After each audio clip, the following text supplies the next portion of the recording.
when you realise you're on mute. Welcome back to the channel, guys, for another live stream. Day 8 of the 2022 William Hill World Darts Championship. The last two, or the penultimate game day, sort of, before the Christmas break. There was an afternoon session today. Of course, I couldn't stream it, but I will quickly run through the results before we delve into tonight's games, predictions, and stuff like that. So the afternoon session started off with the 9-dart hero William Borland taking on Ryan Searle in the first one. Searle winning that one by 3-0. The second game was a very out of form in the last 18 months. Glenn Durrant losing 3-0 to William O'Connor. Then Luke Humphreys beat a very exciting Raby John Rodriguez in the same scoreline of 3-0. And then the rockstar Joe Cullen got his World Championship underway, beating the Welshman Jim Williams in a last set decider. Tonight then, Nathan Aspinal takes on Joe Murnan. Dirk van Duijvenbode returns to the Ali Pali stage, takes on Boris Koltsov. Kim Huybrechts takes on the Fallon Sherrick Slayer, Steve Beaton. And then the Wizard of Oz, Simon Whitlock, returns to our TV screens as he takes on Martin Kleermaker. Get your comments in, of course. I'm going to quickly run through my predictions for this evening session. So my predictions then are Nathan Aspinall 3, Joe Murnan 0, Dirk van Duijvenbode 3, Boris Koltsov 1, Kim Huybrechts 3, Steve Beaton 2, and Simon Whitlock 3, Martin Kleermaker 1. I think tonight is going to be a decent action of darts. I'm a bit surprised why Nathan Aspinall is first game on, if I'm truthfully honest. I thought the Asp would definitely be third or fourth game on tonight, as, you know, he's a big entertainer and stuff. I thought they would like to have that towards the conclusion of the match. But yeah, get your comments in. Keep liking and subscribing as well, guys. We are on the road to 2K subscribers. And of course, we do want to hit 20 likes on this stream. So get your likes in, get your comments in, and please hit the subscribe button.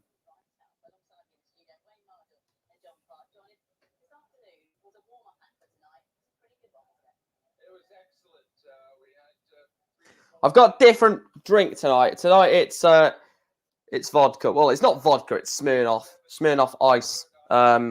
What's it actually called? Vodka mixed drink. So we've got that tonight. Hopefully, well, hopefully it's decent. Please do make sure.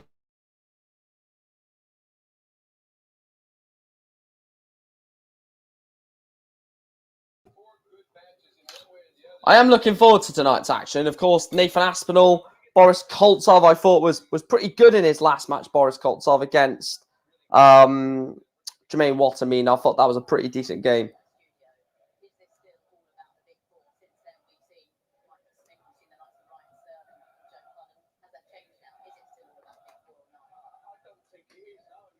Make sure to vote on the poll as well, guys. Let me see who's got the darts in game one. It is Joe Murnan. So Joe Murnan, Nathan Aspinall will have to break Joe Murnan for him to win the match 3-0. I think Nathan Aspinall wins this pretty comfortably, if I'm truthfully honest, the first game. I don't see Joe Murnan putting him under any danger whatsoever. He may get a set, maybe 3-1, but there won't be more than 4 sets in this in the first match, in my opinion.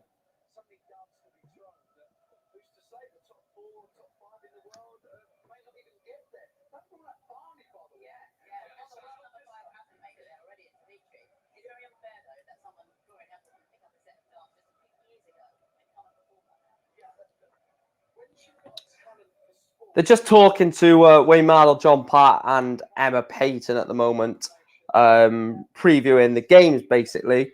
I think Nathan Aspinall wins comfortably. I think Van Duijvenbode could be in a bit of a game against Koltsov, but I think he wins comfortably. I think... who's the third game? I think Steve beating Kim Huybrechts could go either way. Maybe. And I think Whitlock does actually win pretty comfortably. I still haven't seen the Joe Cullen game. I've not even seen highlights of the Joe Cullen game, to be truthfully honest.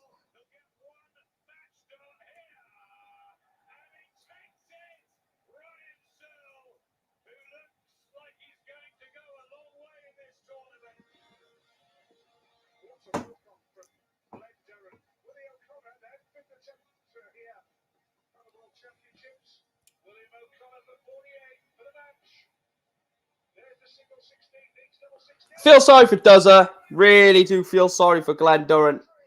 He's in a tough place, Glenn Durrant. He's in a really tough place at the moment. You just hope they can get out of it, and I hope he gets out of this rut that he's in at the moment.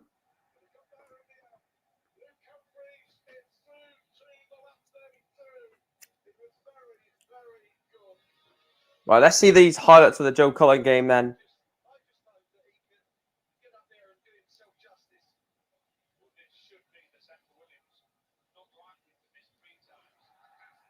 Yeah, you want Aspinal to win, don't you? You really do like Nathan Aspinal, Football Lad TV. I think Aspinal does win. Look, anything can happen in darts. There's a lot of darts to be thrown for Aspinal to win the match, but at least 9 legs of darts.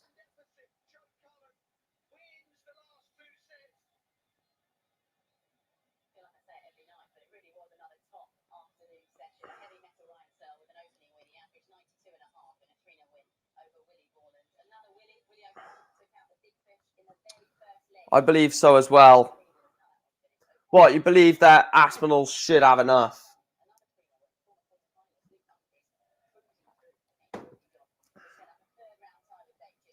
Just looking at the order of merit, let's have a look at Joe Cullen, because I see Cullen going on a bit of a run. So if Cullen reaches the semi-final, which is what I predicted, he goes into the world top 10. And I really feel like next year is a massive, massive year for Cullen. I think if he can get into every major tournament, which he will be a top 16 player, and if he gets into the top 10, he probably will get invited into stuff as well. So Joe Cullen could potentially see himself really rise up in the next couple of years. And to be fair, there's pretty much no one else in darts that deserves the success other than the Joe Cullen. I think he's a really good player. I think he's in a right place at the moment. Cullen he's definitely one of these outsiders that could go on and win the World Championships. Though I don't think he does. I think he loses in a semi-final to Gerwyn-Price. But playing Gerwyn-Price is not a gimme. You know, you're not guaranteed to lose to Gezi, because we've seen in recent tournaments over the years, Gerwyn-Price does get unstuck every so often against not a lesser known player, but like someone, I'd say between like 12 and 32 in the rankings, something like that. He always suffers a blow to a player like that. He did to Brendan Dolan. I'm trying to think of some more. And obviously, he's not that amazing against the top 4 or 5 in the world either. Does it actually look better? But missing at 32 with Willie taking out the big fish caused him to press. He lost his confidence slowly after that. Yeah, it's basically a confidence thing now for Durrant. It was originally, but now it's even more, because you miss a dart when your opponent's on a 117, he takes it. I mean, 9 times out of 10, you're on 32 with your opponent on the big fish, and you're thinking, right, I'm going to have a dart at double 16. And then he takes out the 170. It just really, it just kicks you when you're down. And that's what I think, or that's where I think it will be interesting between, to see what Duzza goes on to do from this point on. I don't think he's going to be at the Masters. Glenn Durrant. No, he will not be at the Masters. So the first, and he won't get into the Premier League. So the first bit of action for, I need to look at the PDC calendar for next year, because Durrant might have a little bit of time off now. So the first sort of bit of action that Durrant will have next year, obviously he won't need to go to Q School, won't be in the Masters, won't be in the Premier League. So his first his first action is on the 5th of February. So he has between now and the 5th of February to have a mix of practice and relax, taking his mind off darts a little bit. He's got basically until the 5th of February to do that. So he's got to have a next couple of months, I should say, or month at least, of a mix. It can't be all darts because he needs to take his mind away from the darts at certain points, and keeping your mind focused on darts consistently when you're not playing that well can dampen you and could put too much pressure on you. Hence why just step away from the darts until the new year, I'd say. Get a nice Christmas.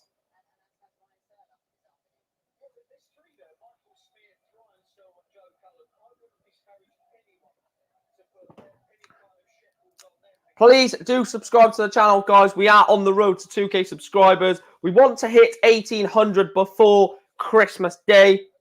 And please make sure to subscribe to the channel. Please make sure to like the stream, sorry. We are aiming for 20 likes again, as we do for every one of these watch-alongs.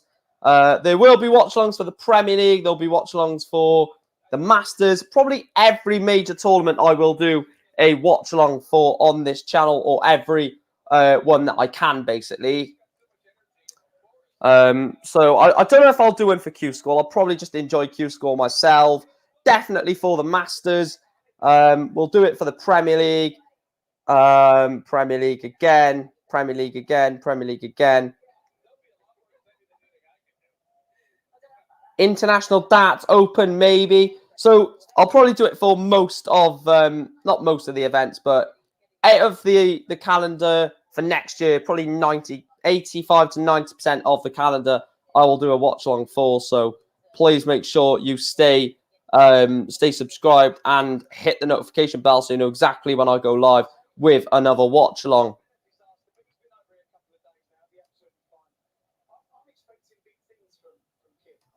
Right, what time is this Aspinal game getting underway? In a few minutes. It says 1:15, so we will wait. I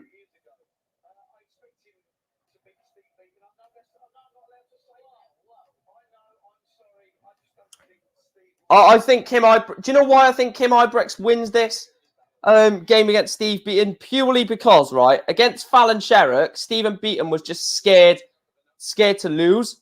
Where now it's more he's going to try and win the game, and I think the lack of pressure on this game compared to the last game for Beaton will tamper his chances. I think that's just my opinion anyway. Because the game against Fallon, it was all about Fallon, Fallon this, Fallon that, and it was so much pressure on Steve Beaton to not lose to Fallon. Where now he's going there to win the game. And I think that just adds a little bit more, or takes away the pressure, sorry, not adds, takes away the pressure for Steve Beaton to win the game, which I think is the reason why Kim Huybrechts wins. And I think Kim Huybrechts is a better player than Steve Beaton.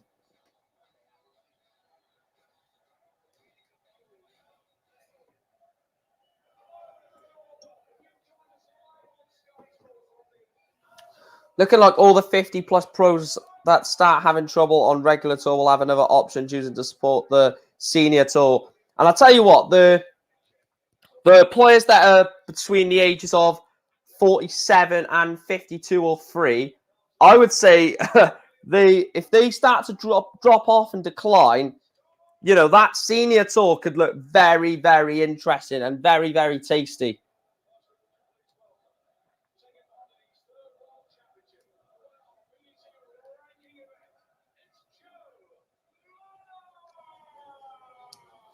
Joe Murnan versus Nathan Aspinal. Where did you go? Where did you go? Gatmanto. Do-do. Oh, I think Nathan Aspinal, look, even if Nathan Aspinal wasn't, like, even if Aspinal was on terrible form, I still think he comfortably wins this. And I just think that Aspinal loves the Ali Pali stage. It's what he gets up for.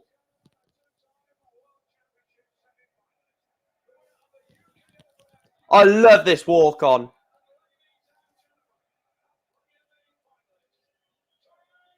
Call Mr. Brightside.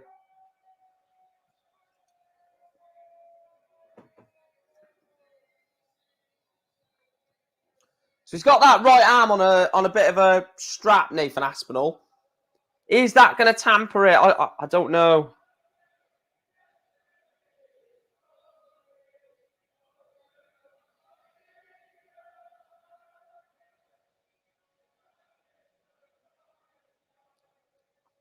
I don't know how Nathan Aspinal is going to play with that strap on. And someone said on Twitter the other day, you don't have a strap on unless there's an issue there. So there is an issue with Nathan Aspinal. Just seeing what that issue is going to be interesting. Joe Murnan has always been on the tour, like Iron Force says in the comments there. He's always been on the tour, Joe Murnan, and he's always produced moments of brilliance at different times. He's not going to want to sort of get into anything here, because the moment he gets into some sort of, I can't even explain what it is, but some sort of battle with the crowd, that's when he loses the game for me. He has to just ignore the boos, ignore the jeering, and ignore the favoured crowd sort of support for Nathan Aspinall. I think that's what's got to happen. If he gets into a battle with a crowd, the game is done for Joe Murnan. I don't think you can battle with this crowd that are not going to support Joe Murnan in this one, are they?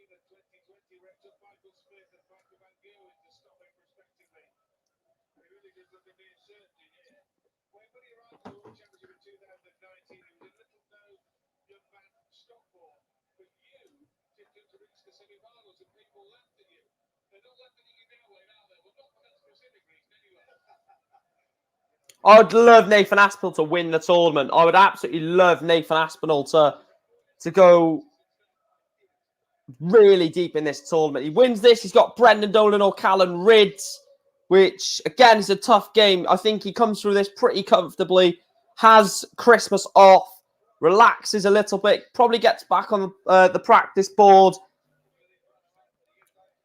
So should Nathan Aspinall win this game, he will return on the 29th of December to play Dolan or Rids. So he's got a week off, basically. After this, he gets a full 7 days off.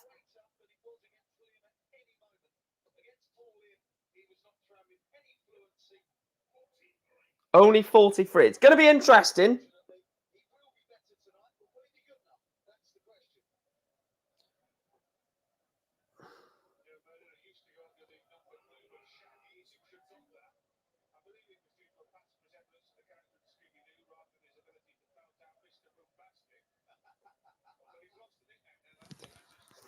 Decent start to the game, to be fair. Joe Murnan, 38 in front, plus these, of course, on the throw. So looking to hold throw in this first leg of the match, just to sort of take the elephant off his back, which is that very, very poor performance against Paul Lim.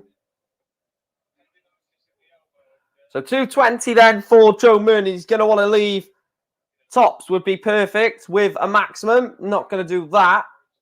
He will leave himself a finish, but you'll want to get to another treble 20 in there. So 137 that Joe Murnan has left.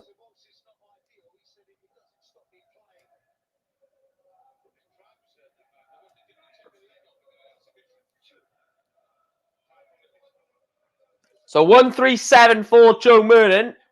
Nathan is not on a finish, so 6 starts at 137 for Murnan.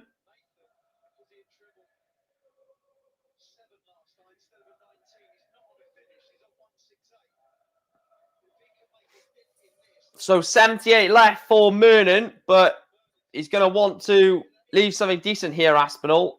Only a ton. Leaves himself 68. It's not a gimme, but neither is this 78 for Joe Murnan. 54 for 24. Excuse me. So tops for Murnan. And Joe Murnan holds throw in leg 1. Joe Murnan takes the first leg of the match. Leads the Asp by 1 leg to 0. I don't see this going more than 4 legs, if I'm brutally honest. That's not calling Joe Murnan crap or anything like that. I just think Aspinal is just in a better place. He loves this. He loves this stage.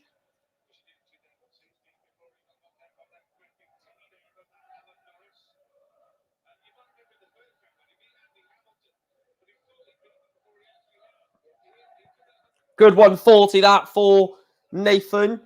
It's all about board management. If you can set it up for your next visit, he's left 280, so a max leaves him with a ton. 140 leaves him 140.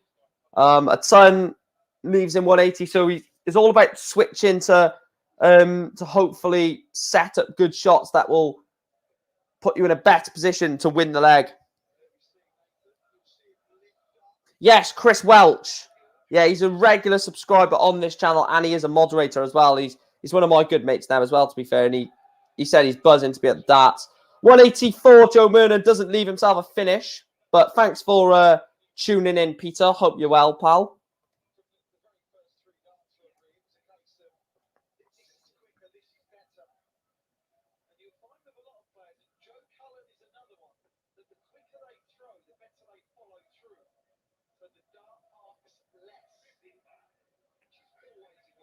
So Nathan wants Shanghai for a level game. 20 for tops. For Nathan.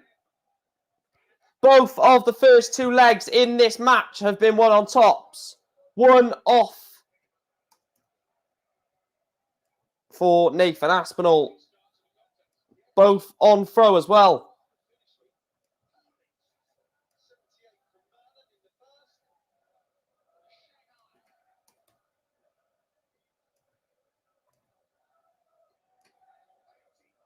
There we are.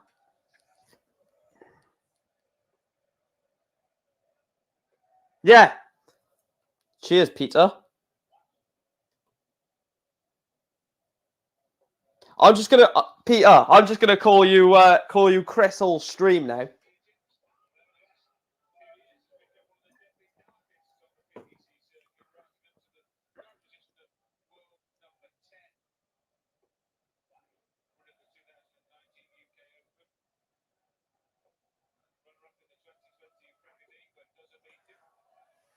So he's on 205, and he's only at a 140. So he's left himself 144. It's not a 144 can be hit. You just stay central on the treble 20 and then move slightly over to the 12. So it's actually an easier finish than what it seems, but Nathan Aspinal cannot take it out. Murnan's left on 191, so he'll want to set this up nicely.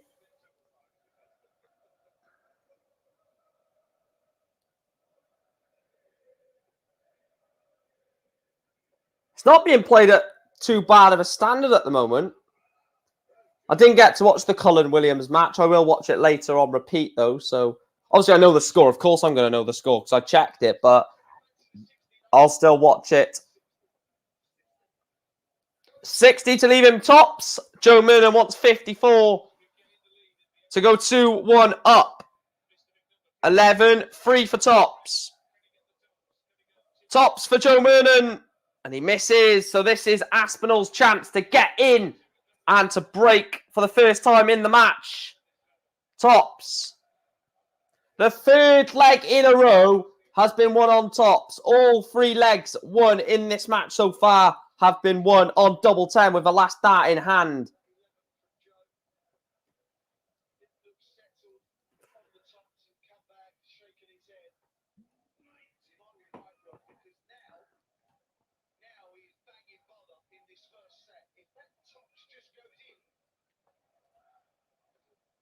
Yeah, I don't know what he's done to his arm. I can't remember. I remember someone saying it on Twitter, and I just, for the life of me, I can't remember because I was going to bring it up in the stream. I just can't remember what he done. If anyone knows in the chat what Nathan Aspinal done to his arm, let Peter know, because I was told, and as soon as I see it in the chat room, or if I Google it later on or hear it in commentary, I will remember instantly. But I just can't quite remember what it was.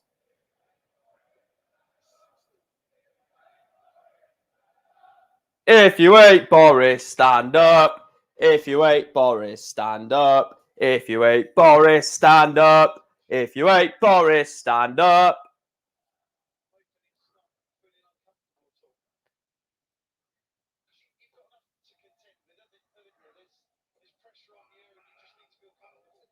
Ton 44, Nathan Aspinal.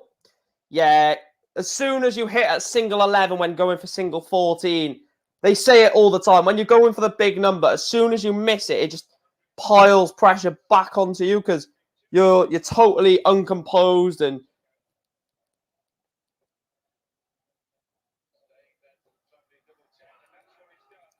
ton 44, Nathan Aspinal leaves double 10 for the set. Unless Joe Murnan takes out 153. 57 for 36. He's not going to do it. So Nathan Aspinal then for the first leg of the match, not to be won on tops. Double 5.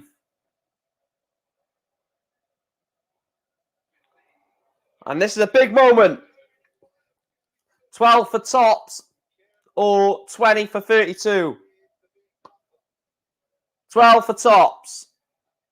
Joe Murnan, all 4 legs in this match have been won on top so far.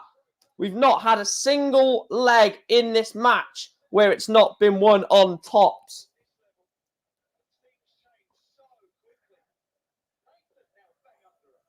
Yeah, to be fair, when Vandenberg did do that, he went on to win the match play. He also, he done something else quite good as well. Didn't he get to like the final of something or semi-final of another major?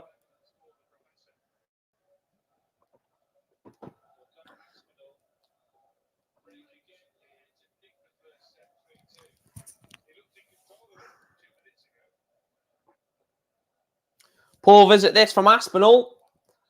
Good last start to get the 100.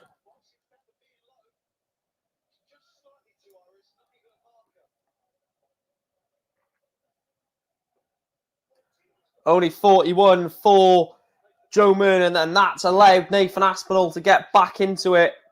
And a max for Aspinal will be perfect. Only a ton 40. Not only a ton 40, he still puts a bit of pressure on Joe Murnan. Joe Murnan starting at the 19s. I was going to say you've got to switch to go back up to the 20s, but Joe Murnan gets that second treble 19.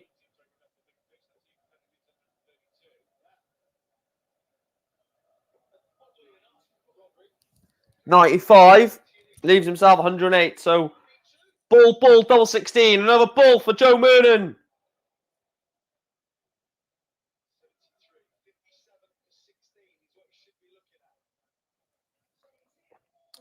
So Nathan Aspinall wants 108 for a breakthrough and the set.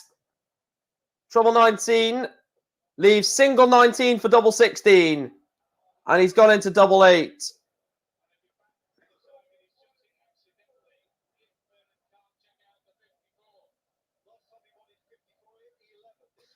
All games or all legs in this match have won on tops.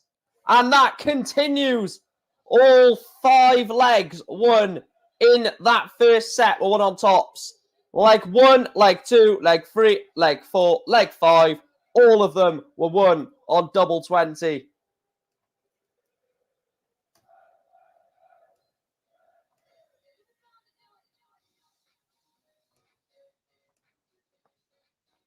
Unbelievable stat that is.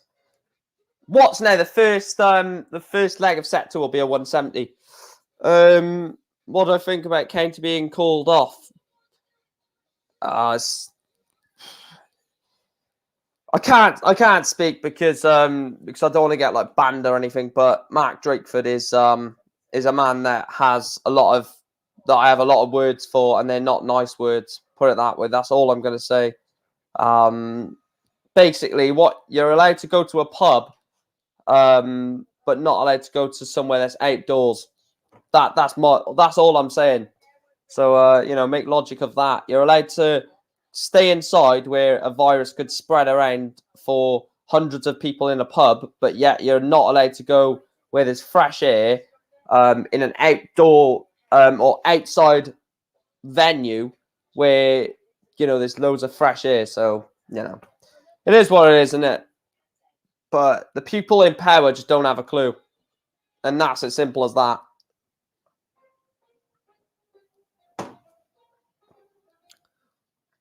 The people in power don't have a clue on what's right or the best procedures to take. And that's just unfortunate that they're not educated enough. It's basically streetwise education, isn't it? They just haven't got a clue of streetwise education. If I was in power or in a position to make a power decision like that of putting sport behind closed doors, what I would say is all outdoor events or venues stay open, all indoor ones shut. So like supermarkets, schools, cinemas, pubs. I would say all of that stopped or go behind closed doors because there's no sort of ventilation or fresh air. But all outside of venues should be allowed to stay as it is, because at the end of the day, there's fresh air. So if someone does, and anyway, if someone does have COVID, you're not going to go to one of these events, are you? So, it just doesn't make any sense, to be honest with you. But there we are. That's just how it is, isn't it? This is the life we got to live with now. COVID is our life, unfortunately. That's just how it is. They've tried masks, didn't work. They tried vaccinations, didn't work. They tried social distance, didn't work. They tried COVID passes, didn't work. They've tried everything, and and none of it has worked. So it's a simple, yeah, a long-winded answer to your point, where I should have just said annoyed. I've just gone on a massive tangent there, where realistically I shouldn't have, but who cares? I'm going to put in the banner, actually, the live score for...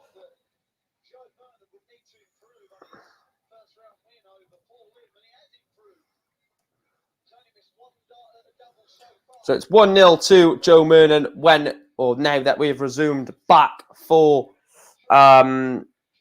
set 2.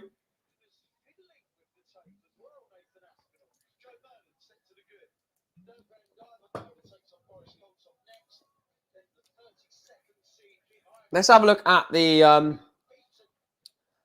averages for this game so far. So Joe Murnan has held the throw. Good English. You would expect Nathan Aspinal to quite comfortably come through this game now, 3-1, but an 86 average, 89 average, not the best.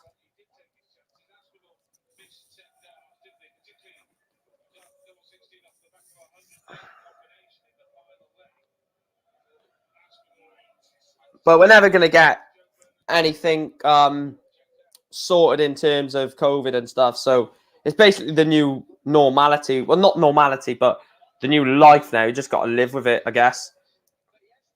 Because no matter what they try, no matter what new initiative they try, it just doesn't work, does it? So you may as well just say, don't worry about saving the country, saving the world from COVID, because this is life now. But obviously they can't say that because there would be even more outrage than what it already is. So, but anyway, let's not talk about that C word, because we could go off on a right bloody tangent on that. So we're not going to talk about the virus or the pandemic, anything like that, or the sort of recoup. I can't think of the word.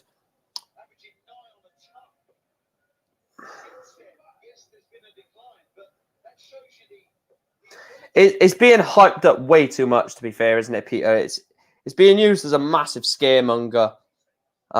This is basically the flu. That's all the flu is. The flu's a virus. This is a virus. That's all this is all about. But people seem to think that this is this dangerous, this massive thing that that no one is ever gonna survive from. It's like they're trying to act like this is the bloody plague, for example. It's not. I just don't see why we've gone so bloody scared about it. Double top again. All 6 legs of this match so far have been won on double 20, which is quite mental to be fair. Joe Murnan is 1 set and 1-0 in legs up against Nathan Aspinall. But yeah, I mean, the fact that you could basically go to a pub and have a pint with like 20 mates, but you can't go outside, or even social distance, as that was a great rule that came in, wasn't it? Less social distance. Well, that's gonna help everything. That's gonna dissolve COVID altogether, isn't it? What a bunch of absolute dickheads that run or that are in power. And do you know what? If there is a protest outside the Senate, then I'll go to it. Bloody hell, Aspinall's on a 9 here. Nathan Aspinall has gone 6 perfect darts. I'm on about bloody COVID, and Nathan Aspinall's like, shut up. I'm about to hit a 9 darter. Even the mate Drakeford out. Yeah, exactly, mate. How are you, Reese? Because, you know, you're a good mate of mine, and I just don't want you to feel like your mental health is going to drop because of this. Because, you know, I'm not going to obviously go into it because it's a personal matter, but a lot of people's mental health will go down for this. So if anyone is in the chat and you feel like someone could really, like, you know, this could really deflate you, then let me know in the chat, you know, because I'm always here for people to talk to and stuff like that. And obviously I'm doing these streams not just for the watch longs to inform people, but also as an escapism from the pressures of real life, to be fair. So yeah, let's enjoy the darts now. We're not going to get into any more. Callum, it's all your bloody fault, pal. It's not. I'm not blaming you, Callum. I'm blaming China. If you know, you know. So Joe Murnan wants 20. Wants single for treble. Single for double. Sorry, can't speak. Single for double. Tops. Oh, he's going to ruin it. Oh, Nathan Aspinall's ruined it. The first 6 legs of the match was all won on double 20, and leg 7 of the match was won on double 10. Nathan Aspinall ruins the trend. Yeah, Chris Welch's favourite player is Nathan Aspinall, yeah. So he's going to be loving it. So is Football Lad TV. Your favourite player is Nathan Aspinall as well, isn't it? But yeah, let me know if you're still in the chat, Reese, because I think we have to stick together as a community and as a human race now, because a lot of people's mental health is going to go right down the pan with all this.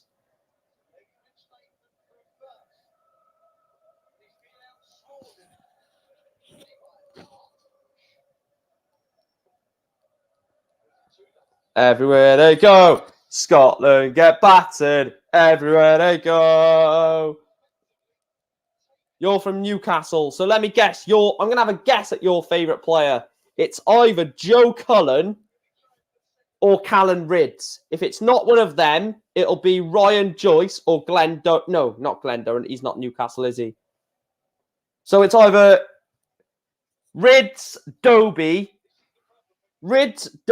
Cullen or Joyce is my prediction.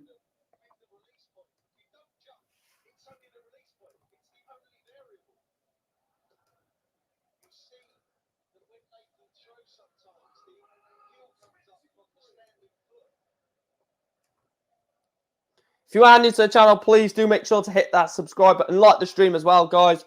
We are on the road to 20 likes and 2,000 subscribers. Share the stream as well. Send it to your friends. Send it to people that you think would enjoy watching this.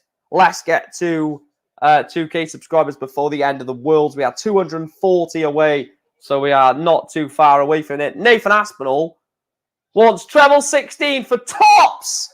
Nathan Aspinall with the 145. That is going to give him a bit of a boost in this second set. Nathan Aspinall, treble 19, treble 16 for tops. Takes out the 145. Rattles Joe Murnan. Joe Murnan still replies with all ton 40, but Joe Murnan does know the potential of that sort of finish that Nathan Aspinall has in his armory. A 145, 57-48 40. Nathan Aspinal. Nathan Aspinal. All of them that you mentioned. Who's your favourite, though, Peter? You can't give me 3 or 4 favourites. Nathan Aspinal. This is brilliant darts from Nathan Aspinal. Nathan Aspinal is starting to turn on the gear a bit. Callum says, hi, Mike. Hi to you, Callum.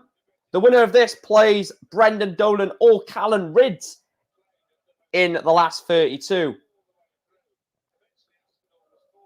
And Football Lad there says, get in Asp. And Peter says, Joe Cullen.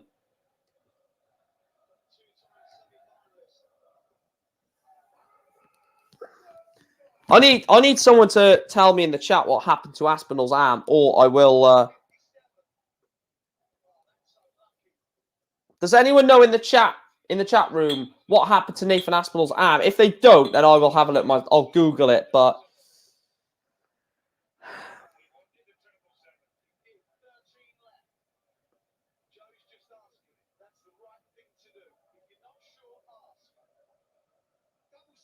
Double 6 for Joe Murnan.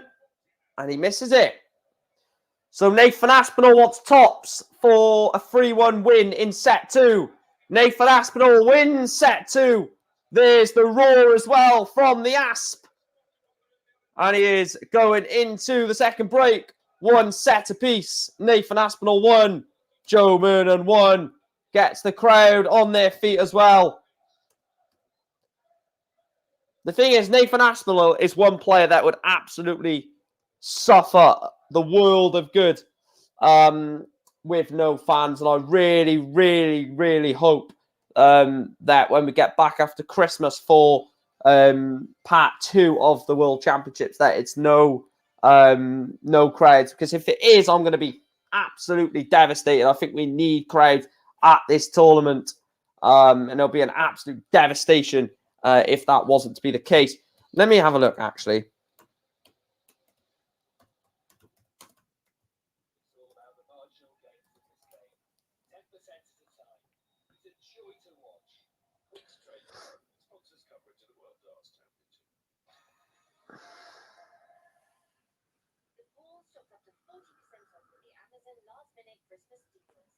I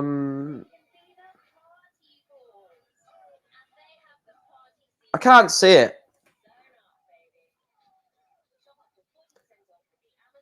I actually can't see it. Does anyone know? Oh, Football Lad says something to do with his wrist. As you can see there, something to do with his wrist. Callum says, looking forward to seeing Duijvenbode walk on. Yeah, the Titan or the Aubergenius. What is his official...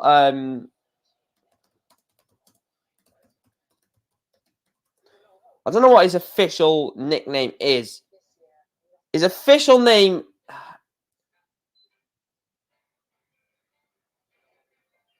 I think his official nickname is either the Aubergenius or the Titan. I'm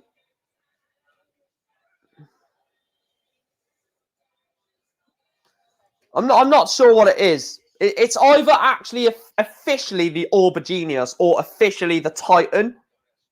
I don't know why there's 2. I don't know if it's like... I have no idea. I've always thought of it as the Aubergenius, but you never know. It could be the Titan.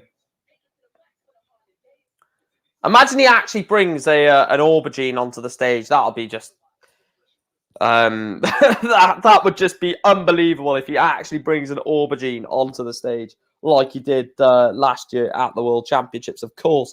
But this is a tight game here because Nathan Aspinall is not guaranteed to win this game. It's 1 set apiece. He's just taken out the 1-4-5 in set 2 to get the crowd off their feet and hit a big finish in the match. Excuse me, to push himself and to really get that crowd buzzing and stuff like that. But it's always going to be difficult when you're the favourite. Callum says, come on, Simon Whitlock. The Simon. He can tell I'm tired. The Wizard will be on around 10 p.m. tonight. Should be an interesting game, that. Simon Whitlock against Martin Kleermaker. And Peter also says he gets to see legend Steve Beaton too. I keep getting them mixed up. Was it Martin Kleermaker that was at the match play, or there was one of them, either Kleermaker or Duijvenbode, that was at either the match play, Grand Slam, or Grand Prix. I can't quite remember which one it was, or which event, to be truthfully honest. I know I always get Duijvenbode and Kleermaker mixed up. Which one is the higher ranked seed? Because it... Actually, I'll be able to tell you. Was it the match play?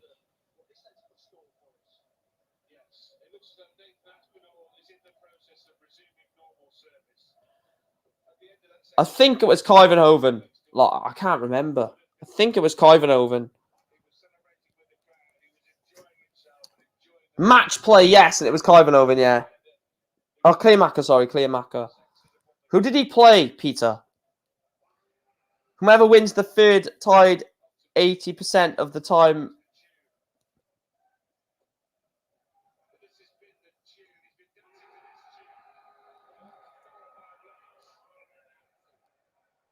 I don't know what you mean there, Iron Force. Do you mean whoever wins the third set?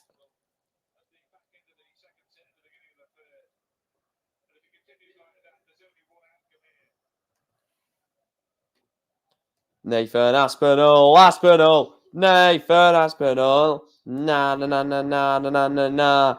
Nathan Aspinal.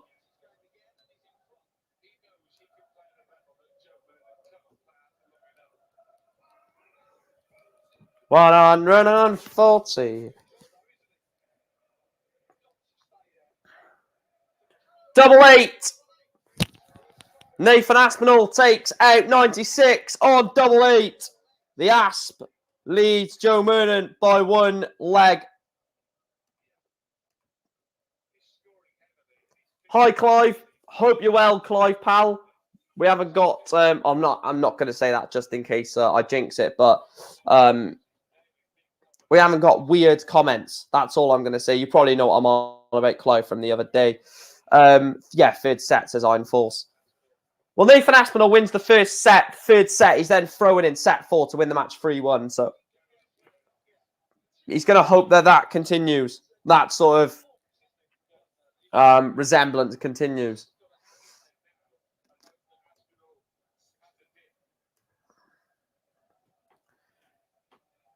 Am I going to miss the Dolan game? Yeah, I'm going to miss the Dolan game, unfortunately. That's irritating.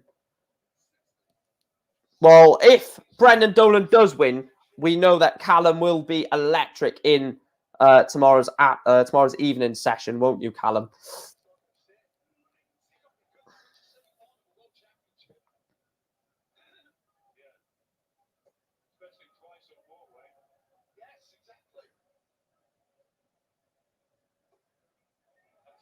Good 140 there from Nathan Aspinall. Leaves himself 150. It's a pop shot, but Joe Murnan probably will leave himself something decent. A 140. I was going to say a 140 will do that. 81 leaves himself 136.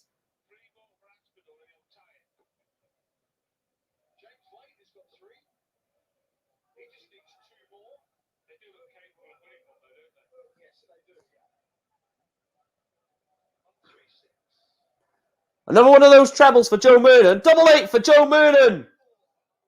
We've seen 145. We've nearly seen 136. Can we see 105 from the Asp? Ball first dart. 15 tops for Aspinall to lead 2-0. Tops for Nathan Aspinall. And he's missed it. So Joe Murnan will want double 4 for a break of throw and a completely level game. And he gets it. Joe Murnan levels the set. And he's also completely leveled the match at 1 set and 1 leg apiece. Joe Murnan has been sticking around in this match and he's just nipping away at Nathan Aspinall. The thing is, right, this is why I think Joe Murnan's playing better. You always play better, in my opinion. You play better the better of the player you're playing against, because you're feeding off what they're hitting. They'll hit a maximum or something like that, where against a lesser opponent, you probably will hit a ton, and then you'll hit your max after, like a break in between theirs. But you're probably going to hit better scores straight after them, because you realise how good you need to be. So you just automatically become more focused. The better the player you play against, the better you play. As it just sort of it's basically all about perception of the game. You have to play better to beat a better person, is what I'm trying to say. And I think Joe Murnan is having that. Obviously, Nathan Aspinall is miles better than Paul Lim at the moment, right, currently.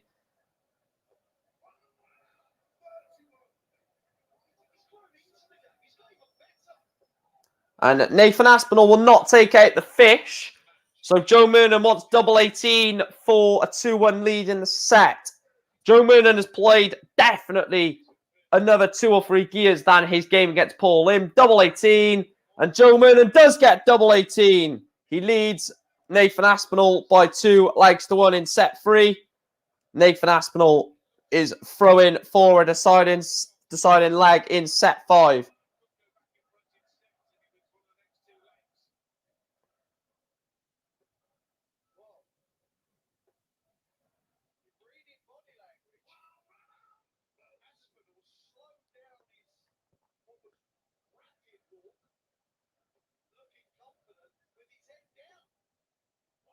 Only a ton from Aspinall. That's a poor visit.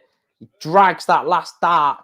He gets a good treble 20, goes high, and then drags the third dart and really just places it into the 20 bed.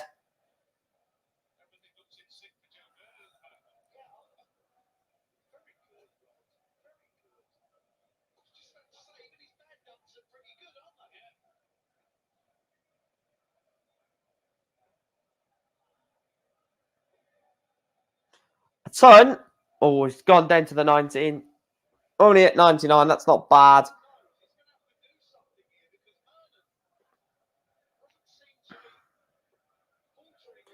So Joe Murnan then will have 6 darts at 202. Nathan Aspinall is on the same target, but a 140 here from Murnan.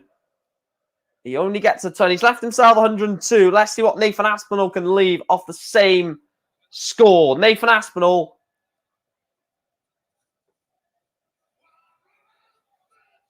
Ton 30. Leaves himself 72. So Murnan, 102 for the set.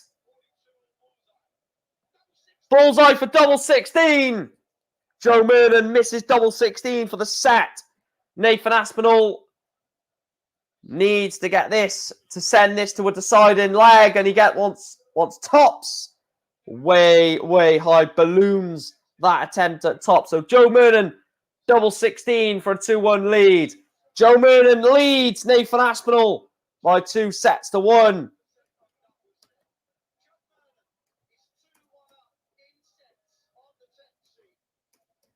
We lost the 5th seed and the 28th seed yesterday in Dimitri van den Berg and Devin Peterson. We might be, and we lost the 24th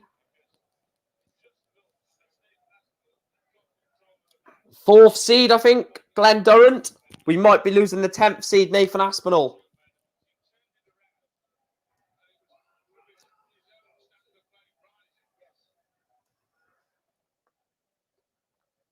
Please make sure to subscribe to the channel if you are new, guys. Please make sure to hit that like button as well. We are 39 subscribers away from 1,800. So we are less than 240 subscribers away from 2K. So let's get that before the end of the World Championships.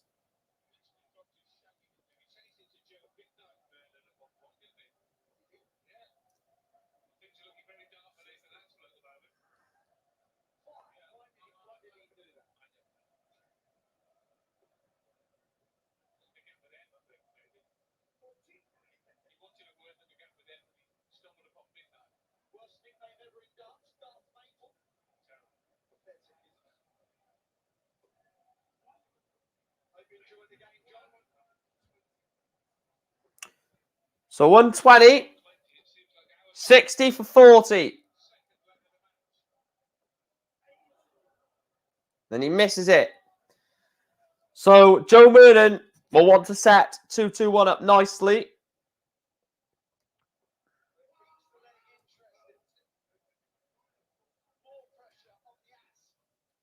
Tops for Aspinal. Double 10 for Aspinal. Nathan Aspinal misses big darts. 81 for Joe Murnan to take leg one of set 4. Tops. Joe Murnan takes it. Joe Murnan breaks the Nathan Aspinal throw and leads the world number 10. Or currently world number 14, but the 10th seed is what we'll say. Leads the 10th seed by one leg to nil, 2 sets to 1. Could Nathan Aspinal be heading out of the World Championships?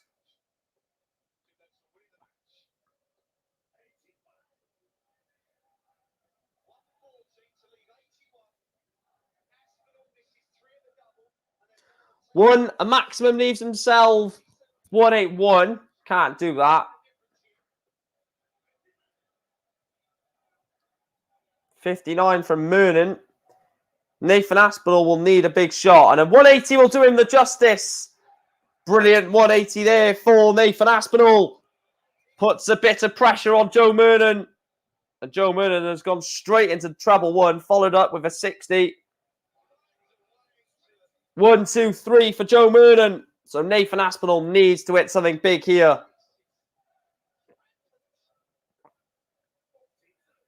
Only a 42 visit. So 6 darts for Joe Murnan at 179, sorry. He's hit 99 to leave himself 80. Nathan Aspinal not even on a finish. He will be after this visit.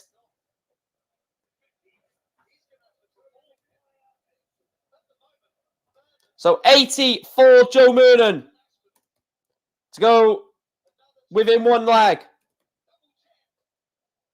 Double 10 for Joe Murnan.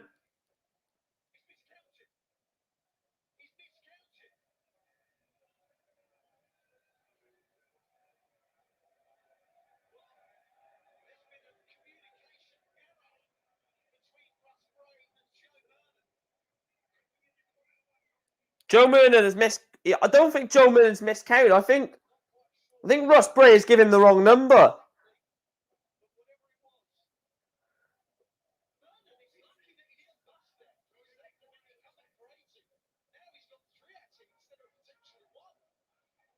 So 10.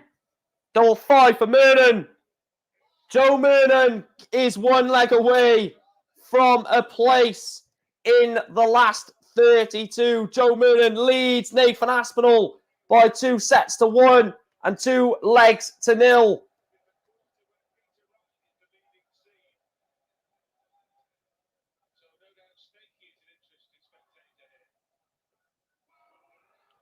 Ton 40 to follow up the ton 40 that Aspinal hit. Needs a max. Needs at least a ton 40 and he gets it. Ton 40. Back to back to back. Ton 40s in this leg.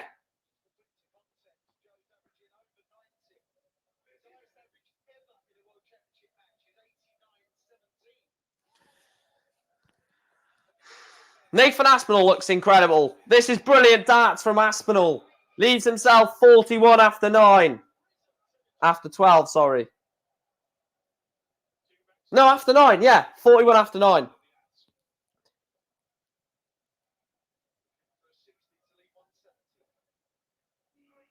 So 41 for Nathan Aspinal to hold and to delay Joe Murnan. Double 8 for Nathan Aspinal. Gets him a leg in this set. Joe Murnan is throwing to beat Nathan Aspinal.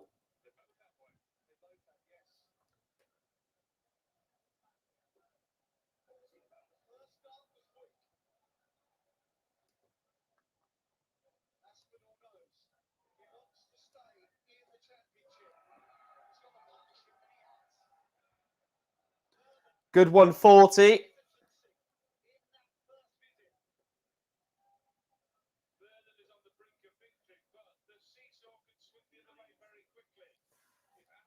Poor visit that from Joe Murnan. Nathan Aspinall needs to stay in that treble 20 bed. Only a ton. This is a big chance for Joe Murnan to get in front. Needs a 140. Desperately needs a 140. Only a ton. He's going to hope that Nathan Aspinall fails to find a treble. Good last dart from Aspinall to get the ton in. He's on 258, Joe Murnan.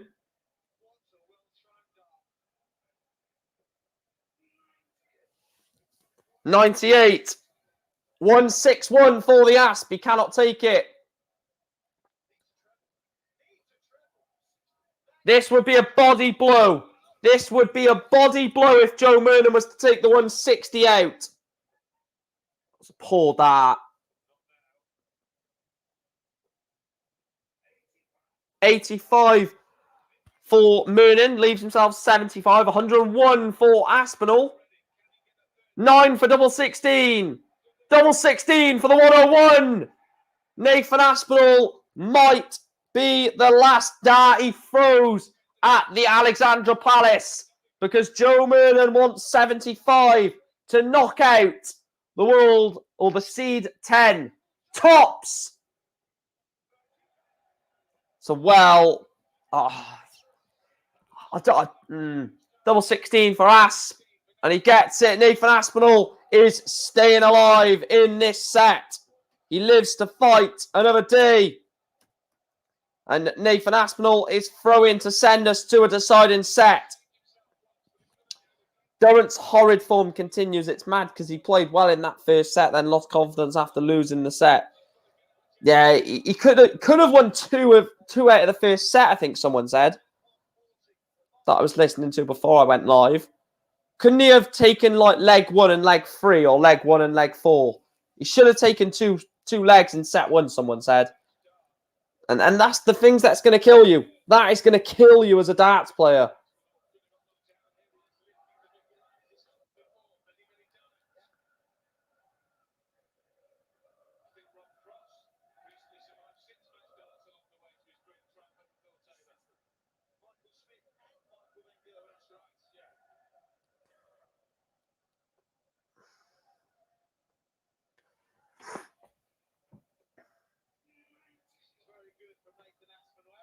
He's left himself 1-6, Nathan Aspinall. Looks like he's going to win set 4.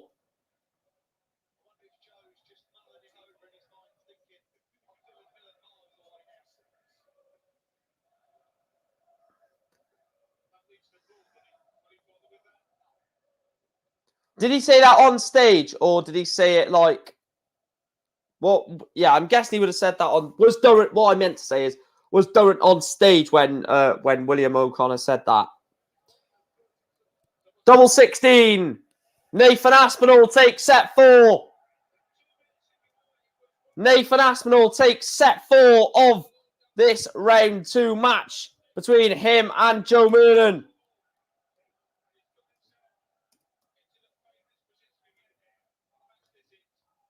Nathan Aspinall has clawed chance after chance. Now he leads. Well, he doesn't lead, but a good visit here. A 140 or a max will put Nathan Aspinall as massive favourite.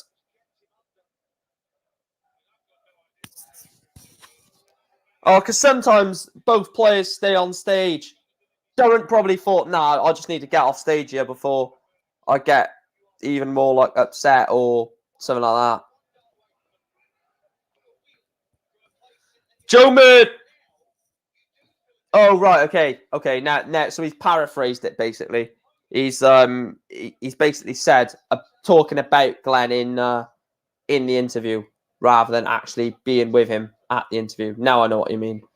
So I thought, because sometimes they do have both players on the stage when they're doing an interview for some games, don't they? And I thought because of the situation Glenn's in, I thought they might have done that just so the crowd can sort of like appreciate Glenn Durrant and maybe that could help him mentally, but wasn't to be.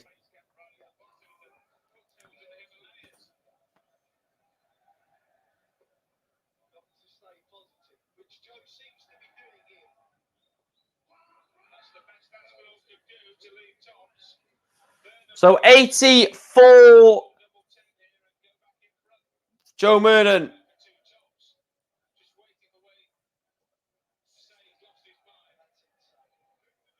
I don't know why Joe Murnan has gone tops.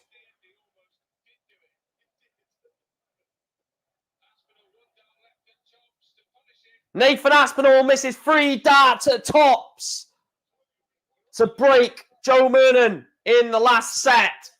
Joe Murnan now wants double 10 to put. Oh, double 5. Got to focus. Joe Murnan holds throw. 3 holds a throw for Joe Murnan. Wins him a place in the last 32.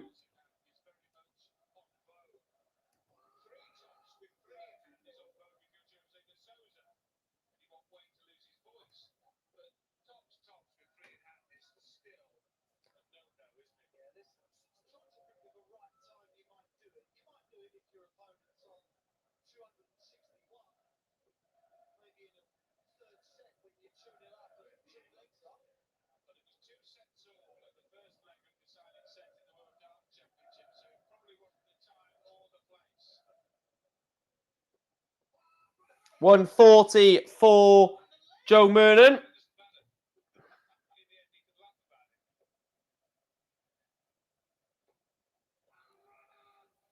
$139 for Nathan Aspinall to leave himself the fish. The first big fish was taken out today by that man in the... Or not that man, but the man that Callum has mentioned, William O'Connor. Nathan Aspinall will not take out the big fish. He will just leave something very, very handy for when he resumes, which is double 18. He did play very well today. Oh, bloody hell. He did play well today, William O'Connor, but you've got to look at the flip side of that Glenn Durrant is in a really horrid place at the moment. Double 18 for the Asp. Doesn't want to come inside. And he does come inside. Poor dart. Nathan Aspinall. Now Joe Murnan wants 91 to break the Aspinall throw. And throw for the match. And he's missed it. Yeah, he only needs one big win. Double 9. Doesn't want to come inside. Nathan Aspinall takes double 9 with second dart in hand. Completely levels up the match at 2 sets apiece, 1 leg apiece.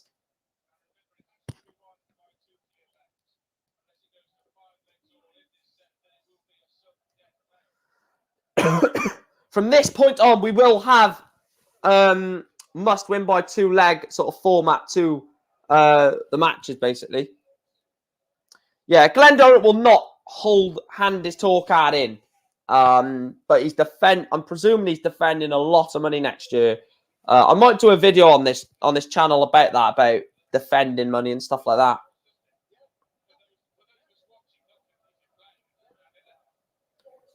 I will do a lot more darts content on this channel in terms of like actual videos. I know I do a lot of watch-alongs, but I will do like best movers or something like that when the year is finished. A Q score recap when Q score has finished. So 184. Nathan Aspinall leaves himself 136. Joe Murnan wants to leave something decent here. Needs to leave something decent. So 136 for a break of throw.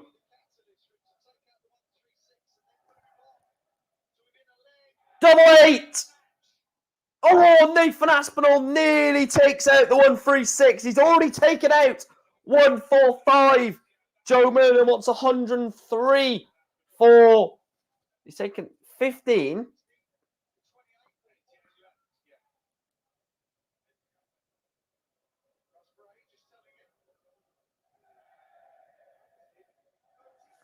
Poor darts. So Nathan Aspinall, double 8 for a break of throw.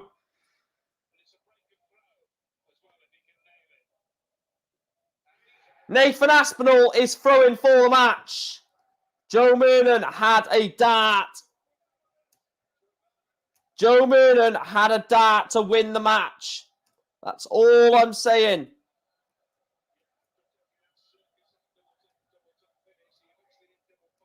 Joe Murnan has had a chance to beat Nathan Aspinall in this match.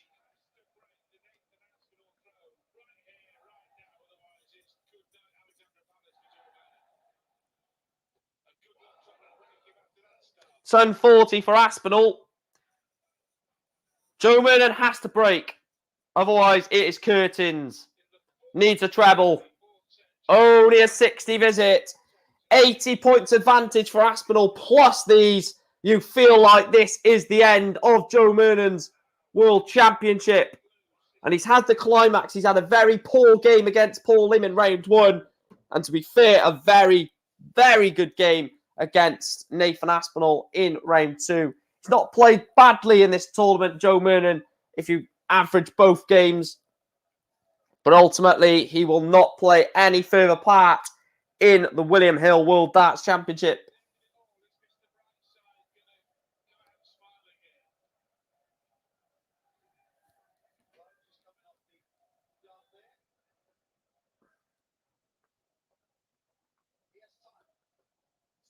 Only a 60. So Joe Murnan is miles behind. A 140 leaves himself tops.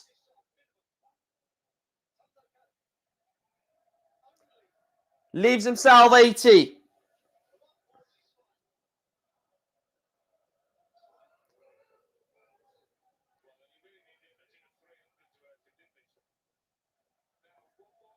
So 20 for tops. For Nathan, tops for the Asp to put himself into round 3. Nathan Aspinall is into the next round. Nathan Aspinall beats Joe Murnan in a last set decider. And the Asp is into the 3rd round where he will play either Brendan Dolan or Callan Ridds next Wednesday. Nathan Aspinall gets over the line. He beats Joe Murnan by 3 sets to 2.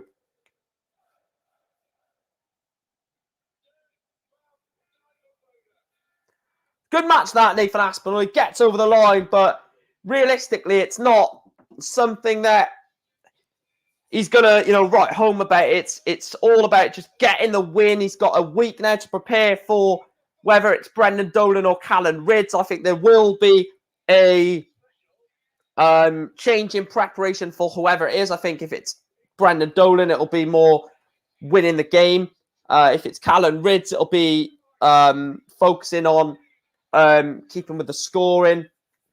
Because Brendan Dolan is a player that he's not going to, bounce around the stage sort of thing and feed off the vibe, that Nathan Aspinall will give. Callan Ridds will do that.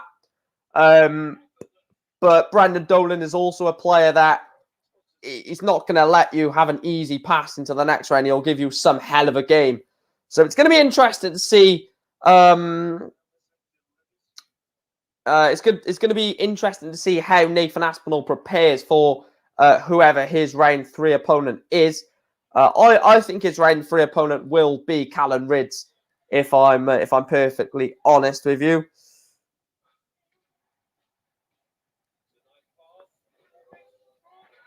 Yeah, I think Ridds beats Brendan Dolan, not convincingly, like 3-0. I think it's a 3. I think I probably think it is a 3-1 win. Actually, to be fair for Callan, I think he's the better player.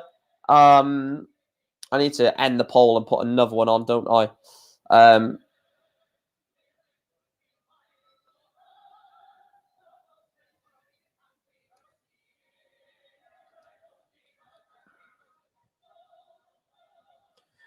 Right.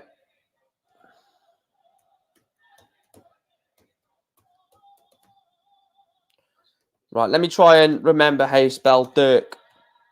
Dirk's name. Not Dirk, but it's... I swear it's... Duijvenbode. Yeah, that's it.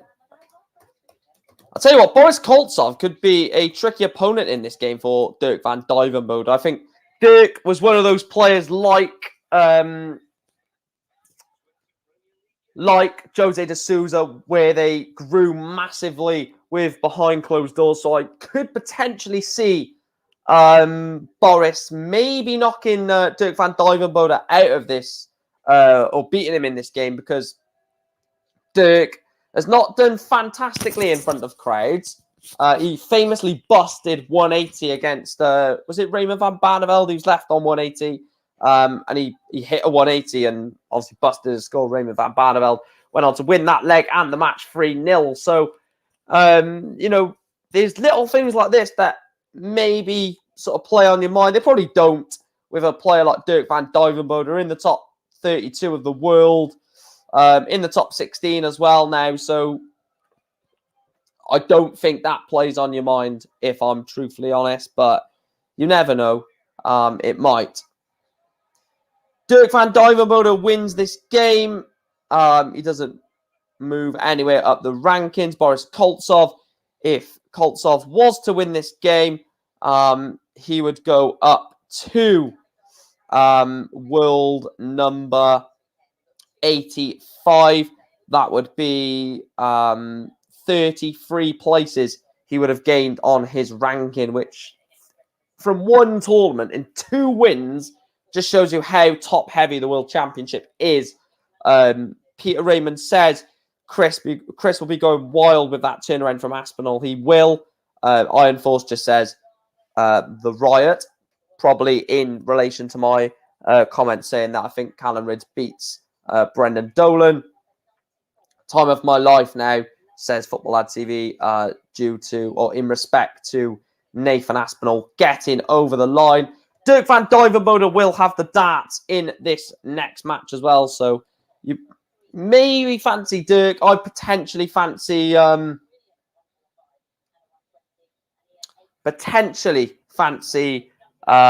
Boris for this one on. I just realised I need to quickly change something for the stream. So bear with me. Let me just quickly sort this out. Right, I need to mute myself.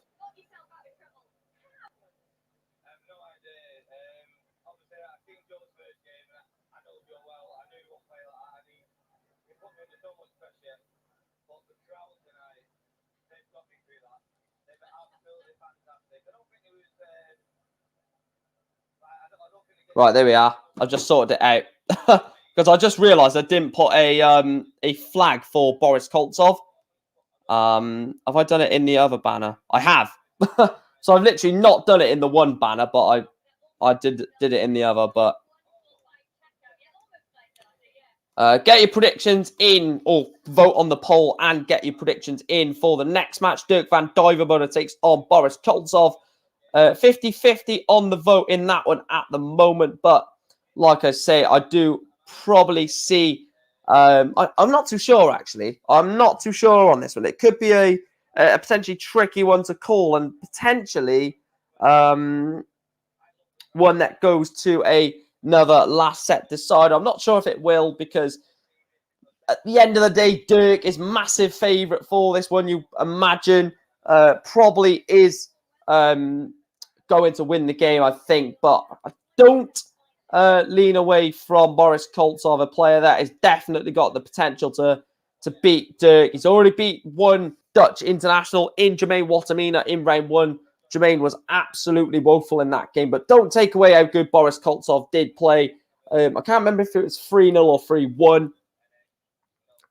It was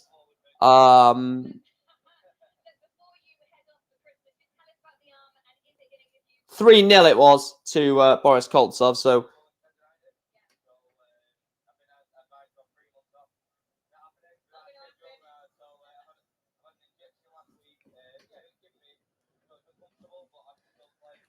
So Nathan Aspinall was actually advised to take 3 months off. But he's basically said no. And fair play to him. But realistically, I probably wouldn't take the break, actually. because I love darts and I'd want to carry on playing. So that's irrelevant point made there, because just like Nathan Aspinall, I would still want to play the sport that I bloody love. So please do make sure to drop your comments in the chat. I'll put them on screen until the Duijvenbode game against Boris Koltsov starts. Please make sure to like the stream as well. We're aiming for 20 likes. And please make sure to subscribe to the channel if you are new. We are on the road to 2,000 subscribers before the end of this tournament.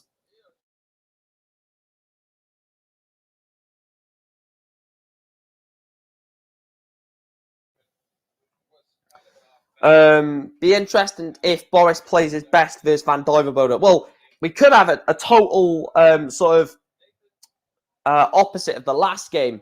Joe Murnan played woeful in his first game against Paul Lim. Comes out second match, plays a totally different game. This one, Boris Koltsov played very good against Jermaine Watamina. Could he come out and play a woeful game against Dirk? I think if he plays a bad game against Dirk annihilates him 3-0. And that's just as simple as it is. I think Boris Koltsov has to play the Boris Koltsov from the last game, and probably a bit better as well. I don't think his performance from the other night, from the other day, against Jermaine will get him through this game. I think he needs to up that a little bit, not too much, because I think that performance against Jermaine Watamina, a bad Jermaine Watamina, granted, but against Jermaine Watamina was nearly there. And I think if he plays a bit better in this game against Dirk Van Duijvenbode, I think he takes this 3-2, 3-1. But Dirk is a dangerous player. He's going to give it large on stage, like Boris did. He's going to get in the face of the opposition. He's going to hit big shots. He's going to, dance around on stage sort of thing and give it the fist bumps and be the big man on stage that he is. So it's going to be interesting to see how Boris Koltsov copes with that. The first game against Jermaine Watamina, he was playing a very, very out of confidence and out of form machine gun Jermaine Watamina. So there wasn't that sort of vibe to bounce off on stage. It was more Boris Koltsov actually giving it. So now he's going to play someone that's got the sort of bounce back mentality. So if you throw a big shot at him and give it large to him, he's giving it large the next time he gets that opportunity to. Hence why I think Dirk probably wins this 3-1.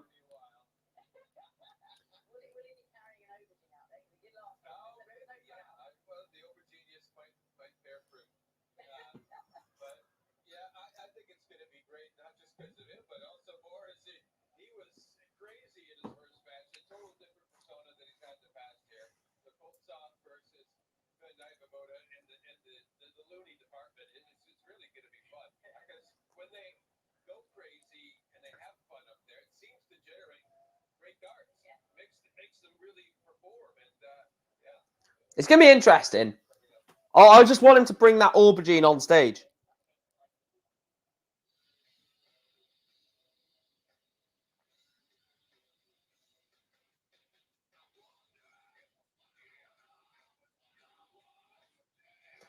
Dirk, Peter says, I think Dirk wins. I think Dirk does win. Hence why I've gone 3-1.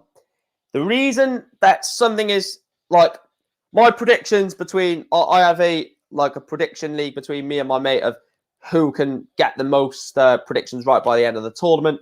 And the predictions that I put for mine and his league, I went 3-1 Dirk, so I just wanted to play it safe. Because I think that's probably going to be something along the lines of the scoreline. But now on stream to you guys, I'm actually going maybe 3-2 either way, I think. This is going a last set decider. But I just wasn't brave enough to put that as my actual prediction. I'm going to go...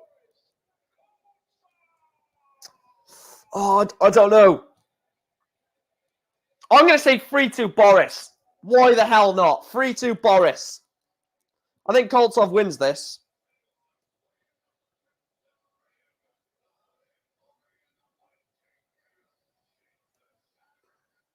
I'm saying 3-2 Koltsov. I think the Viking gets over the line.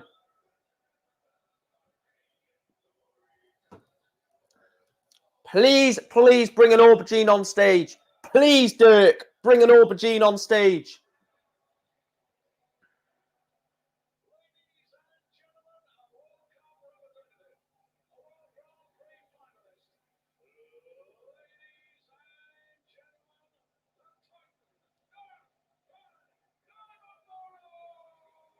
Has he got his aubergine? He is one ugly man, by the way, isn't he?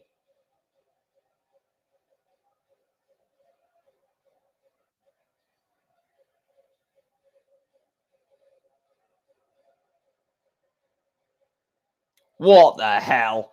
Oh, I'm sorry. I really hope you lose this game, Dirk, because you are a bloody nutter. You're a weirdo, Dirk.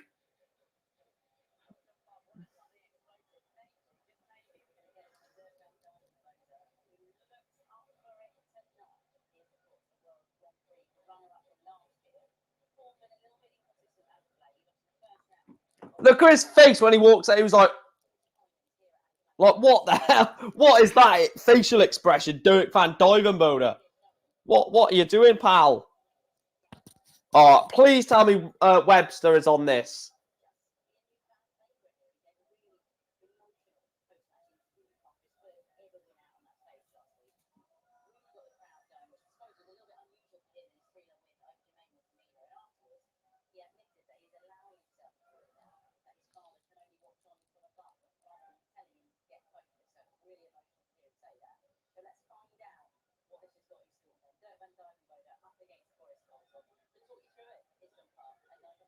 Oh, it's not Adam Smith. Thank you, thank you, thank you, thank you, thank you, thank you. I really didn't want Adam Smith. I really didn't want Adam Smith commentating this game, because I think this is a really good game, a really intense battle that I just don't want someone like that commentating. I want it to be someone who really does understand the sport to a high degree, which John Part and Nigel Pearson do.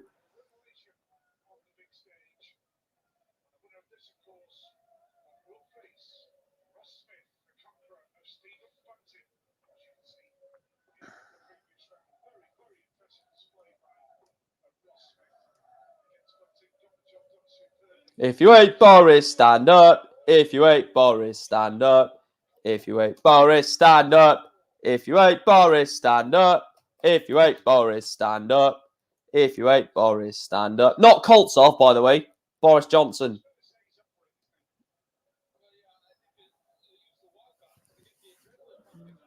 Oh, bear with me. I need to sort something out. I just realised something in one of the banners.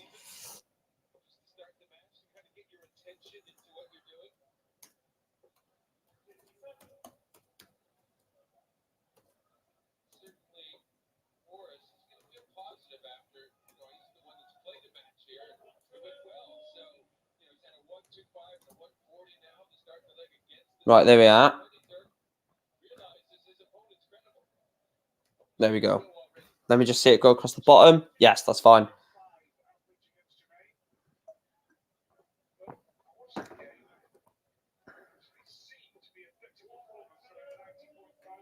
Ton 40 for Boris Koltsov to leave 96. Dirk van Duijvenbode is on 324.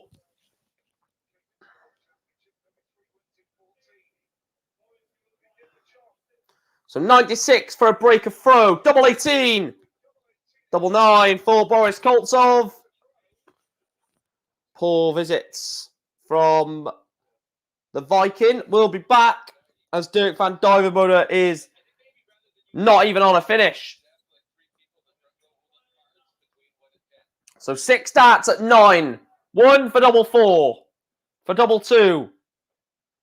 And Boris Koltsov gets leg 1, breaks the Dirk van Duijvenbode throw. It's a really scrappy leg from Boris Koltsov. Crawls over the line, you could say, in set 1, leg 1 against the throw. But it's not a break of throw unless you hold.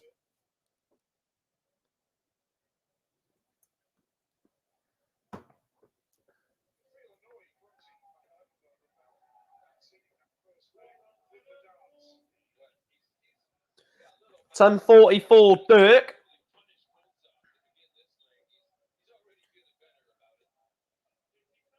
And that gets rid of the 57. So 400 at only 101 points after 6 darts is questionable.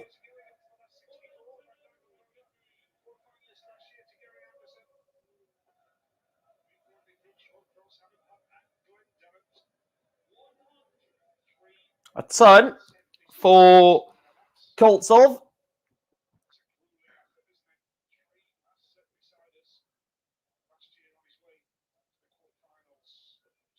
$62 for Duijvenbode. Boris Koltsov, 180 or a 140, and a turn is not going to do any damage to Duijvenbode, especially not a 60. So 6 darts at 176 for the Orba Genius or the Titan. 97 leaves himself 79.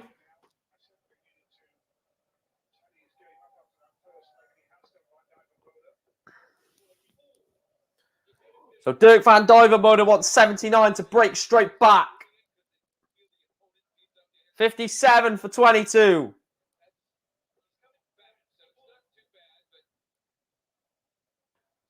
$71 to leave himself double 4.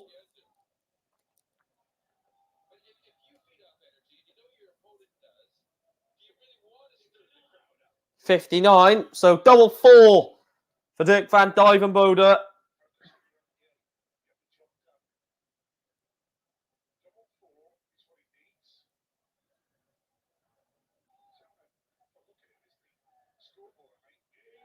And he gets it. Duijvenbode breaks Boris Koltsov back. A poor leg of darts that from the Russian. You feel really should have kicked on after breaking the Van Duijvenbode throw. Thought he was going to kick on, hold throw, and be 2-0 up in this set. And instead, it's probably advantage Van Duijvenbode now, even with that dropped first dart to get a 140.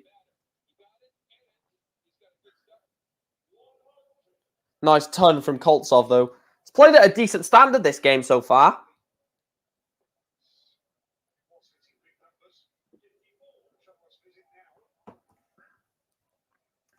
Big chance for Boris Koltsov to get in here.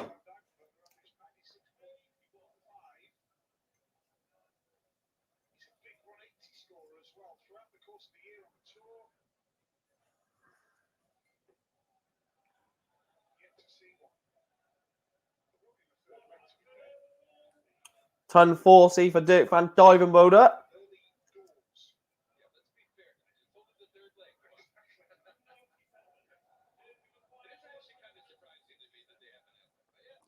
$167 for Dirk. This would be what he needs. He can't take it now anyway. Boris Koltsov needs to leave something decent here. Needs to put this 1-2-4 under pressure. He's going to do it. He is going to put this under pressure.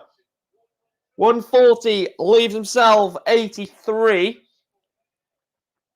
So he has put it under pressure. 1-2-4 probably has to go for Dirk. And he can't take it.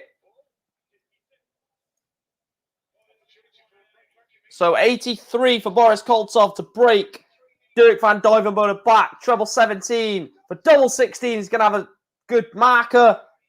And he's dragged it. So Dirk wants 68. 60 for double 4. 60 for double 4. For a 2-1 lead in set 1. Double 4. He's already hit it. Double 2. Big misses from Dirk Van Duijvenbode.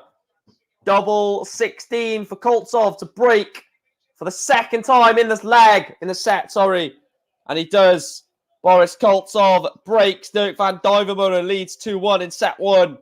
The Viking from Russia is throwing for the set.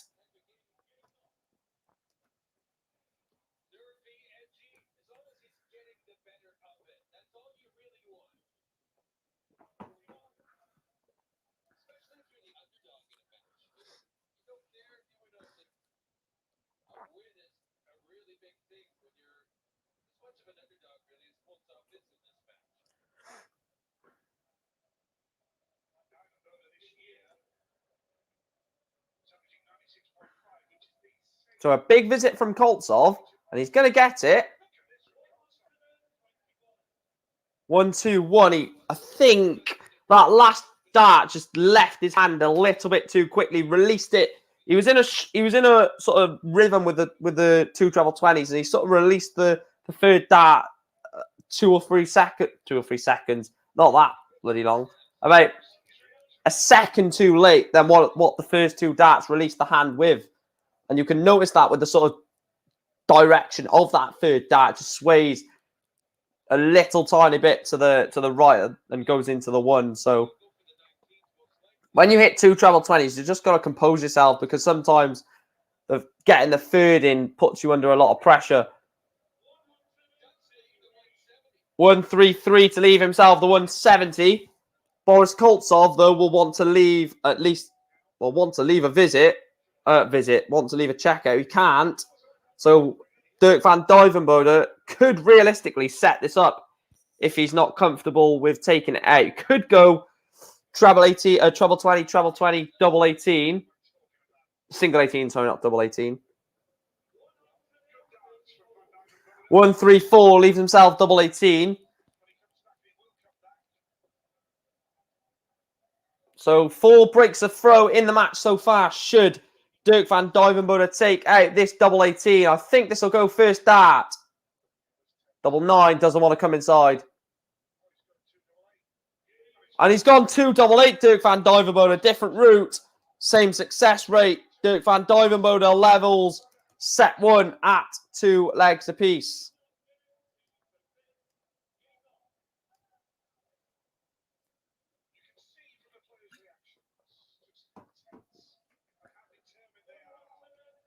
Please smash a like on the video, guys, and subscribe to the channel if you are new. Like I say, likes and subscribes do massively help the channel grow and stuff like that. So please make sure to do both of that, guys. It is much appreciated, like I always say in every stream. So please help support the channel by doing that.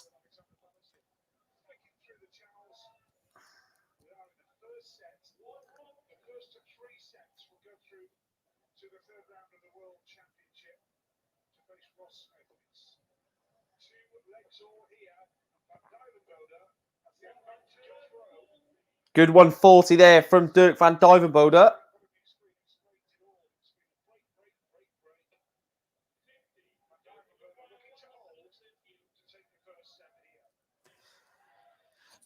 Well, Dirk did have the throw in set 1, so realistically it's not, despite this being the only holder throw he will have in the set, the game still will be on throw.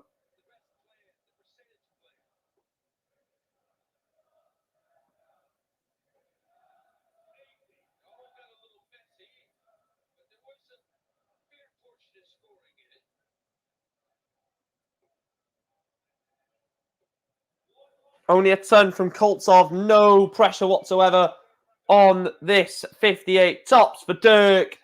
Dirk van Duijvenbode takes set 1. He leads Boris Koltsov by 1 set to 0.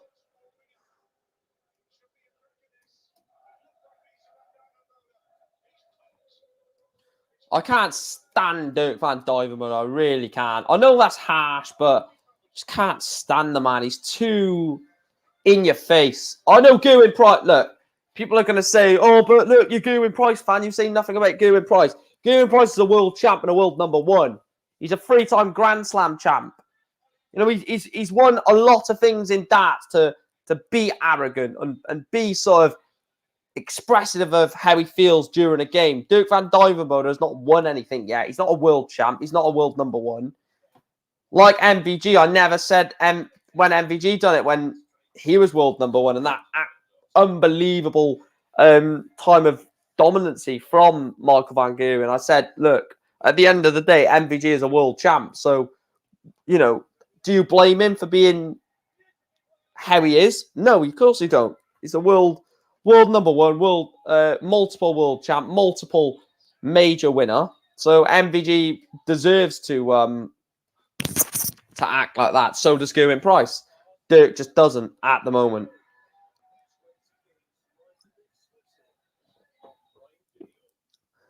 This is probably one of the toughest first round matches that second round match that Dirk van Duijvenbode could have had. He could have had someone like, no disrespect, could have had a Daniel Larsson, could have had a Diogo Portela, people that are still good players. Like, I don't want to say someone like a Shibata or someone like that, or Nitin Kumar, because I don't want to be disrespectful, but could have had a player like Larsson, John Lowe, Jason Lowe, sorry, not John Lowe. That would be quite funny if he had bloody Jason Lowe. But one of these like second sort of section of the players, Ryan Joyce, but instead he's got someone like Boris Koltsov or obviously Jermaine Watamina, which Koltsov knocked out. So that first match for Dirk van Duijvenbode is already a tricky one before you even start. So it's a difficult position that Dirk had or put himself in. Well, not put himself because it was a draw, but you know what I mean. If you are new to the channel, like I said, please do make sure to hit the subscribe button. I'm looking forward to the I love the darts, but I am looking forward to the break. I think just have 2 or 3 days where I'm not streaming. Well, we won't be streaming on the 24th, 25th, 26th. So 3 days of not streaming will be good for me. Get a little bit of a break as well, which means, no, I get to finish work, come home and relax. Excuse me. But like I say, I love the darts, so I can't really say it's going to be annoying, but because I love watching darts and I love doing content on my YouTube channel around darts, it's always nice to have a break every so often. The winner of this will play Ross Smith in the first game back after the break. So Monday, the 27th of December's session will be Ross Smith against Dirk van Duijvenbode or Koltsov, Michael Smith versus William O'Connor, Florian Hempel versus Raymond Smith, and the evening sessions game on the 27th of December will be James Wade against Vincent van der Voort, Gerwin Price versus Huybrechts or Steve Beaton, and Johnny Clayton versus Gabriel Clemens or Louis Williams. So I think it's going to be in draw order, I think. No, it's nearly in draw order.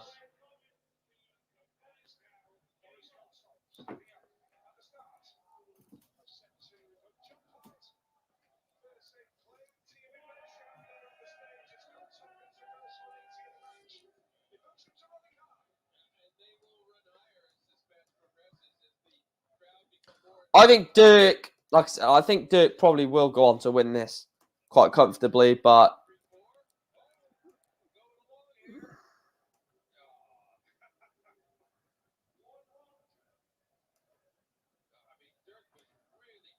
get the subscriber count live on there.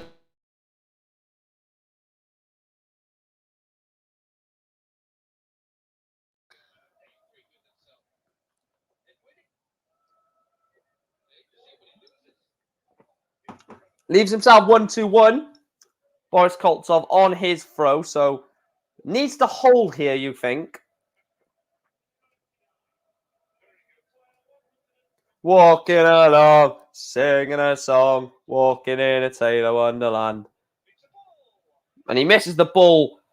I don't think when your opponent's on 1-3-4, you should be taking that. I think you set that up personally.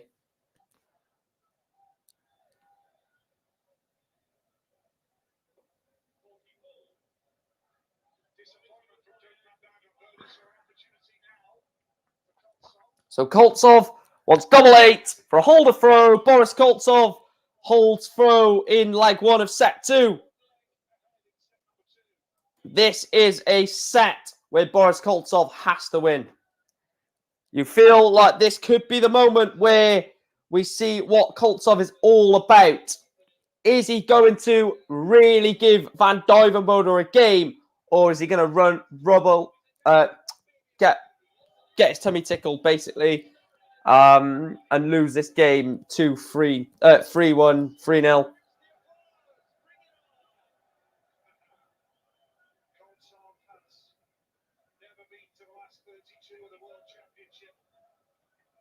So 3 perfect darts for Boris Koltsov.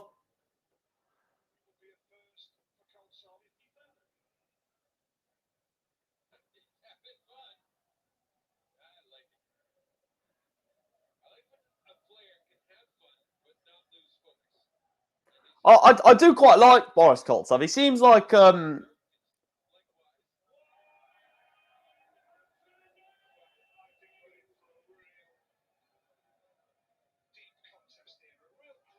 Go on then, Boris. Go on then, Boris.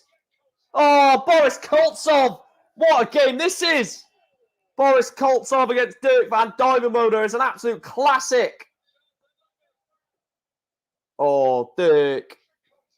Dirk, you've let us down, pal. 84 for a breaker throw. What a game this is.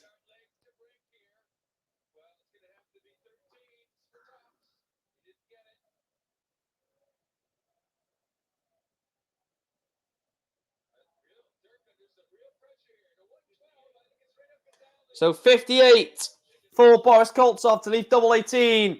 This 1-1-2 from Duijvenbode probably has to go for the Titan or the Aubergenius.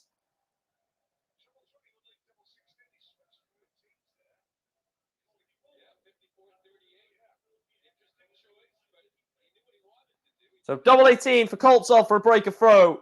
And he gets it. Boris Koltsov breaks the Duijvenbode throw.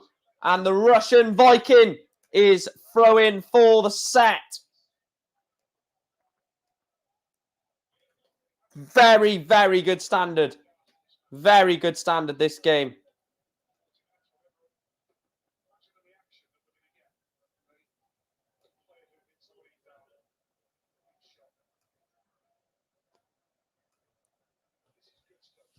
This is an excellent game at the moment. Brilliant standard.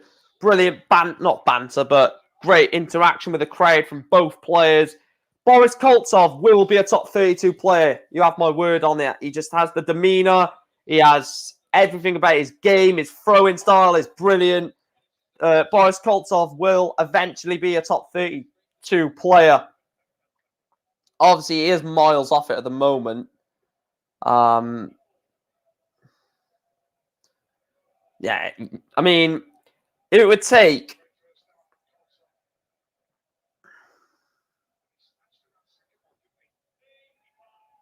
It would literally take Boris Koltsov to get to the final, which he's not going to do. As much as I like Koltsov, he is not getting to the final. Duijvenbode hits a 140, 91 average against an 88 average.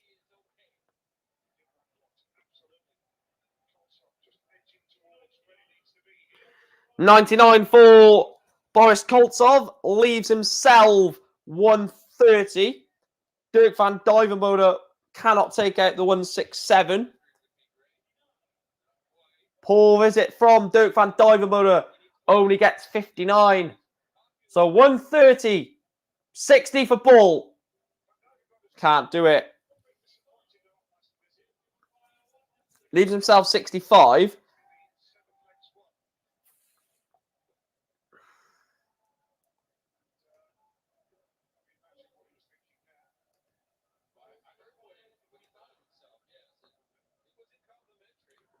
So 25 tops for the set. Tops for the set. Oh, big miss. Big miss from Boris Koltsov. Van Duijvenbode now wants 48. 16 for double. Duijvenbode has missed double 16 for the set. For the leg. Double 10 for the set. And Boris Koltsov takes it in 1. Boris Koltsov levels up the game at 1 set apiece. It's Duijvenbode 1, Boris Koltsov 1 in a potential absolute classic at the Ali Pali. Boris Koltsov is level at 1 set apiece.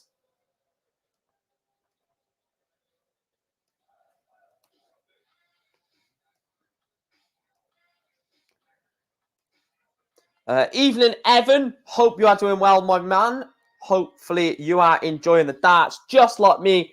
It's been very good evening of that so far. Joe Murnan and Nathan Aspinal, good game. This one looks like an absolute classic between Duijvenbode and Boris Koltsov.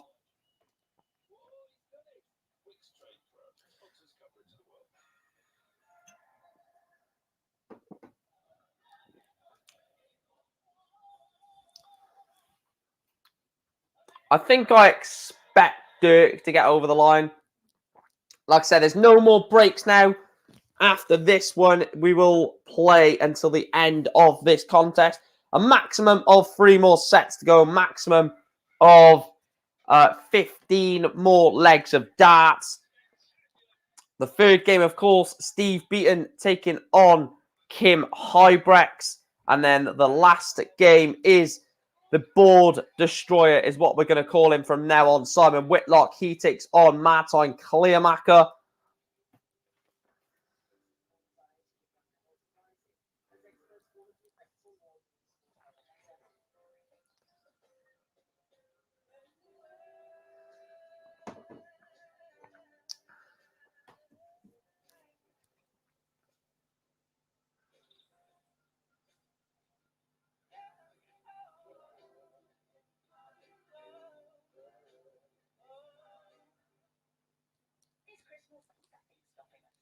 Hope you guys are well anyway, because a lot has happened. Well, for the people in Wales anyway, if you know what I'm on about with football event or sporting events being behind closed doors. So I know a lot of people's mental health might start to drop down the pan.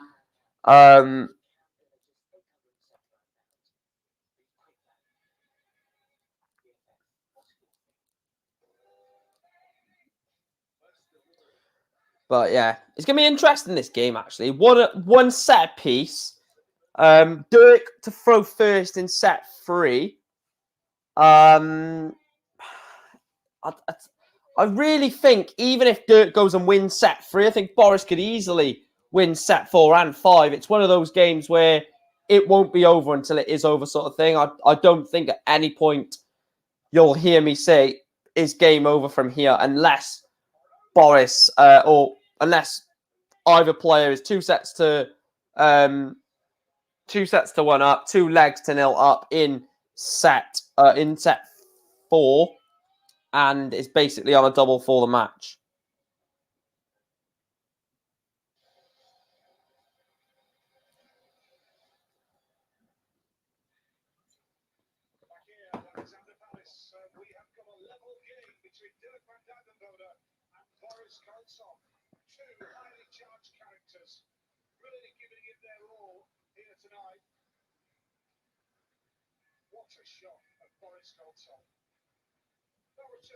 If Boris does win this game, man, you've got to see the draw opening up, because I'm going to get the draw on my screen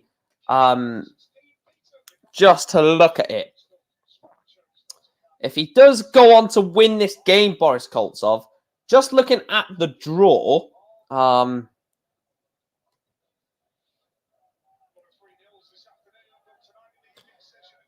Boris Koltsov, where is it? Yeah, if you look here, obviously you can't see it on screen, but I'll be saying it to you. Boris Koltsov will then play Ross Smith in the next round. One of them will then go on to play Gerwyn Price in a last 16 game, where if Gerwyn Price is not on it against Ross Smith or Boris Koltsov or Van Duijvenbode, Gerwyn Price could lose that last 16 game. And then we've got a potential quarterfinal with Ross Smith, Boris Koltsov, Dirk Van Duijvenbode, maybe Mike Smith, Johnny Clayton. So one of those could potentially be in the semi-finals of the World Championships, which is just crazy how one result or a set of results, a domino effect of results, could lead to a massive opening up of the draw. I forgot to put the subscribe account on screen. This game is lively. Yeah, there's 2 very, very bouncy sort of players there. will want to give it some on stage, and it's good for the sport. I've said this before when Gary Anderson had that game against Gerwyn Price. I said it is actually good for the game, weirdly enough, but not to the extent that it did get to in terms of Gerwyn Price and Gary Anderson actually getting fined for it for misconduct. Double 12 for Koltsov, breaks the Duijvenbode throw. Boris Koltsov leads the Aubergenius by 1 leg to 0.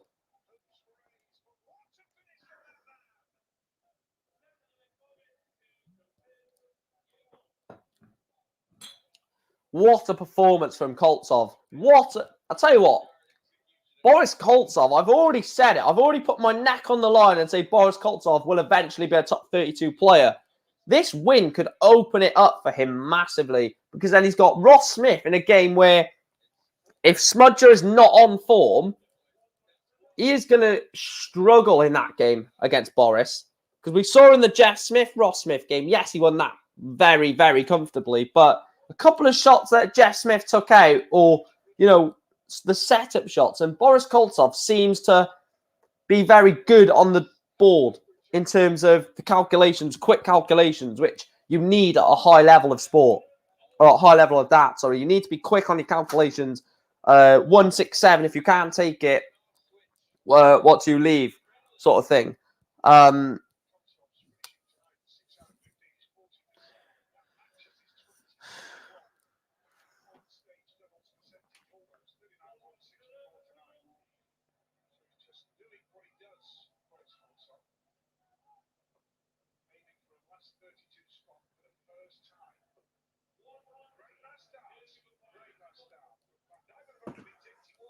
So 81, the checkout that Boris just took out. Sorry, double 12, double 6. He's missed 2 darts. He's left himself double 3. So 1-4-4 for Boris. Can't take it out now, Boris. I'm surprised he went the treble 18 route.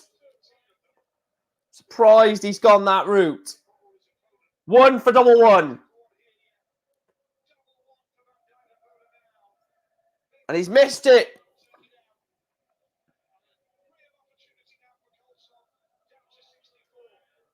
So 64 for Boris. Got to be 48-16. Double 8 for Koltsov. Good marker. Oh, Boris Koltsov, he's hit dart 2 and it's deflected wide. Oh, he knows as well. You want to sort of hit that second dart to deflect into the wide. It's just bounced off. 1 double 1. Duijvenbode has missed more darts to break Koltsov. Double 8 for the Russian. And he gets it.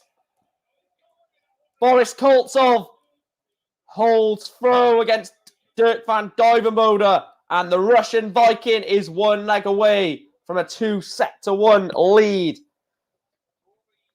Mike, my dad has COVID, so if I have it now, I'll miss the rest of the tournament. Well, you can still watch the tournament, can't you? Or...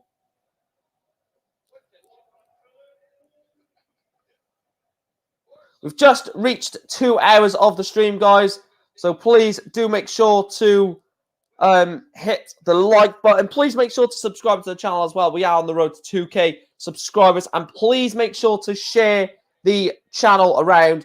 All of your mates, get them subscribed as well. Let's hit 2K before the end of the world. And Callum says he's looking forward to Christmas. So am I.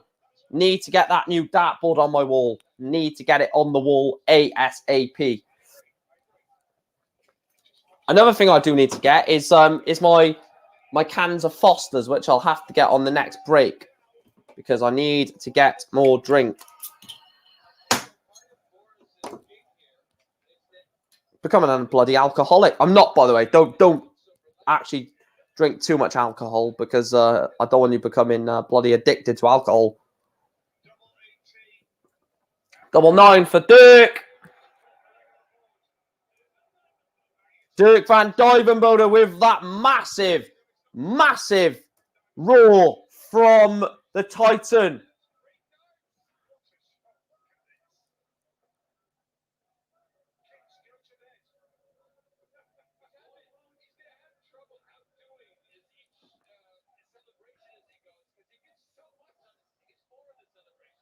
And that's an unlucky bounce out.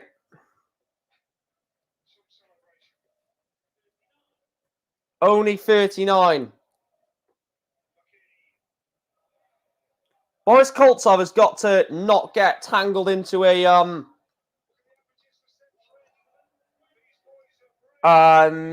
he's got to try not to get tangled into a game here, Boris Koltsov, because Dirk van Duijvenbode, when he does this, he puts a lot of players off. When he does these celebrations or these mad stuff on stage, it can put you off. So Boris Koltsov needs to just not react to it, because the moment you do, Dirk has got you in all sorts of trouble, because then you're trying to play the game and trying to play the occasion as well.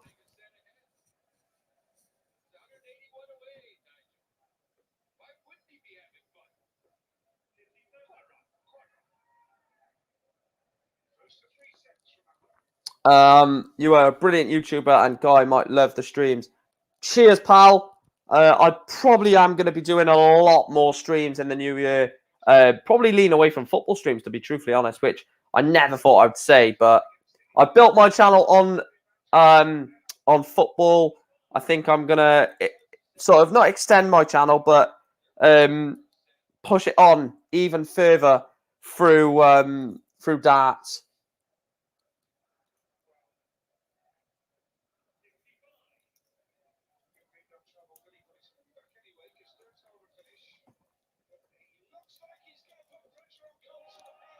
$180 to leave himself.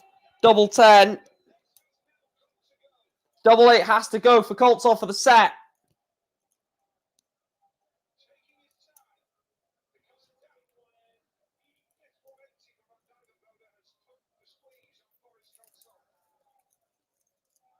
Double 8. Boris Koltsov takes set 3. Boris Koltsov is one set away from knocking out Dirk van Duijvenbode. Boris Koltsov says to the crowd, get on your feet.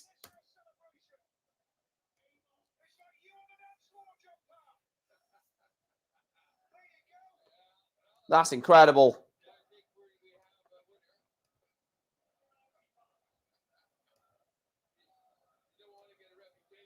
Fair play to Koltsov. He is the thing is about Boris Koltsov, right? He's playing the occasion and he's playing the darts match. And he's winning both. Well, not winning both, but he's winning the match by doing both, sorry. This is brilliant from Boris Koltsov. Fair play to the man.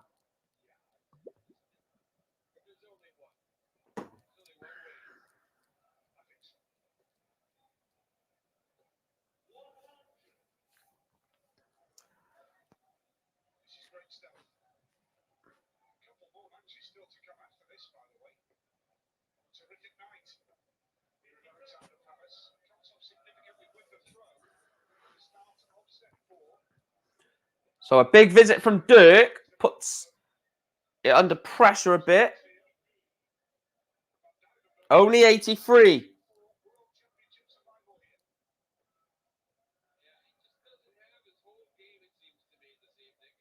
Only 60 from Boris. So a couple of slack darts there from both players. Dirk is going to want to hit 2 trebles at least. Oh, it's a bounce out. That's unfortunate. Still get 74, which is better than what I get props sometimes with 3 darts. So, and he's had 2 darts and one's bounced out. Ton 40 leaves himself 90. Advantage to Boris Koltsov by a long way.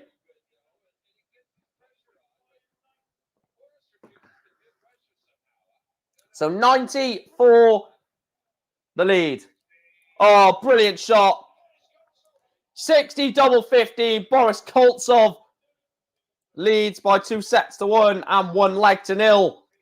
Boris Koltsov is now only 2 holes a throw away from a round 3 match against Smudger Ross Smith. That'll be a good game as well. Koltsov against Smith.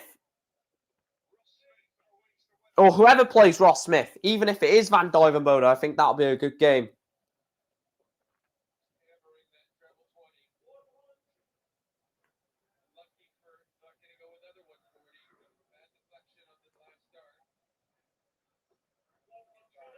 Good 140 that from Boris Koltsov. Just staying with Dirk just in case there is a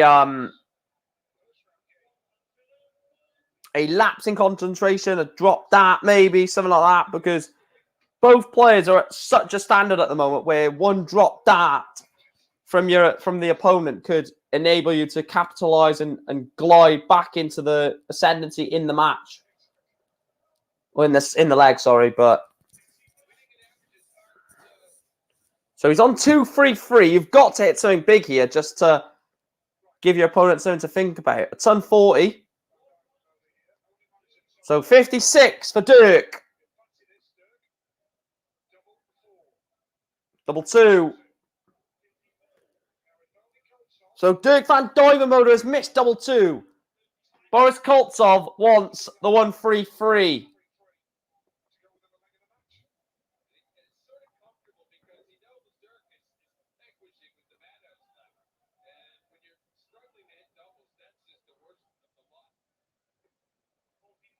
$43 leaves himself 90. So double 1 for Dirk.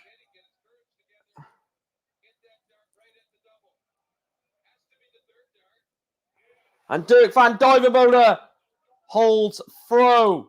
Takes leg 2 of set 4. 1 leg apiece between Dirk Van Duijvenbode and Boris Koltsov. Well, you can keep watching my stream, Evan. Oh, I forgot to answer your question. You said, who's the best player to never win the world in your time of watching darts?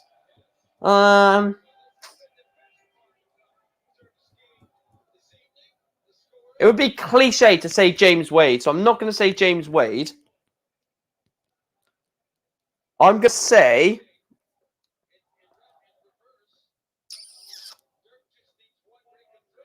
Michael Smith. Mike Smith is what I'll say. I don't want to be cliche. I don't want to be cliche and say James Wade, so I'll pick someone else. Michael Smith, bully boy.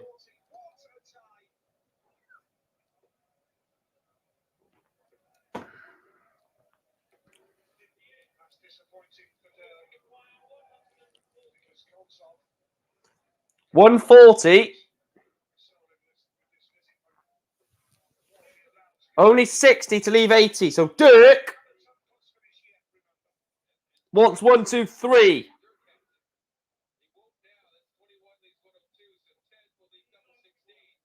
So Boris Koltsov wants 80 for the 2-1 lead and a holder throw. Single for double. Oh, Boris Koltsov misses tops. Pivotal moment.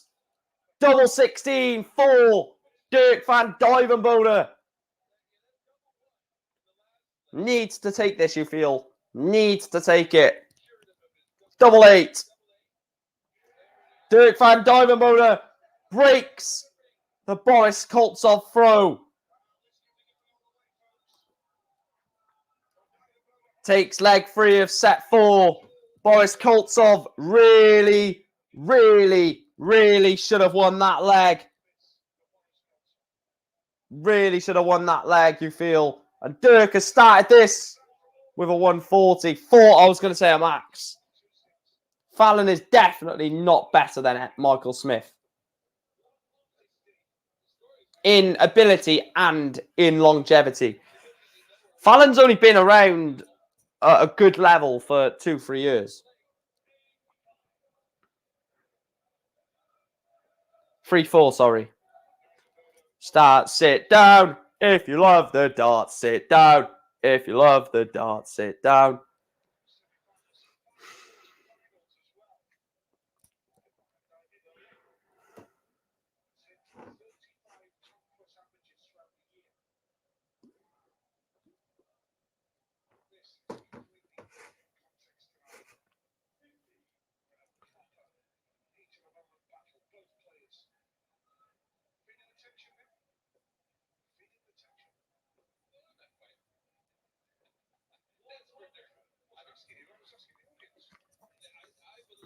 Is the next tournament you'll be doing?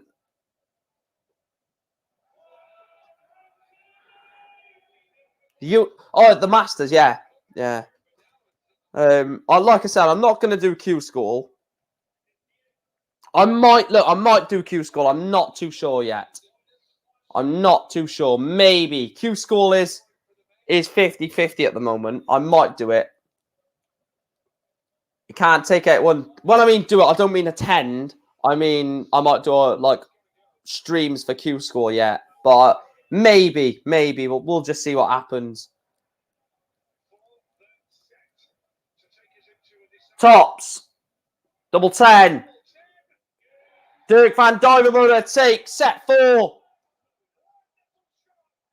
Oh, you cocky, arrogant little.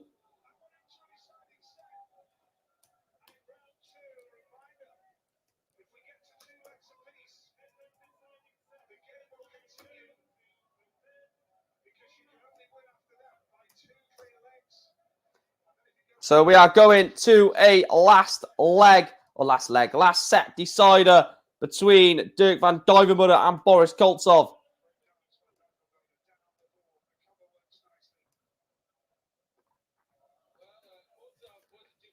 Ton 40 for Boris Koltsov.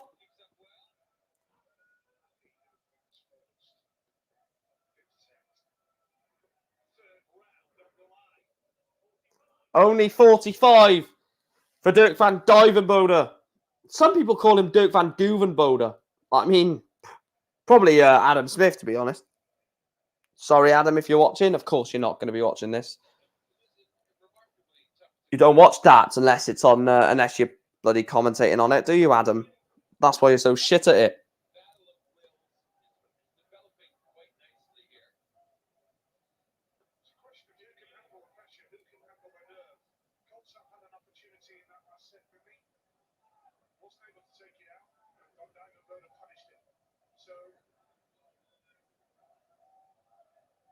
Oh, come on, Dirk. Why is he taking so long?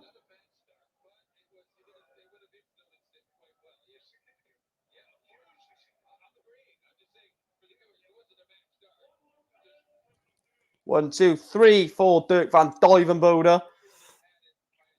Needs a big visit, you feel. He's not going to get it, Boris. Only 44. He's left 1-6-3. Not even a finish. So Dirk, 6 darts at 141.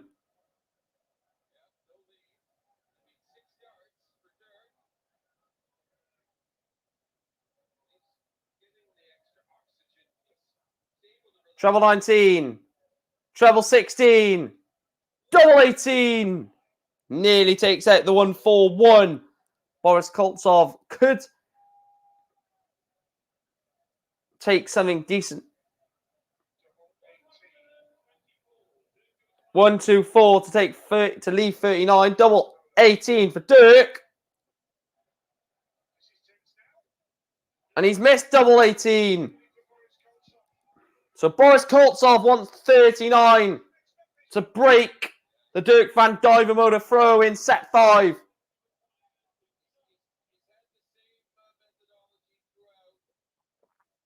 Double 16. And he's missed it. Both players have missed darts. Duijvenbode wants double 18 for the leg.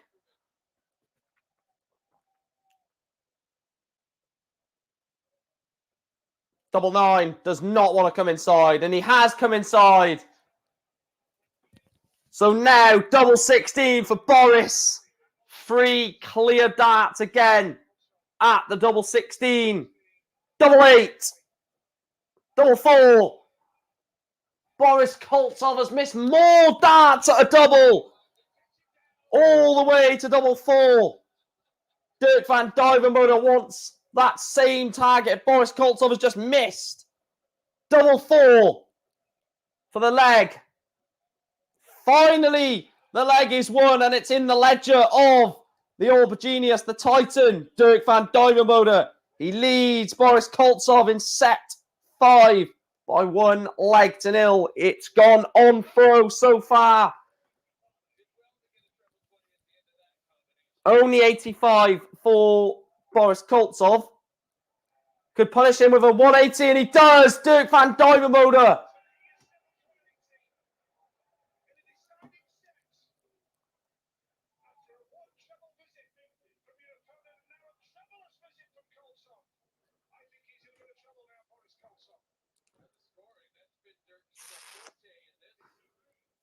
Good answer. Is that referring to Michael Smith? Or something else?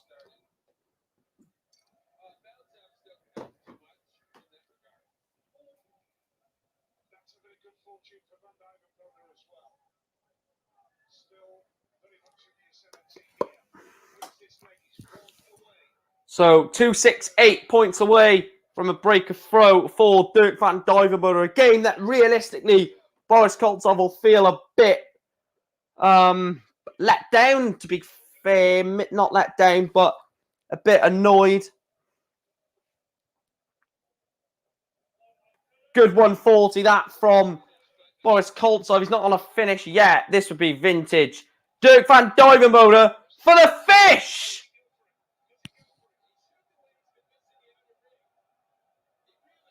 He's got to go bull. Got to go bull.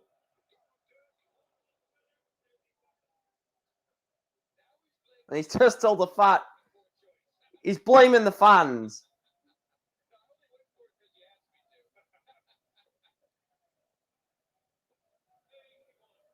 $81 for Boris Koltsov, 33, double 16 for a 2-0 lead, double 8.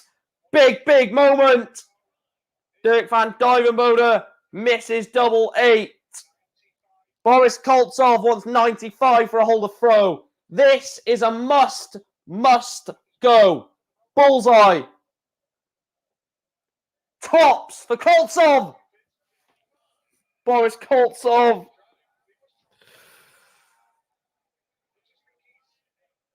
Oh, Boris. Double 4 for... And bust it! Oh my God, drama! Dirk van Duijvenbode was left on double 4 and he's bust it. He's gone double 18. Tops for Koltsov. Double 10. Oh, Boris Koltsov has missed darts. Oh my Lord.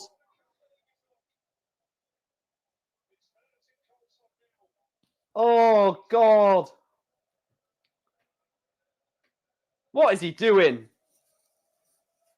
What is he doing, Dirk van Duijvenbode? Double 4.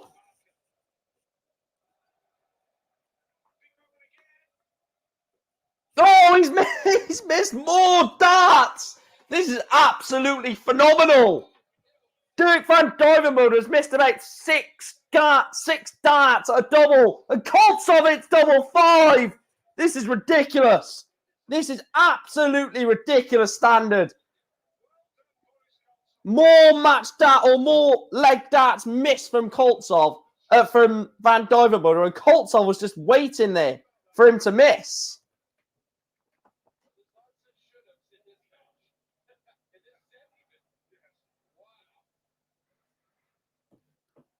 Do you watch Q School? Yes, I do, mate. Quite tentatively as well. I more look at the averages, to be fair, to see if I could compete at Q School. Oh, Koltsov with a maximum. This is ridiculous.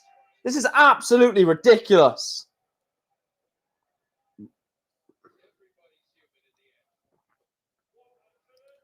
Ton 40.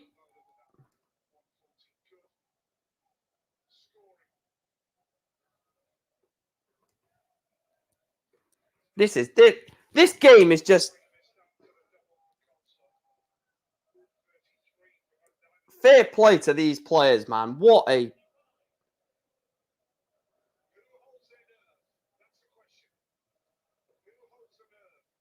He's got to do something decent here. A ton leaves him 90. 90 is not bad of a finish to take.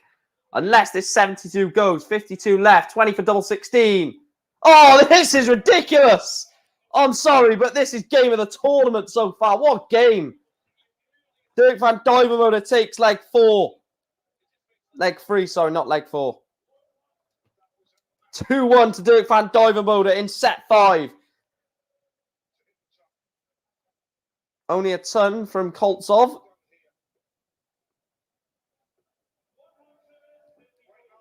One, 3, 4 for Dirk van Duijvenbode. 100 for Boris Koltsov. So he's steady at a ton. Yeah, there's still 2 more good games as well. Whitlock against Kleermaker, last game on, is going to be quite a good game. No, when I say quite good, it means very good. I never like to call an unbelievable game unless it's like 2 unbelievable players, like a Michael van Gerwen against Gerwin Price. I will call them to be fantastic games. This is great darts. Ton 40 for Boris Koltsov. Dirk is on 267, so a treble-less visit is what I was going to say. A ton, so he leaves himself 167.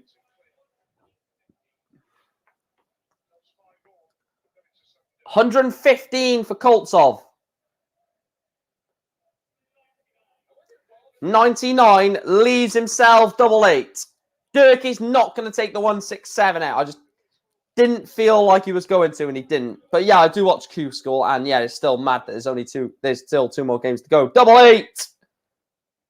88 for Koltsov. Oh, what a dart! Boris Koltsov, what a dart that was! It looked like the entire bed.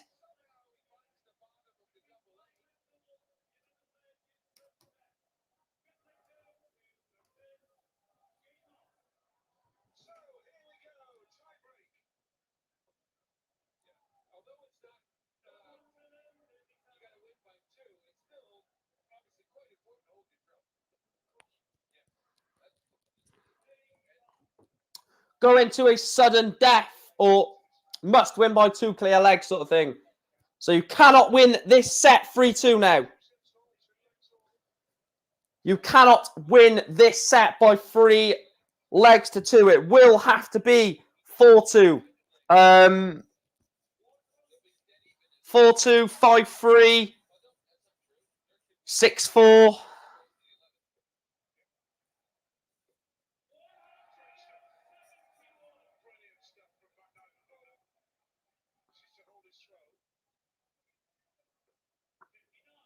Write this leg off, Koltsov.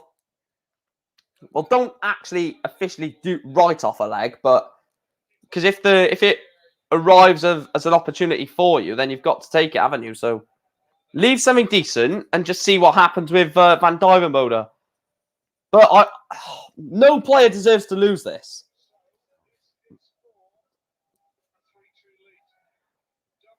Double 8. Dirk van Duijvenbode leads 3-2 in set 5. Koltsov is throwing to stay in the tournament. Boris Koltsov is throwing to stay in the tournament.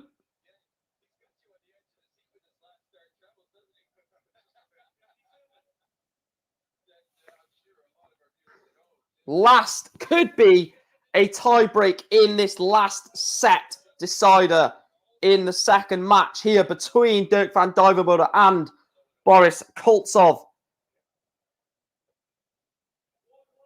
Only a ton.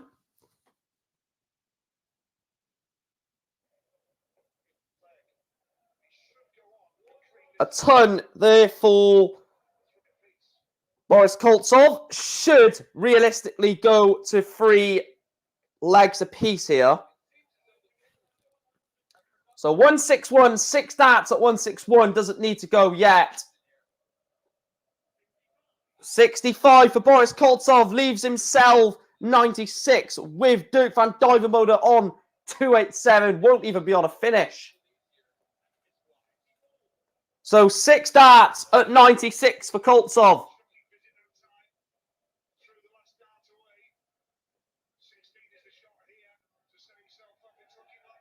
So he's hit 56 to leave tops. What? I tell you what, that is pressure. Tops for Koltsov. 35 left. Double 16. Oh, my Lord. Duijvenbode wants 83 for the match. I don't believe it.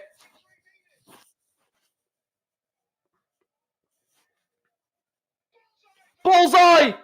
Oh, he's missed the ball for the match. Duijvenbode has missed the ball for the match. Koltsov wants double 16.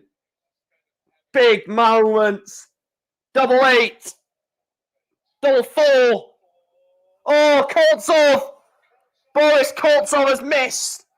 Big, big, big, big chances. Is Duijvenbode going double 19?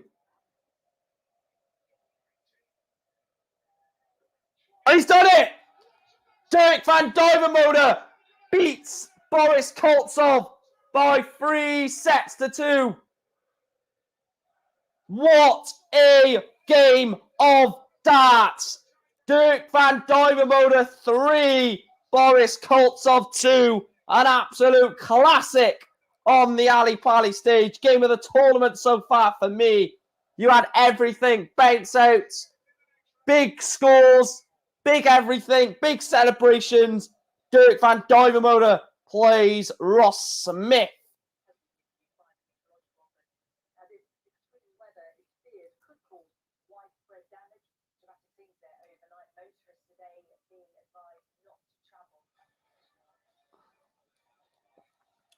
What a performance that is. What a match that is, by the way. That is unbelievable.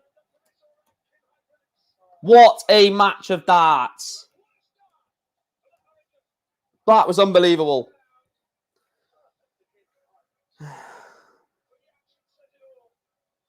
If I do a Q School stream, I'll show you how to watch it.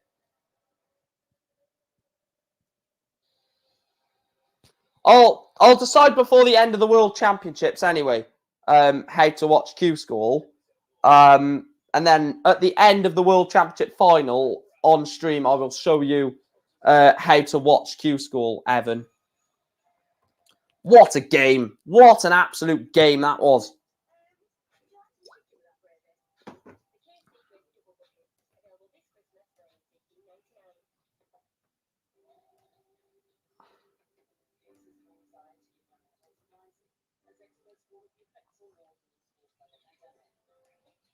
Right, let me make a new poll.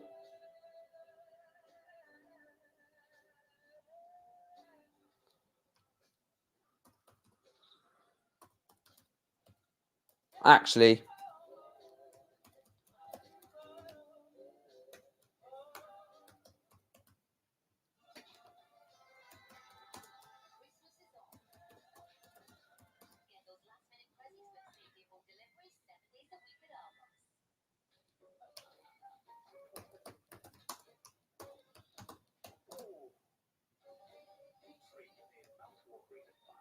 right, there we are. Just put a new poll on screen. So if you want to vote on that, it's just called simply Hurricane/Adonis. Obviously, Steve Beaton being the bronzed Adonis and Kim Huybrechts being the Hurricane.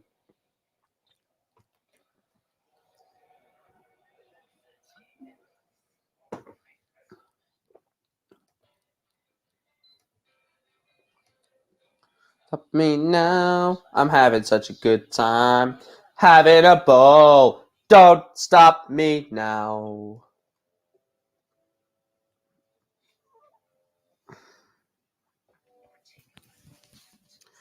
Having such a good time. Oh, when the speed of light.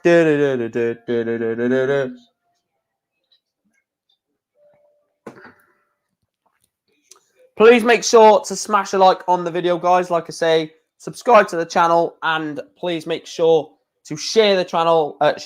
Share the stream, not the channel.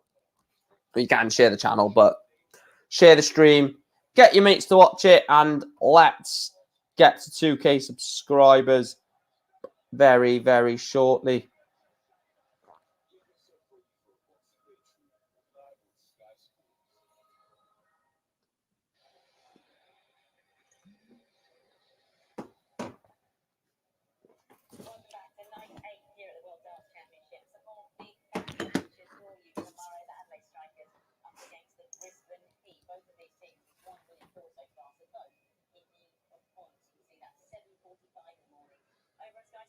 Yeah, I'm not watching that bloody... I'm going to watch the bloody Adelaide Strikers against the bloody Brisbane Raw, mate, in the bloody Big Bash.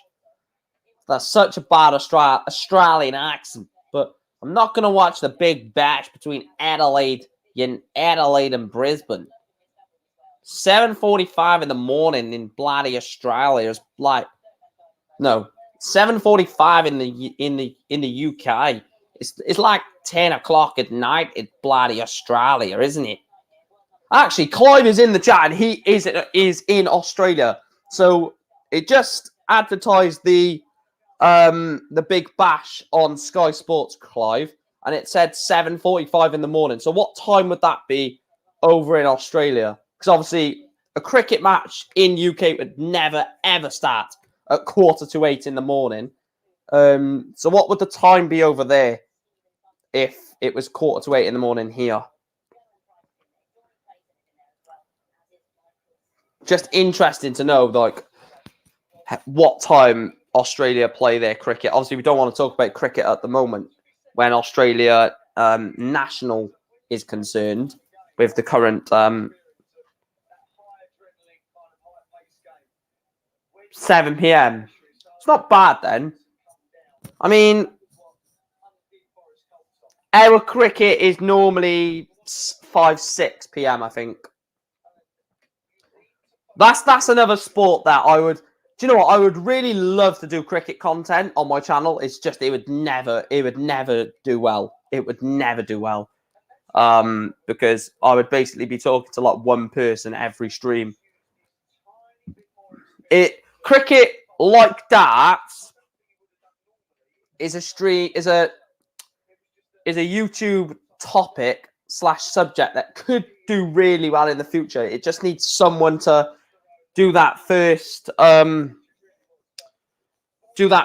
bit of content on it to really unleash cricket onto the YouTube scene. Like when darts first got onto YouTube, it was doing woeful. I can't remember who the first darts YouTuber was, but I remember the views being not that good, and then suddenly like darts fans realizing there's a sort of 8-4 darts on YouTube, and then a lot of people have done darts content on YouTube, and a lot of it has blown off, to be fair. Like these watch-alongs have blown off completely, so...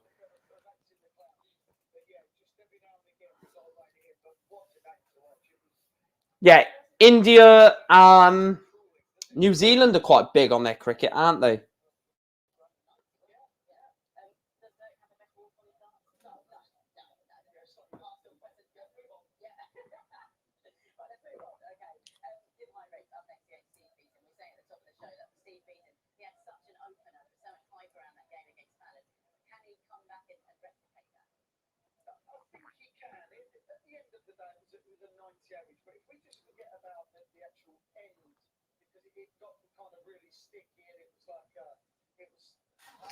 The thing is with Steve Beaton, right? He's just come off the back of a weird sort of build up to the Fallon Sherritt game because all the pressure was on Steve Beaton. There was no pressure on Fallon Sherritt. Yes, there was pressure, but in terms of in-game, not every dart, but the pivotal moments in the match, Steve Beaton was not getting booed, but the odd, who are you sort of thing. And that can sort of play on your mind, but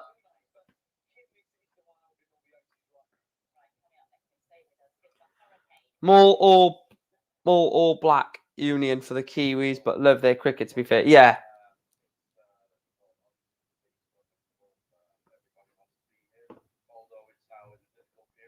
Why have you just said Ross Smith out of... What is that referring to, Iron Force? You saying Ross Smith?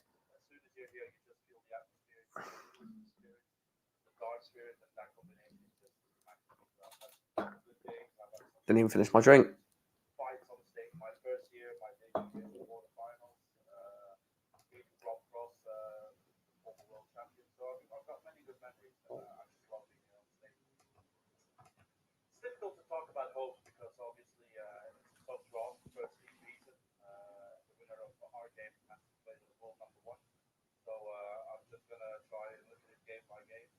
Realistically, right, if you look like...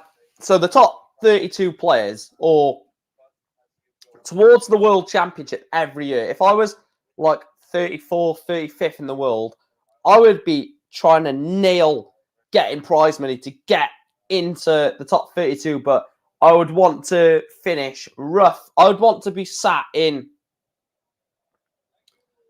I would say, position 28 to like 22, that sort of area in the world. So you get a lesser, not a lesser seed, but you don't want the world number 1, 2, 3, or 4 realistically in round 3, sorry, of the world do. So you want to try and finish in a position where you haven't got the world number 1, 2, or 3. You want, if you're a bottom end 32 seed, you probably want to get a 26. You want to probably finish 26th and get like a 7th, 8th seed or something like that. But you know, that's just, it's all. Excuse me. It's all mental side, isn't it, to darts?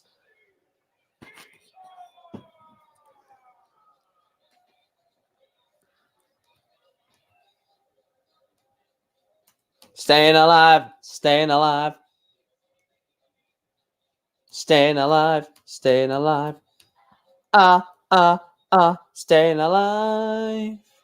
I can't remember Kim Huybrechts' walk-on. We'll hear it in a minute, of course, but I think Ross Smith does beat Dirk, if I'm truthfully honest with myself as well. We're just under halfway to get into 20 likes. So please make sure to hit that like button, guys. We are on the road to 20 likes, and we are also on the road to 2,000 subscribers. So we're not too far away.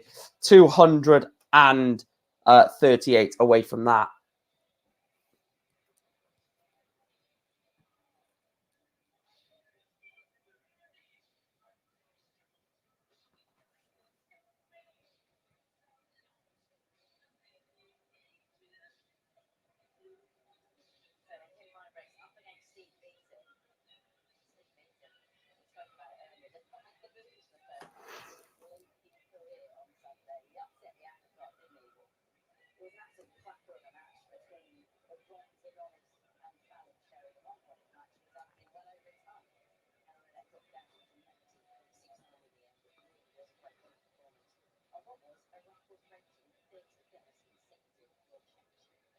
The bronzed Adonis.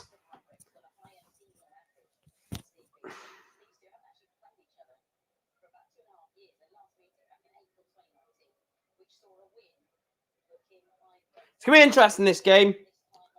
This game could give you either one of two. It could be a very boring game or a very entertaining game. I'd probably sway towards, not boring, but slow and just, I'm not sure, just a bit slower, I think.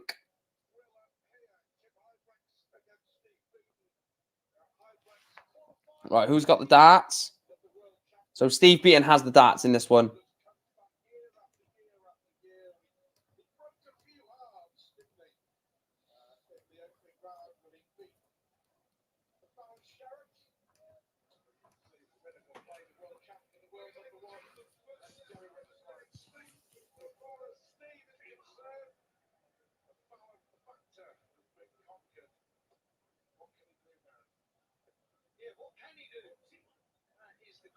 Only 41, opening visit. You want to start as you mean to go on, don't you?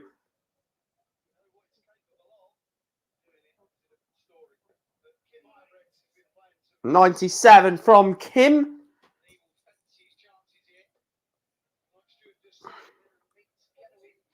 The winner will play Gerwin Price in round 3 on Monday, the 27th of December.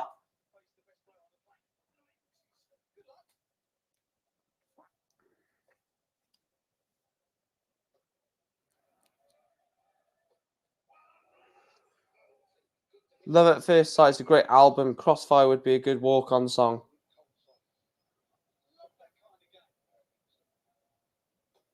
I thought it said Love at First Sight, Love at First Sting. I've never heard of any of these songs, to be fair.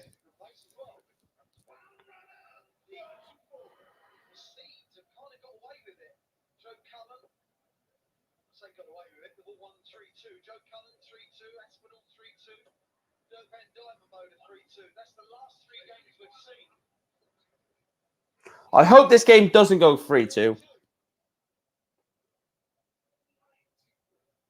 93 for Steve Beaton, leaves himself 50. Huybrechts for the 147.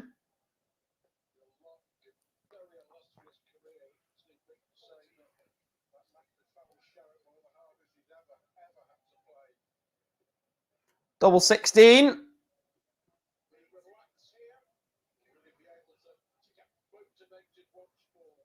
So Huybrechts wants 104.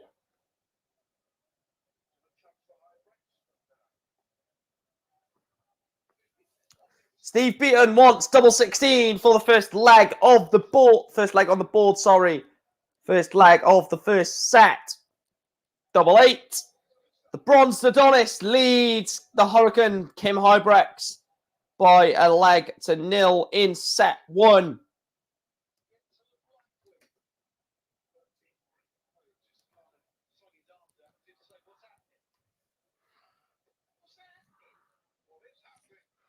We are halfway to our like target of 20 likes, so please make sure to smash a like on the video. And our next subscriber mini target is 1,775, which we are 13 away from that. So if you're watching this and not yet subscribed, hit that red subscribe button. It will be much appreciated.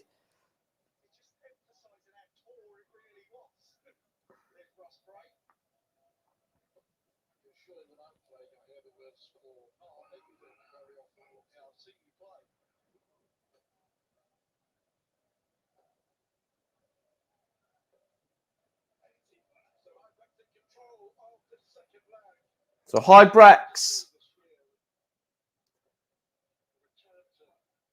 Every time Kim goes on stage, you've heard the first release of the album, Rock You Like a Hurricane.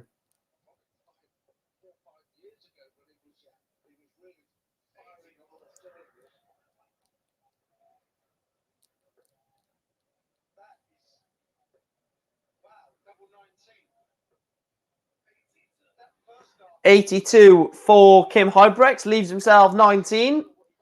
Steve Beaton is on 242. A maximum though. And it is a maximum to leave himself 62.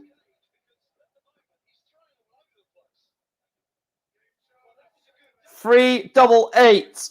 Kim Huybrechts levels up set 1. Kim Huybrechts 1. Steve Beaton 1.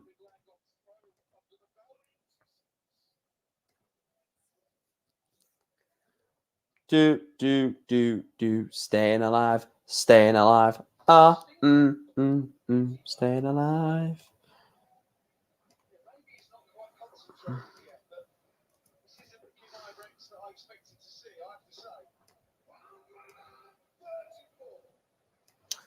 Good darts there from Steve Beaton, 134.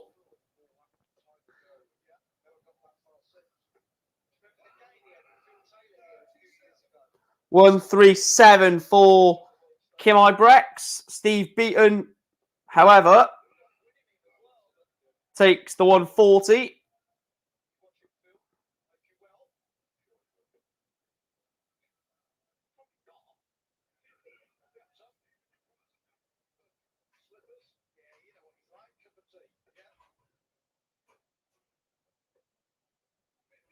Only 59 visit for the Bronze Adonis. Kim Huybrechts miles away in the leg. Good last dart, that. So 72 for Steve Beaton for a holder throw to lead Kim Huybrechts 2-1 in set 1. Double 16 miles away. So double 16 for Steve Beaton, but Kim Huybrechts has a chance at the 130. Oh, he's gone into the treble 1. 1-4.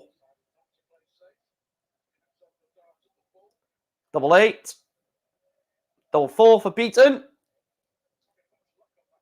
Oh, Steve Beaton has missed 3 darts for a holder throw. So double 8 for Kim Huybrechts to break the Beaton throw.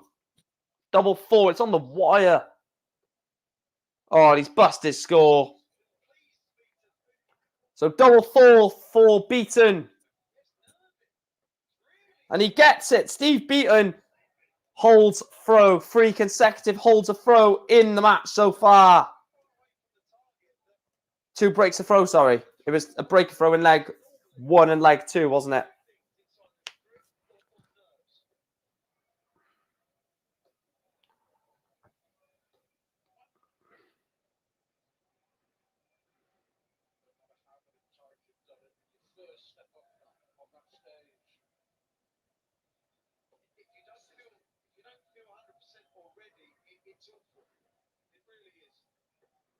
Unlucky Steve Beaton.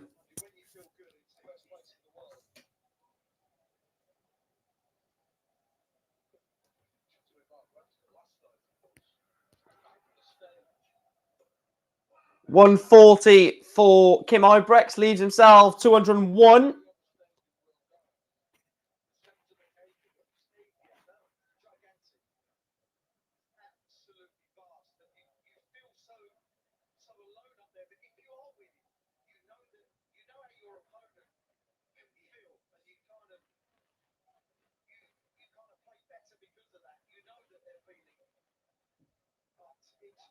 $100 for Steve Beaton. Steady ton. 143 for Kim Huybrechts. There's 60. Single 17. Not going to go now.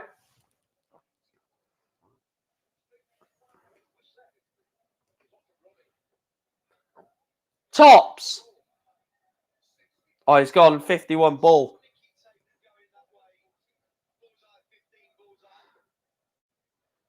$17 for double 16. Double 8 for Huybrechts. And he's missed it.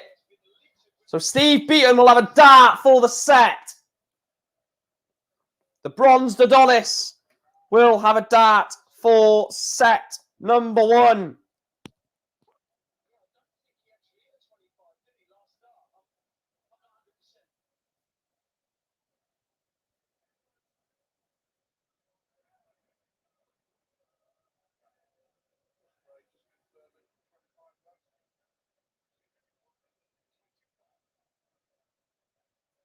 So he did it, 25.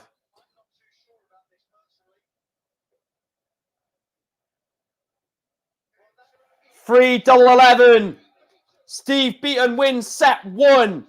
I'm not too sure if Steve Beaton was actually on 25. I'm not sure he was. I don't think he hit a 25, did he?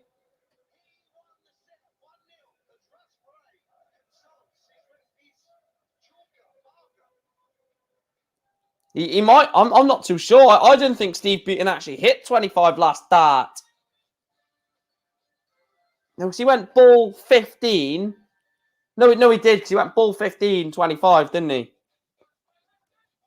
Steve Beaton leads Kim Huybrechts by 1-0. The bronzed Adonis is 2 sets away from playing Gerwyn Price in round 3 of the World Darts Championship.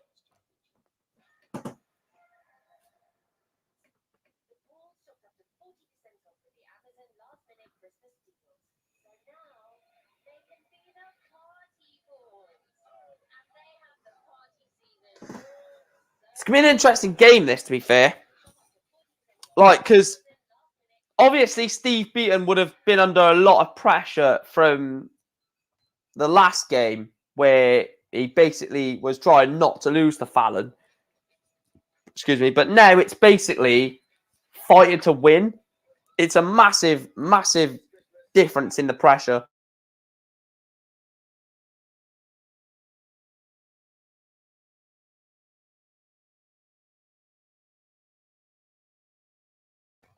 Like in the last, what I mean, like in the last game, it was basically he doesn't want to be a male that loses to Fallon Sherrick. Basically, is what the general gist of the last game against Fallon Sherrick was.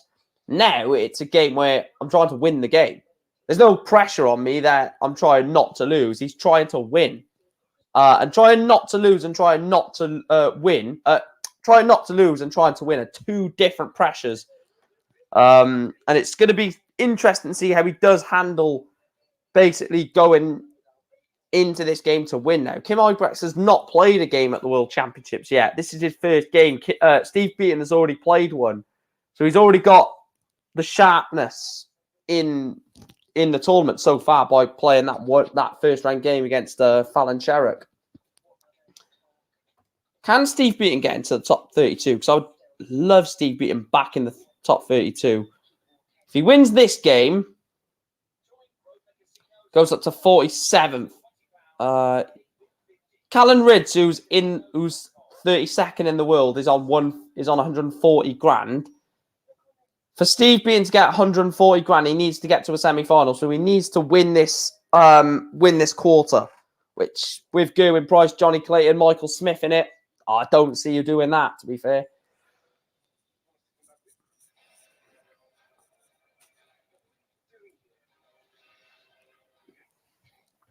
But yeah, Steve Beaton is one steady guy, just does what he needs to do, goes about his business.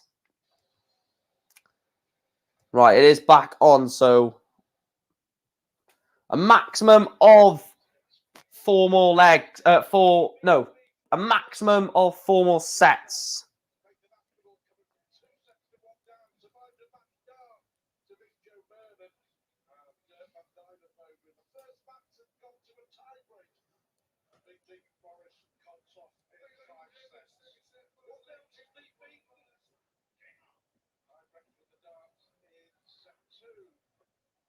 Steve Beaton leads 1-0 against Kim Huybrechts.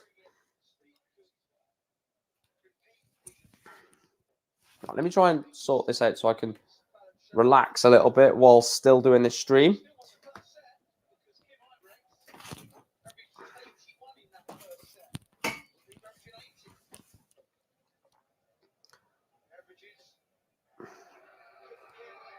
$180 for Kim Huybrechts.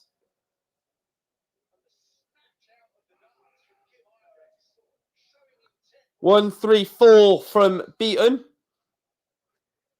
He has a weird sort of throw, Kim Huybrechts. I don't know if it's just this game or it's his regular throw, but it seems a bit rushed. And normally he's more of a slower player than this. He just seems like he's rushing a little bit.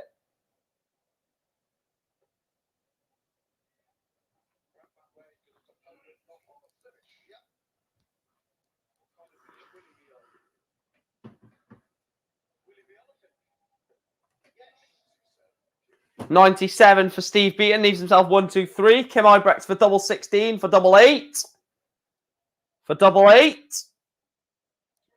Kim Huybrechts has missed more darts at a chance of winning the leg. Steve Beaton wants 48 for 18. Bullseye for miles away. I was about to say bullseye for Beaton, and it was absolutely miles away. Double 4 for Steve Beaton, for Kim Huybrechts, sorry. Wins leg 1 of set 2.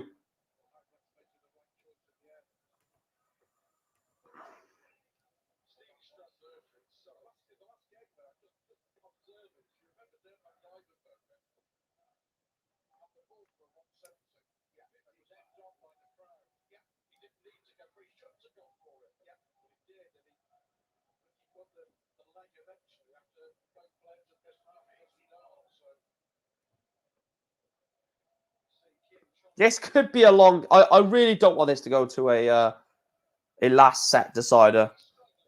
That's no disrespect to either player. It's just... It seems a bit slow. It seems a bit nervy. You know, you're playing to play the world champion, so I can understand the nerves and the pressure up there, but you've... I don't know. It's some games you just prefer to stay on longer than others. Like Jason Lowe against Jose de Souza.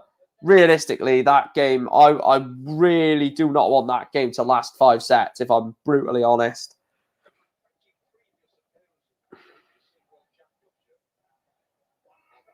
Ton 40 for Steve Beaton, leaves himself 94.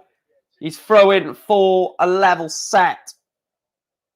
The thing is, even if Steve Beaton does beat, it's not a shock, is it, really?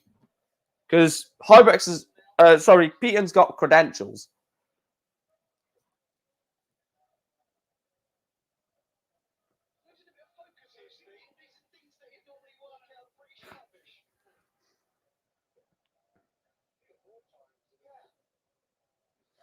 Sorry, I was gone, Mike. I was watching the Liverpool game. Liverpool won. Great. 59 left. 19 for tops. And he's missed it. So Kim Huybrechts wants 50 for a break of throw. Double 16. He's missed it. So Steve Beaton wants double 10 for a hold of throw. Steve Beaton does hold throw. 1-1 in set 2. Steve Beaton, of course, is already 1 set to the good over the Belgian Kim Huybrechts. Ton 40 from Huybrechts.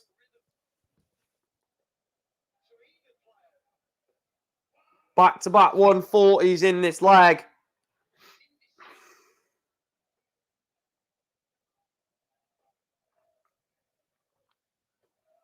Back-to-back 140s. Go on, Stevie B. He's not going to do it.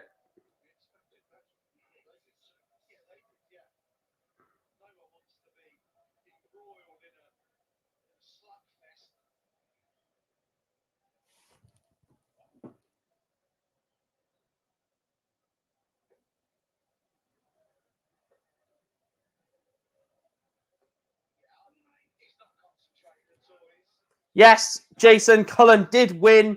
That does he hasn't won the final yet, pal. My sort of deal still stands as well, by the way, Jason.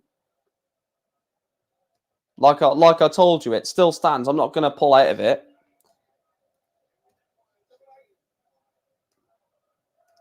Double 8 for Kim Huybrechts. Going to have to move over to the right. Double 8. Double 4. And he's missed double 4 and double 8. So 68 for Stevie B to break the throw and to throw for the set. Double 16. Inches. Absolutely inches.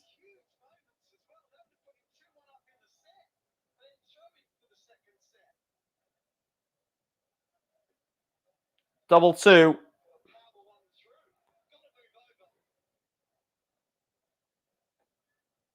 That is unfortunate darts from Kim Huybrechts. Double 8 for Beaton. Double 8.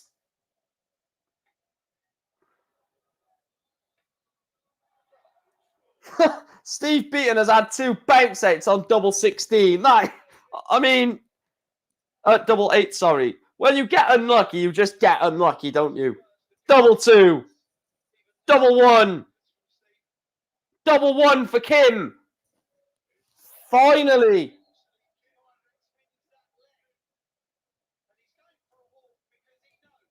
Kim Huybrechts, finally.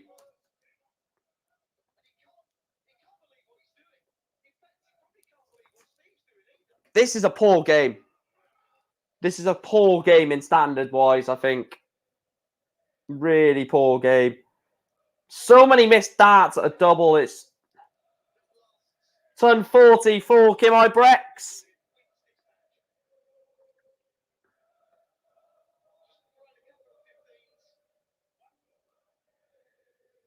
I'll tell you what, whoever wins this game will not cut it against Gerwyn Price. No way. Gerwyn Price will swallow you up if you have darts like this. I guarantee you.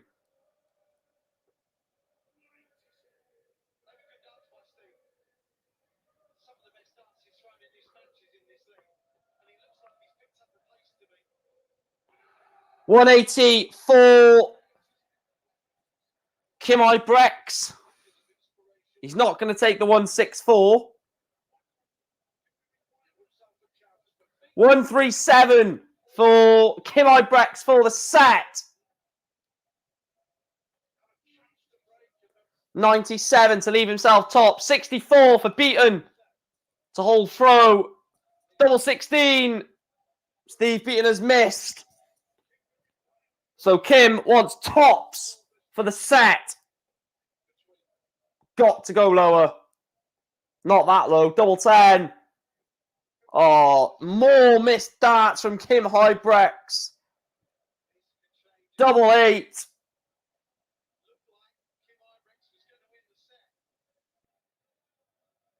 Oh, Steve Beaton has missed more darts at a double. This is outrageous. The standard of this is woeful. Double 10, surely. Surely double 10. Kim Huybrechts wins the second set. I don't think he knows how he's won the second set. I certainly don't. Steve Beaton misses darts. Huybrechts misses darts. But it doesn't matter because after 2 sets, it is Steve Beaton and Kim Huybrechts with 1 apiece.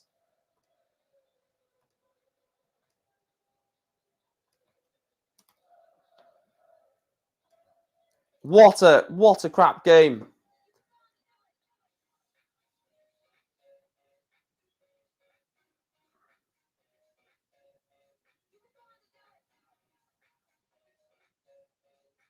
Run through a few questions.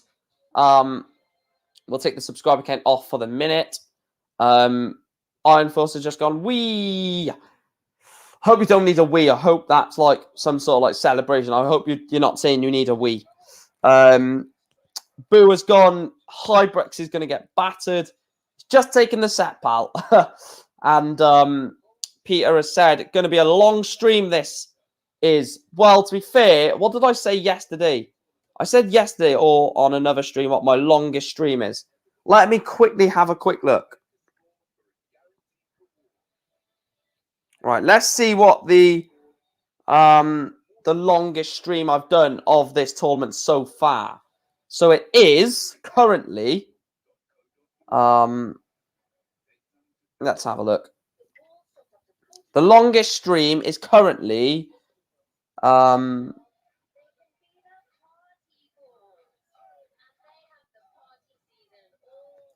hours and 28. We are an hour and 25 away from breaking the record for the longest stream so far for the tournament.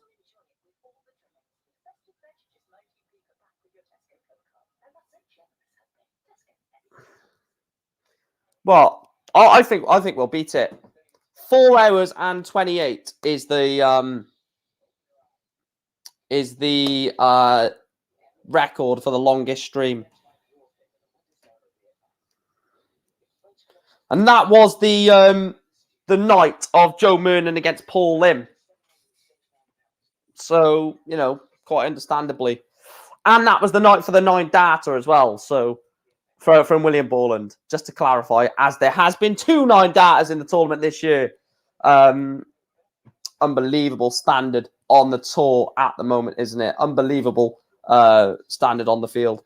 Will Simon Whitlock be on any time soon? Well, Simon Whitlock's time surely has got pushed on. Yeah, Whitlock's time is now 11:15 start, which crazy, isn't it? Crazy. So Whitlock will probably be on at 11 o'clock. To be fair, if it's a long stream, must mean all games are close, which they have been so far. Yeah. Which is good. You want to see close games. You don't want to see, like, obviously for me doing actual watch-alongs, it's really tough to power through like 3-4 hours on a watch-along. So I can the odd game I would prefer it to be a 3-0. So I would prefer Simon Whitlock or Kleermaker to win it for 3-0. But my stream for the final, I'm going to make sure I've got quite a lot of food for the stream for the World Championship final, just for the potential. Excuse me, just for the potential of it going 13 sets. That would just be ridiculous. Please make sure to subscribe to the channel, though, guys. We are on the road to 2K. We are 11 subscribers away from our mini target of 1,775. Good job Chris is not coming home tonight, because he wouldn't get into Carlisle until about 6 a.m.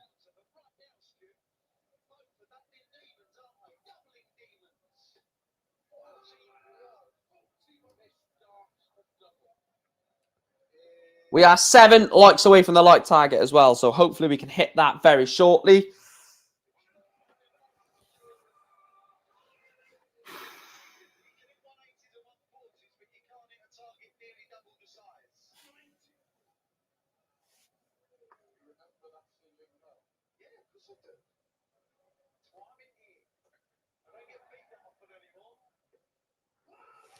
Kim Huybrechts, 6 perfect darts. Surely not. Surely we are not going to see the 9 for the 3rd time at Ali Pali. 2020 double 12. Boo.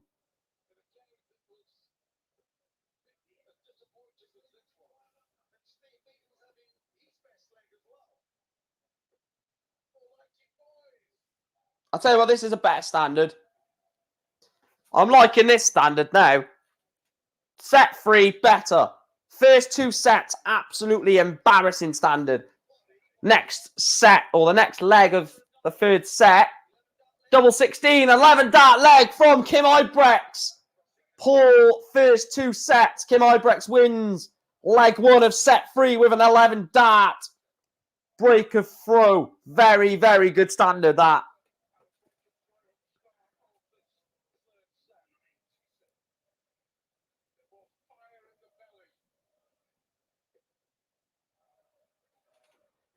Oh, you're lucky, Clive. He's staying in London in hotel again, which don't blame him for. Yeah. He came into the stream yesterday, Ray. I nearly called you Raymond. He came into yesterday's stream, Peter, and he said, I'm watching your stream in the hotel. And I said, enjoy yourself, pal. I mean, you don't have to, you're in London. Go. I literally said, if you don't have to like stay in the stream if you don't want to, you can go and enjoy London. But no, he's an amazing lad. Chris Welch, very, very, very good mate.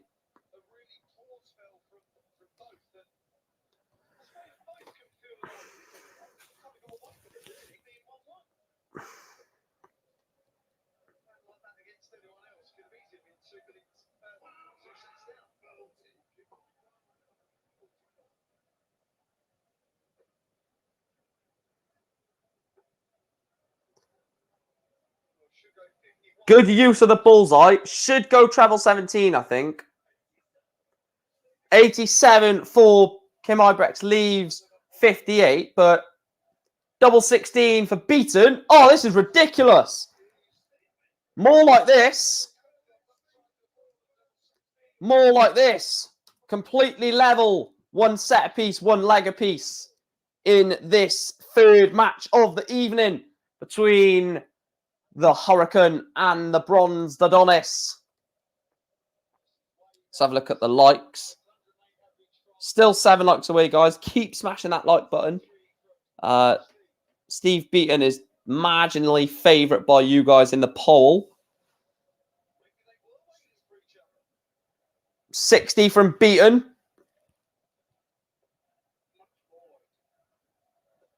Set 3 average, 106 for Kim Huybrechts, 110 for Huybrechts, 99 for Steve Beaton.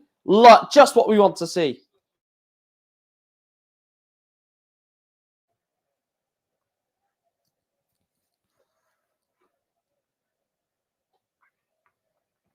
Good second dart that from Huybrechts to get himself a ton.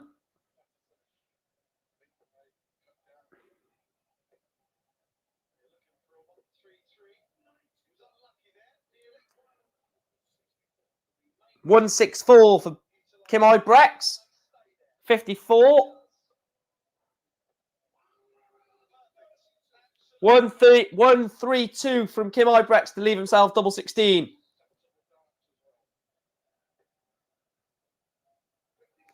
Yeah, he's a good player, Steve Beaton. Very consistent. Double 16 for Huybrechts. Double 8. Another one of them. Double 8, double 8. Oh, what a shot that is from Kim Huybrechts. Was going for double 16, drops into the double 8, and he thought, score, then we'll have another double 8. From not being able to hit a bloody double for about 10 legs of that, we've seen loads in these last 3 legs. The standard has just been raised. It's like Wayne Mardle must have went into the back room with them and said, come on, lads, this should be a lot better. And they just turned up.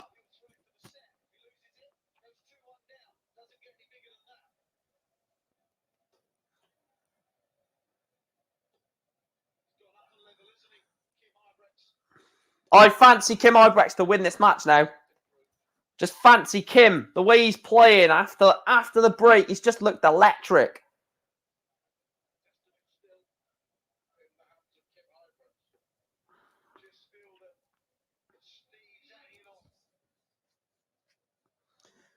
I do think he loses this, unfortunately, Beaton. But, you know, he's played well in the tournament, to be fair, hasn't he?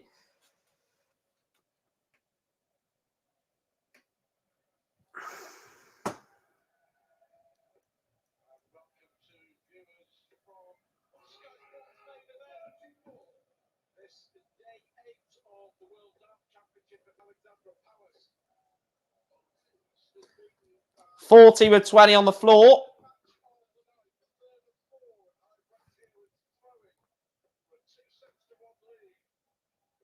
$13 for tops.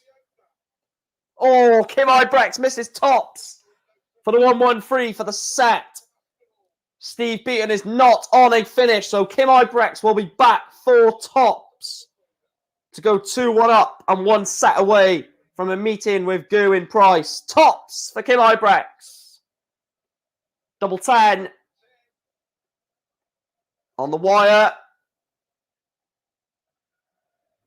Oh, it's deflected. Beaton wants 1-2-4. This would be a right knockout blow.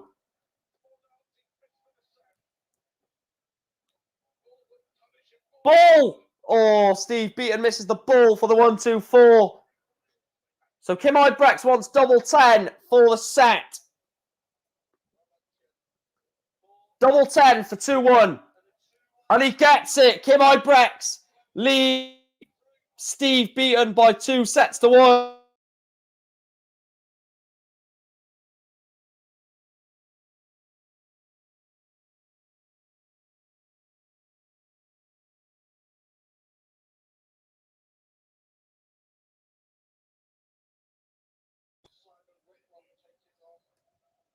Decent average now, to be fair. It's a better standard, isn't it?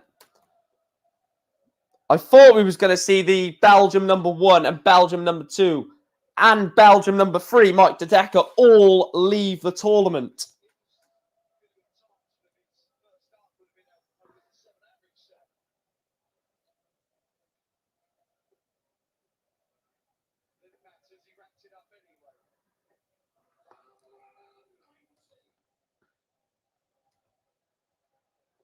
Come on, Beaton, stop playing like a sod. Wait, have I got... I don't think I've got any of these in my fantasy. I'm gonna have to make some transfers out in my fantasy team, aren't I? So Nathan Aspinal got me 10 points. Joe Cullen got me 8 points. And I've got Raymond van Barneveld to play again against Rob Cross. So if Barney does me a little favour in beating Rob Cross, that'll be great.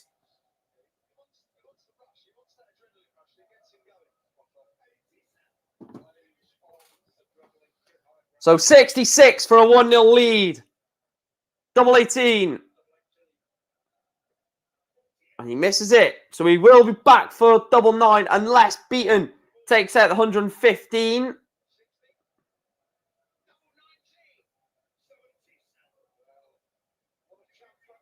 Misses double 19. So Kim Huybrechts double 9 for the leg.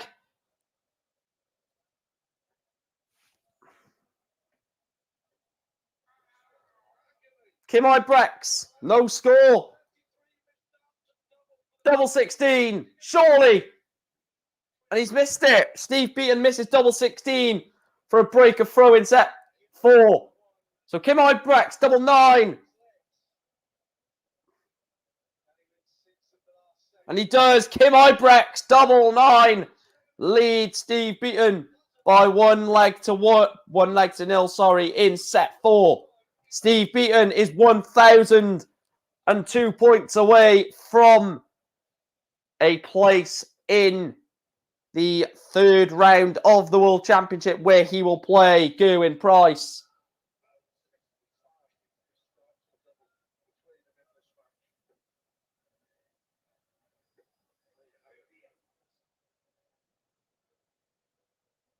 Kim Huybrechts has missed 33 darts at a double.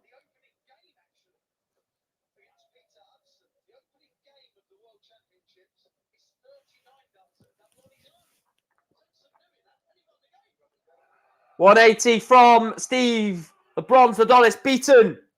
Kim Huybrechts is on 261, and maximum for him leads himself 91. 140. I'll just ignore that. Boo says Sod Fallon would be killing Huybrechts. Unusual, so many bounce hits for Steve. And yeah, his darts normally sit into the board quite comfortably, don't they? Only 48 for Huybrechts. Double 16. What a shot that is. Steve Beaton takes out the 146. 60, 54, 32.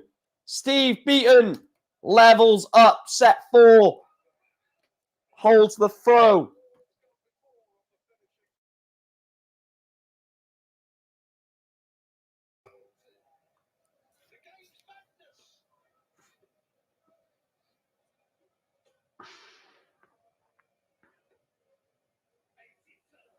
Only 82. A poor visit from Steve Beaton will give the ammunition for Kim Huybrechts to a big score to leave something decent. A 180. That is a brilliantly timed maximum to leave himself 99. Steve Beaton is under all sorts of pressure to push Kim Huybrechts. So 99 for a holder throw to go within 1.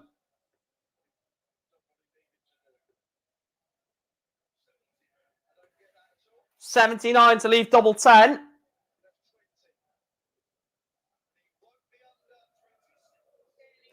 Six darts at 20 for Kim Huybrechts. First dart.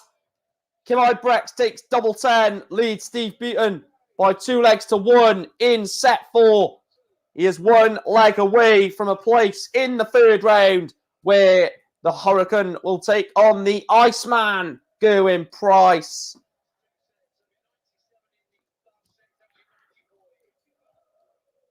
Let's see if we've hit 20 likes.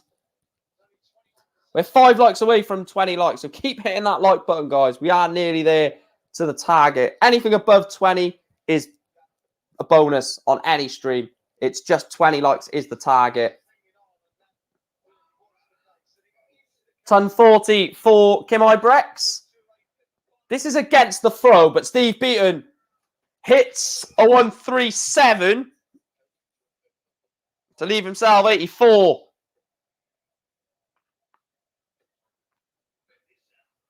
Only 57, so 64 then for the bronze Adonis. Double 6. Why he's done that, I have absolutely no idea.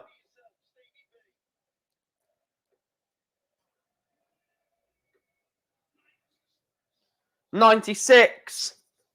Leaves himself 1, 2, 3, but Beaton takes out double 3. And we are going to a last leg decider in set 4. Kim Huybrechts has the dart.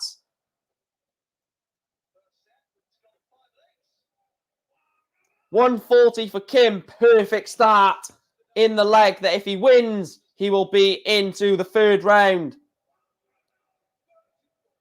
$140 followed by a 134. Great standard.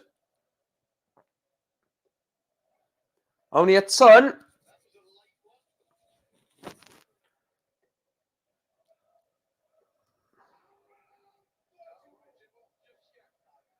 1-3-4. Kim Huybrechts will want to leave 81 here. Will want to leave 81.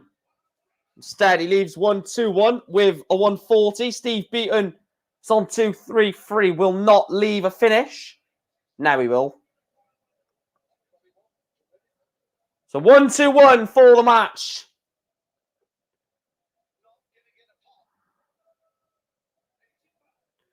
$85 for Kim Huybrechts to leave double 18. And Steve Beaton will not have a chance. So double 18 for the match for Kim Huybrechts. Double 18 for the match. Good marker. And he's missed it. 80 for Steve Beaton. 20 for tops. Tops. And he's missed it. Is that the moment?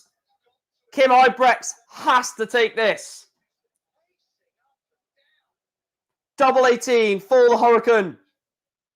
And he gets it. Kim Huybrechts beats Steve Beaton in what was never a classic game at the Ali Pali. Kim Huybrechts somehow gets over the line. Even I don't have an idea about how he's done that, to be fair. But Kim Huybrechts beats the Bronze Adonis. The Fallon Sherrick Slayer is out of the William Hill World Darts Championship. And Steve Beaton will take on the main man, Gerwyn Price, in round 3 after Christmas on Monday, the 27th of December.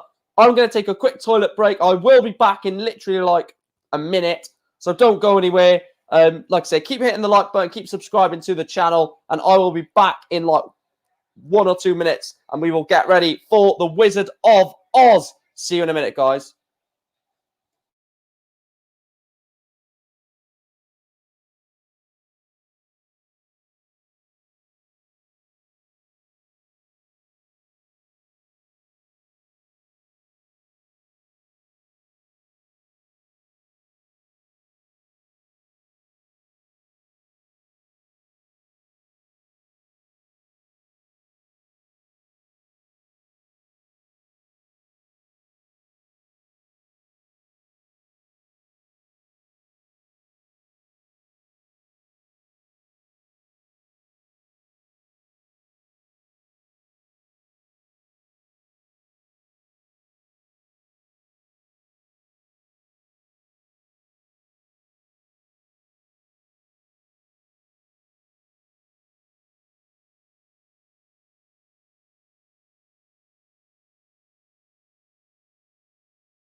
Right, there we go. All sorted.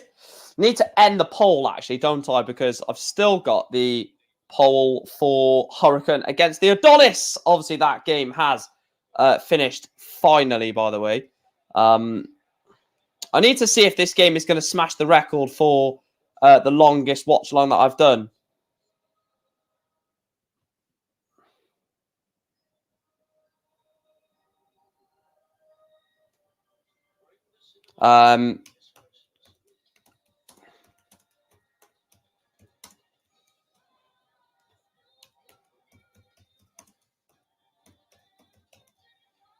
Who is Simon playing again? Bloody hell, I can't even think. Matt on Kleermaker. I couldn't even think of who he was bloody playing.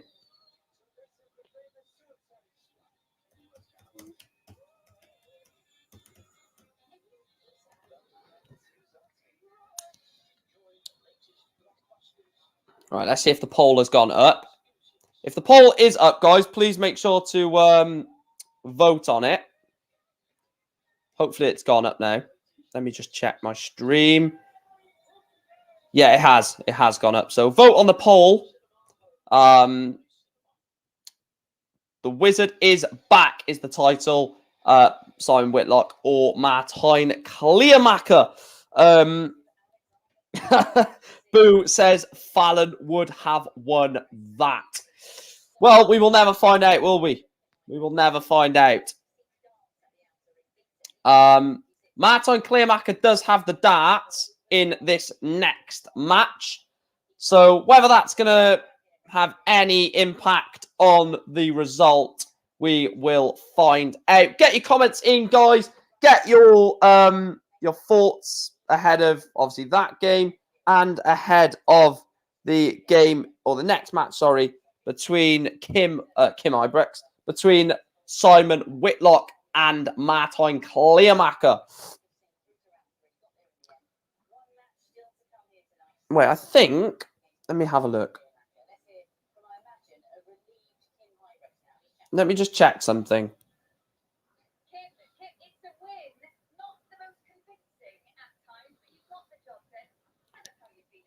Right, we are an hour away, guys, from...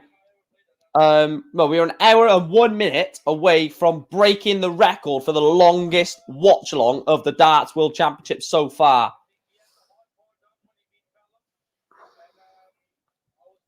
I'll take this off for now. But get your thoughts in and predictions and stuff like that.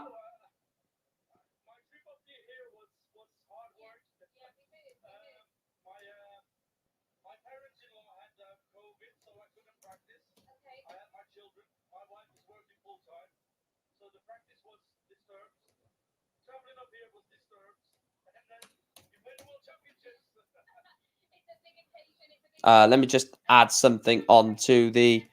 there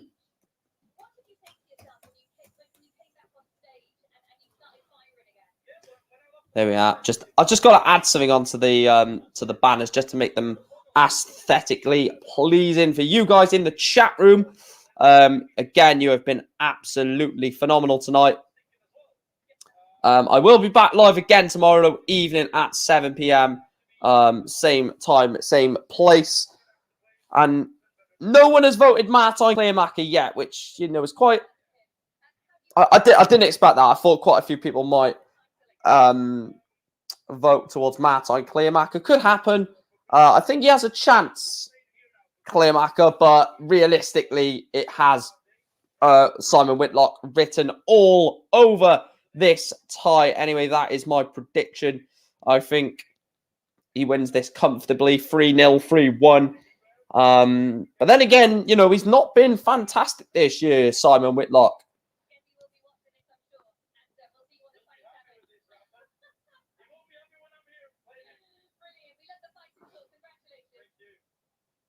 Does Kim Huybrechts have a chance against Gezi?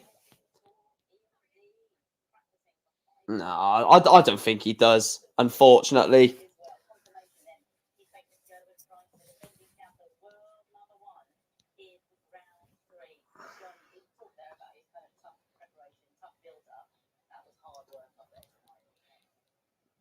That was a poor game. I'm sorry to, you know, any Belgians. Well, I'm not sorry to any English. Only joking, guys. Love you all. But that was a crap game. I'm sorry. That was really bad. We've seen really good games at the Worlds this year. We've seen not good games. I think that was one of the worst I've seen. It was just so hard to watch. It wasn't aesthetically pleasing. Didn't mean to do that. It wasn't, you know, like massive scores, massive averages, massive checkouts. It was one of those games where you could just say, let's just end this game. Kim Huybrechts the winner now. Let's not talk about that. It's not a game to warrant talking deeply about it, because ultimately it was very, very poor. I must say. Let's see if we've hit it. Have we hit 20 likes yet? Let's have a look. We haven't. We're 2 likes away. Hit that like button. And we have got a vote for Kleermaker, to be fair. 6 votes for Martin Kleermaker, 6 votes for Simon Whitlock, 1 for Kleermaker. It's a difficult game for Kleermaker because everyone's buzzing to see Simon Whitlock back on TV again. He's always one that entertains people.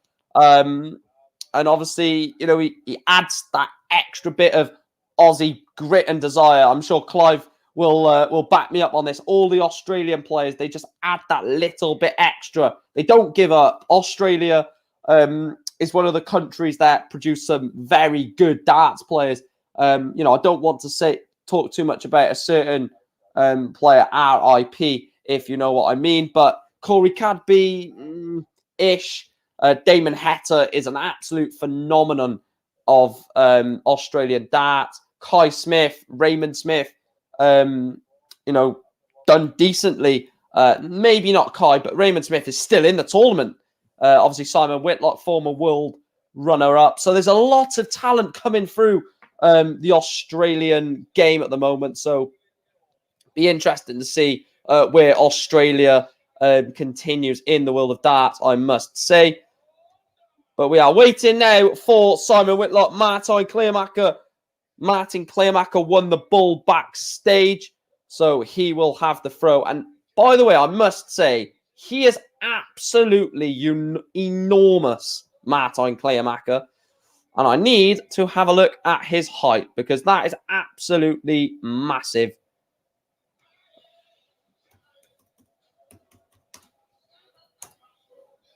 Tell me what you see.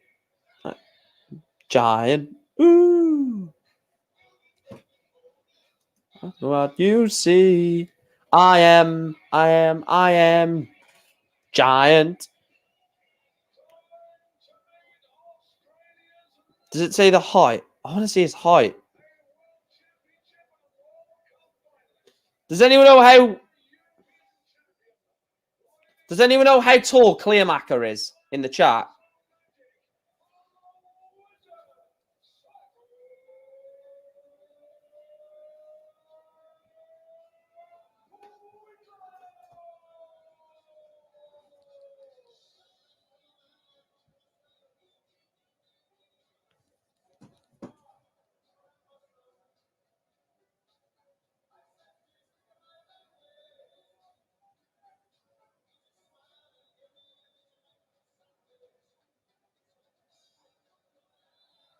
I tell you what, Simon Whitlock on TV is just something different.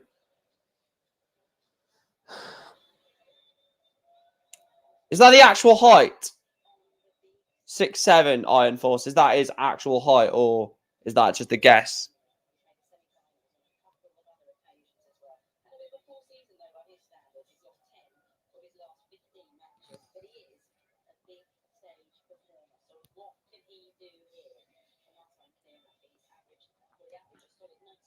We are 10 subscribers away as well, by the way, from the mini sort of target of 1,775.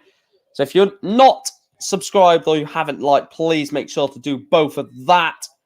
We are 2 likes away from the like target as well of 20 likes.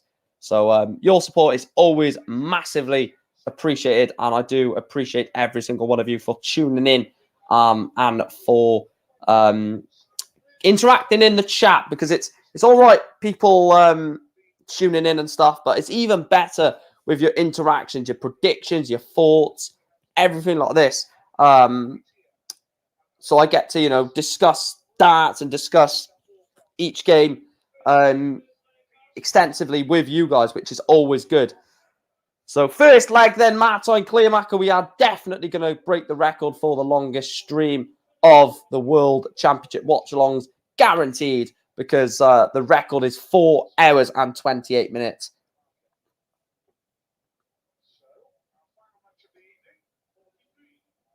I'll tell you what, this board is going to get absolutely ruined.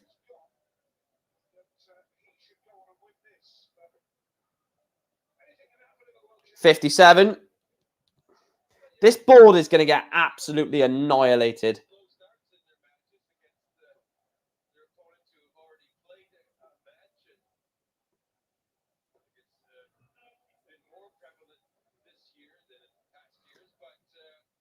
Oh, 6'7" is his actual height. Cheers. Is it really a rule that if you catch your own bounce out without crossing the hockey, you get to rethrow the dart? I heard that years ago. I'm not... Oh, surely that can't be a rule.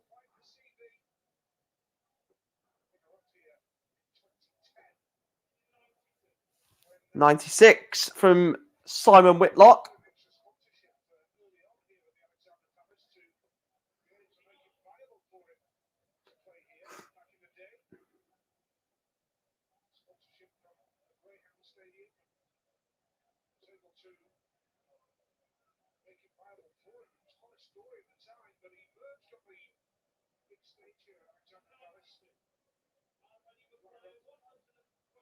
So Martin Kleermaker wants 120. So 170 then for Simon Whitlock.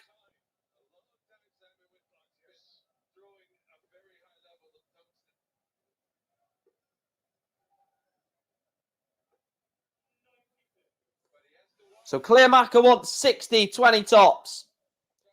Tops for Kleermaker.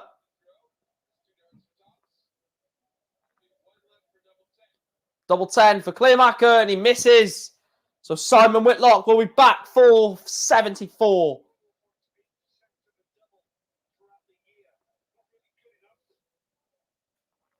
Treble 11. 9 for double 16. Comes inside.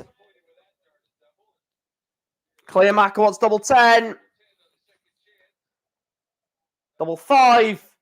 Martin Kleermaker gets double 5. He leads Simon Whitlock by 1 leg to 0.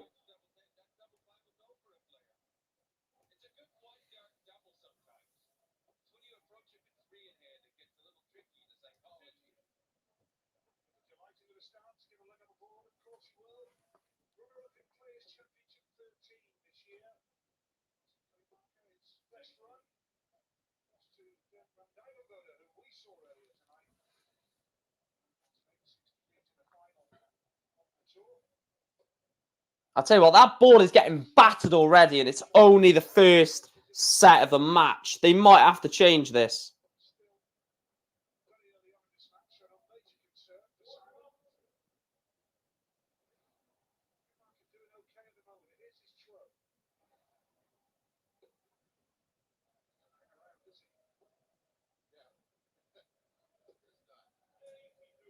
Only 83 for Simon.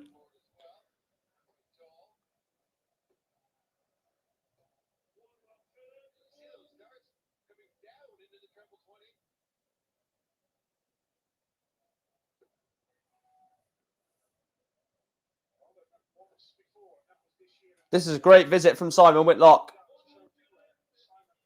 1, 3, 3, 4. Simon Whitlock leaves himself 166. Not on a finish, of course. So want to leave himself something good here, Simon. From 166.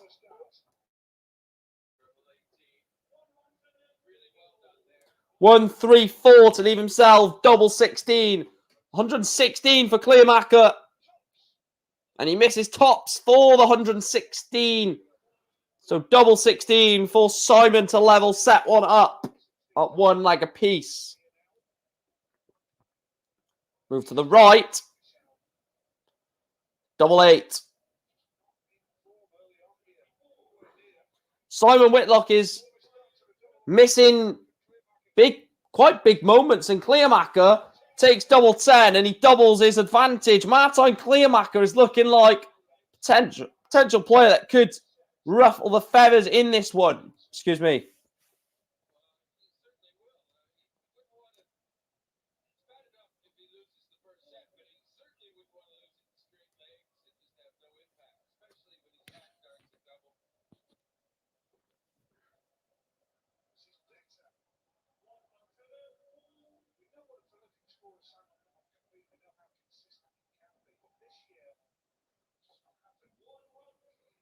Turn for Kleermaker. 29% on the doubles for Kleermaker, 2 out of 7. Whitlock, of course, 0 out of 4 on the outer ring. 81. He keeps hitting that 81, 85, 83 shot a lot. Whitlock, I've noticed.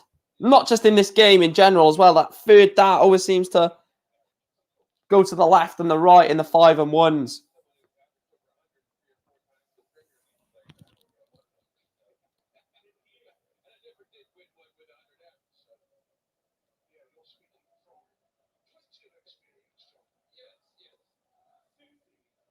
$60 from Kleermaker. So, advantage Whitlock in this leg. Has to be a 2 treble visit. 3 treble visit will be even better. It's a brilliant visit from Simon Whitlock. The winner will play Joe Cullen in the 3rd round. Simon Whitlock, Joe Cullen could be an absolutely special game, by the way. So 42 to break the Kleermaker throw. He will be throwing for 2-all, double 16. Finally, Simon Whitlock gets a double. And Simon Whitlock gets a leg back. Breaks the Martin Kleermaker throw. Is now throwing for a level set at 2 legs apiece.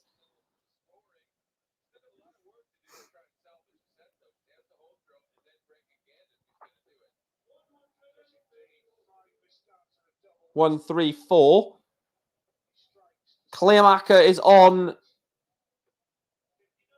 Well, he's only at 59 to start leg 4.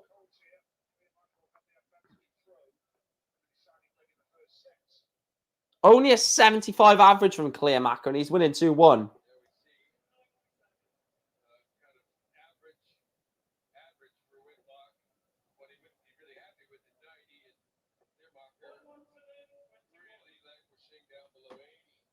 One, 2, 1. It's poor. A 77 average for a 2-1 winner as it stands, which is quite poor. Only 58 from Simon Whitlock. A big visit from Kleermaker puts some pressure on Simon.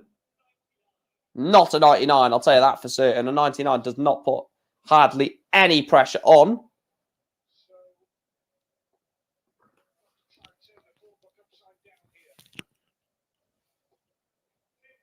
Only a 60 visit. So 2-2-2 should leave a good setup here.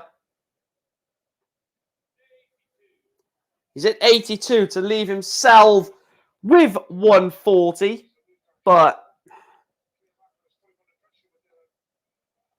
I'll tell you what. Oh, I thought he was going to take out the 152 then, Simon. So 140 has to go. Otherwise, Whitlock, will realistically hold throw and take us to a deciding leg in the first set. So 20 for double 16 or 12 for tops. Double 16 for Simon Whitlock. We are going to a deciding leg in set 1. The Wizard of Oz, Simon Whitlock, takes leg 4. Sorry, not set 4. And 2 legs apiece in the first set of the match.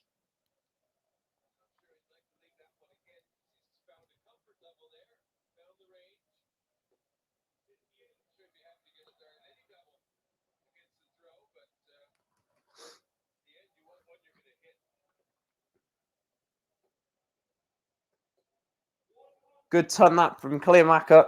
He just needs to be steady, I should say. Stay steady, both players. Only 57.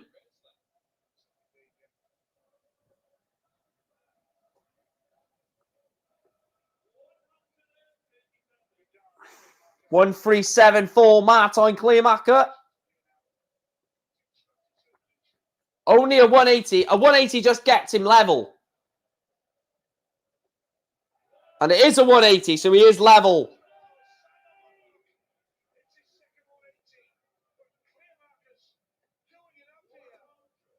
Only a ton. So a big shot here from Simon Wizard Whitlock will put this 106 under huge pressure for Martin Kleermaker.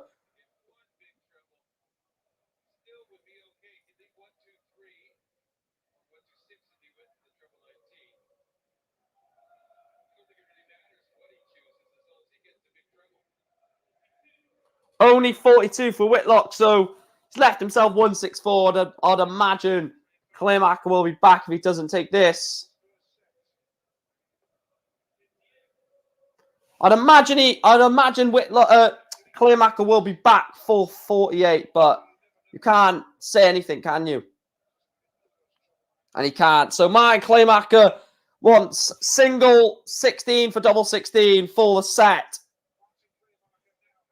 Oh, he's going 8 tops. Oh, what a shot that. To be fair, Martin Kleermaker didn't think he was going to do that. He takes the first set, leads the Wizard of Oz by 1-0. The Dutchman, Martin Kleermaker, is 1-0 up against Simon Whitlock. I didn't see that coming, to be fair. Good darts.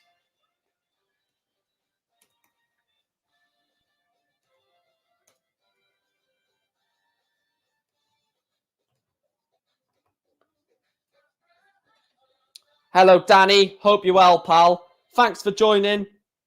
Let us know where you're joining in from in this stream as well, guys. We know we have a couple of Aussies. We have a couple of Americans. Let us know where you're tuned in from. That's me.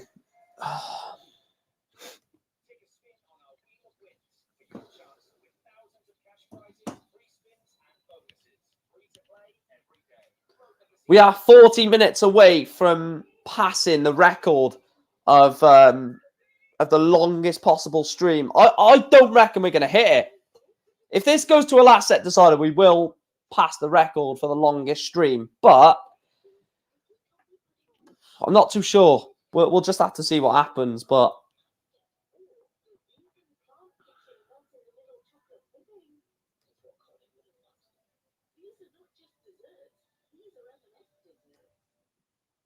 it's going to be an interesting second set because... Oh, fair enough, Danny. Fair enough, pal.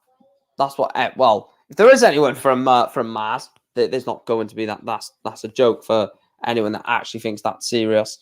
But yeah, I don't know where this second set's going to go because Whitlock has... moments of magic from Simon Whitlock, but Kleermaker's just the consistent player. Boring, Callum. Very, very boring. Very, very boring.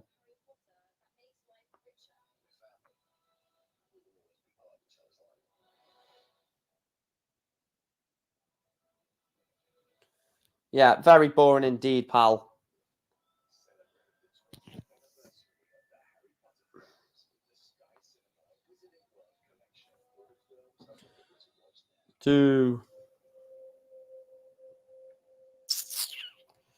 Have we hit 20 likes yet? I desperately want to hit 20 likes on this stream because it could be... well, there's a couple of really good games. I'll tell you what, that one game...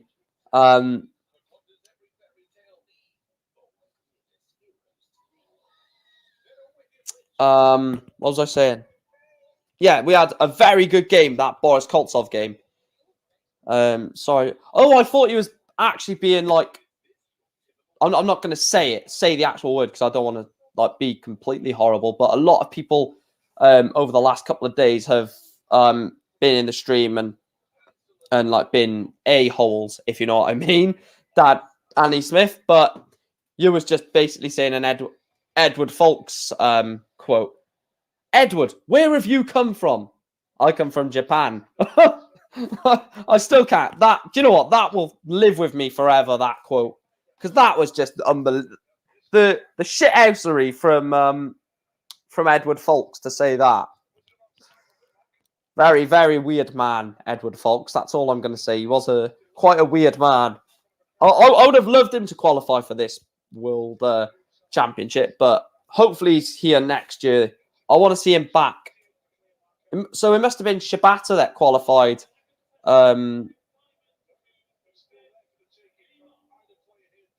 Oh, man, can you imagine that? An onion factory. Oh, God. That would be awful.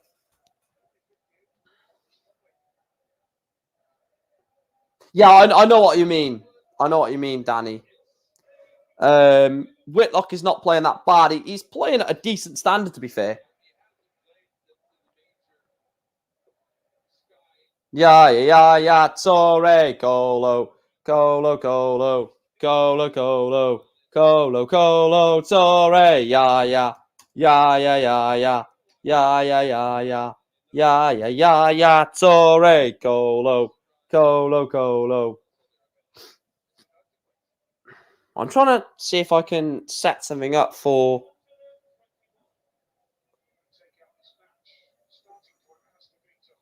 Right, I can't do that.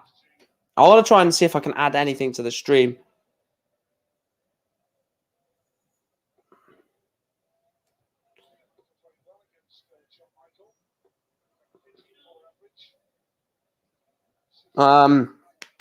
Of course, you're going longer. Only second set and another. Oh, yeah, there's another break. I totally forgot about the second break. What a shot that is from Martin Kleermaker to leave 1-4-1. A lot of people have said that about Joe Murnan and Danny. 1-4-1 for Martin Kleermaker. I don't think this will go. Oh, you're taking a mick. Oh, it didn't. So 79 for Simon Whitlock with his opponent sat on 44. 20 for tops. Big dart.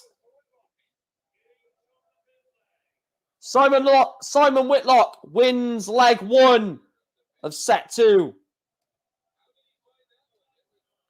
It's a very good shot from Simon Whitlock, to be fair. Clutch.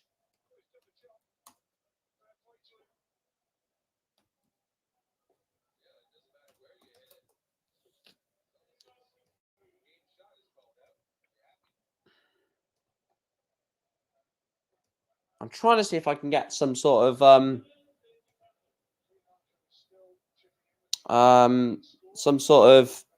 live average, maybe.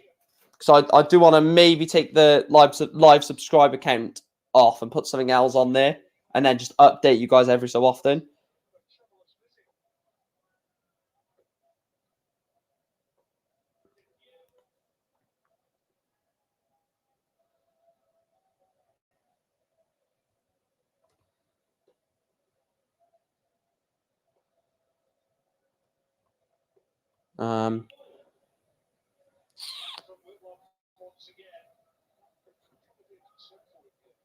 No, I can't. That's irritating. That's annoying. I could put a live, average thing on, but I think I'm, a few seconds behind the stat thing, and it would just give the score away. 104 left, can't take it out, of course.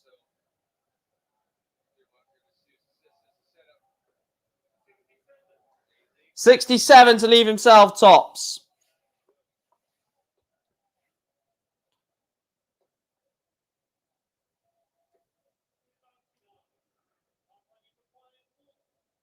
We are 2 likes away, guys, from the target. Please hit that like button. Double 10. Martin Kleermaker takes double 10 and levels up set 2. Good standard to this. I think it's not amazing. It's not poor. It's one of those games where it's just tugging along sort of thing. I subbed when I came in, mate. Was on my recommendations. Cheers, pal. Please make sure to subscribe, like, and hit the share button. We're hoping to hit 2K, Danny, by the end of the World Championship, as it says in the banner going across the bottom. This is a good visit from Kleermaker. Hits a 140 to leave himself 260. Whitlock has to hit something big here, you feel.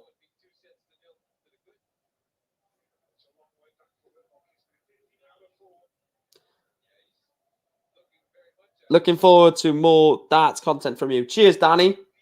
We'll be live tomorrow again from 7 p.m, Danny, for day 9 of the World Championships. Then, of course, there's a few days break, and we will be back on the 20th. Can't speak. We'll be back on the 27th for day 10. A ton for Kleermaker, leaves himself 118. 160 for Whitlock. This would be the type of shot he needs to revitalise himself. Another one of them. And he can't. Set it up. Leaves himself 60. Kleermaker's on 118. So 20 for tops for Simon Whitlock. Both on 60. Whitlock this has to go. This has to go.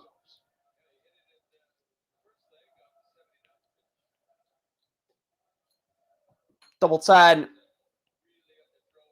Really, really has to go. Double 10 for Whitlock. It's a good leg of darts. That's a massive, massive leg of throw.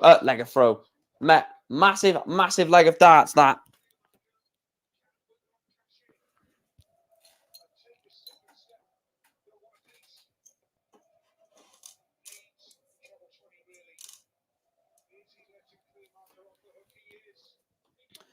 Darts is smart. What do you mean? Oh, do you mean like to play darts you have to be smart? Because actually, we've hit 20 likes, guys. Absolute legends. We've hit 20 likes. Thank you all for liking and interacting in the chat. And we are only 34 away from 1,800 subscribers. So, again, please make sure to subscribe and like if you are watching.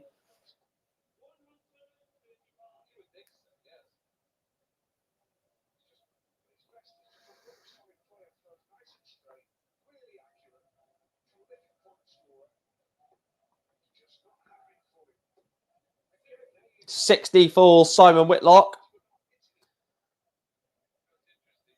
The thing is with this game, I think, because Martin Kleermaker is also not playing amazingly, Simon Whitlock, it's looking like it's an okay performance from Whitlock, but realistically, this is really poor. It's a really poor game in general. It's just both players are playing poor, which makes the game look not that bad.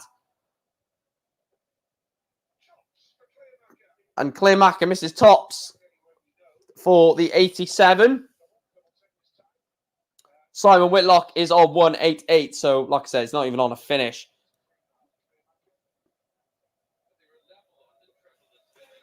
So, Kleermaker to hold throw and take us to a deciding leg in set 2. Double 10 goes in one dart.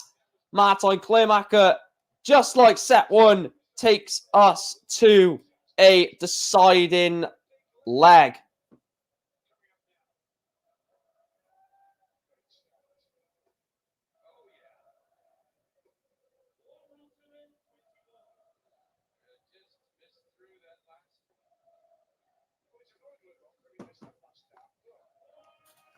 $184, Martin Kleermaker.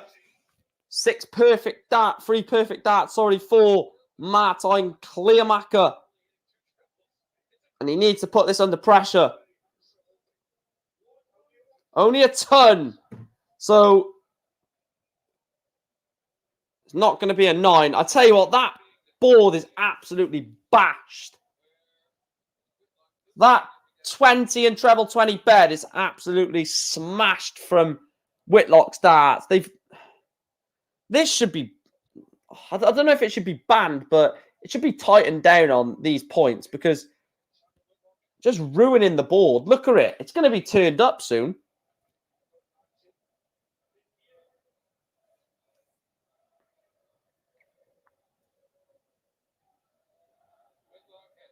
Do you know what? Oh, you're not going to know what channel in the UK the senior. Well, do you know what channel the senior tour is going to be on in the UK? I know you might not know, but if anyone else in the chat knows what channel the World Seniors is going to be on in the UK, that'll determine whether I'll be able to do it or not.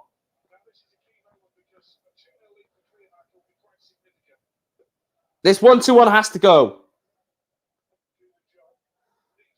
The ball. Big, big, big missed darts. If Kleermaker goes 2 in front, I think this is curtains. Single 16, treble 16. 4 tops. Big, big missed dart. This has to go for Whitlock. Single for double on the 16s. Has to go. Has to go, or it's 2-0 to Kleermaker. And Martin, Kleermaker was left on double 10, but Simon Whitlock takes set 2, and it is 1 set apiece between the Aussie, the Wizard of Oz, Simon Whitlock, and the Dutchman, the giant Martin Kleermaker. 1 leg apiece. 1 set apiece, sorry. Right, get your comments in. Like I said, every break of the darts, I will put your comments on screen. So get your comments in.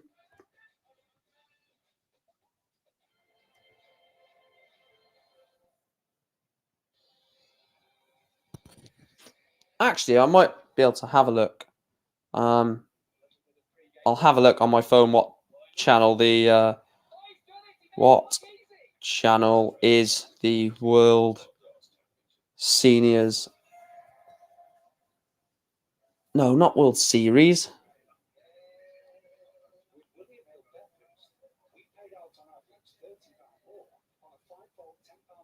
Right, let's see if it says it.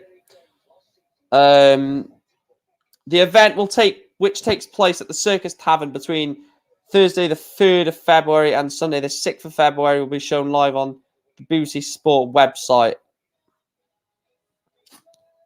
Yeah, I will be able to do it. Actually, no. I think that clashes with the Premier League. I think that clashes with the Premier League.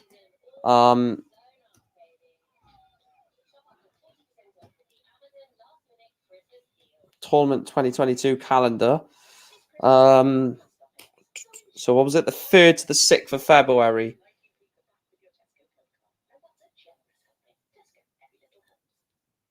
I don't know if I'll be able to do it because the Premier League is on the 3rd. I might do 2 of the 3 days then. I might do the 4th, the 5th, and the 6th, or 3. The 4th, the 5th, and the 6th I'll do, Clive. I won't do the 3rd of February because the Premier League is on, and it's in Cardiff as well, which is Wales, and I am Welsh, so even more want to do that. What darts content do you do? Is it just watch-alongs? No, it's watch-alongs. Sometimes I do darts versus subscriber stream, so you can literally play me in a game of online darts. Also do a live preview show for every major. So I've done a live preview show for the Players' Championship Finals and for this tournament, the Worlds, and that sort of stuff. Going to look into doing, like, if I ever go to events, I might do a vlog for that. If I ever do go to a darts event live. Watch-alongs mainly. And I am attempting to go to Q School either 2023 or 2024, Danny. So I will do, like, Road to Q School episodes, a monthly episode, just talking about my progression during that month, about how my average has, like, improved or declined, how I've been getting on in practice, that sort of thing. So, yeah. But hopefully you guys enjoy and stick around because it's only the start of this channel. It's going to grow massive, I guarantee you. Simon Whitlock is surviving a few scares here. I think he would probably definitely say that the first 2 sets have not been that good in his, or by his standard, I should say. Sounds very good. Cheers, Danny. I might do Q School as well.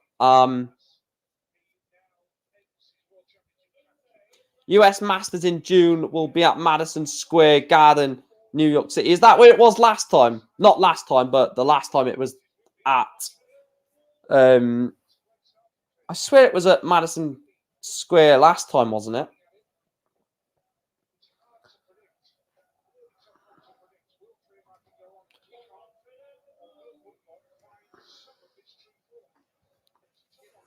That board is smashed up, by the way.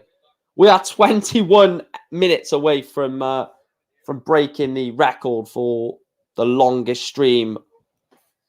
I don't know if it's the longest watch along ever, actually. I need to check that.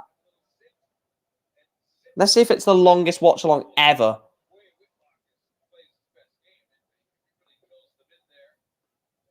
Yes, I am still young enough, Clive.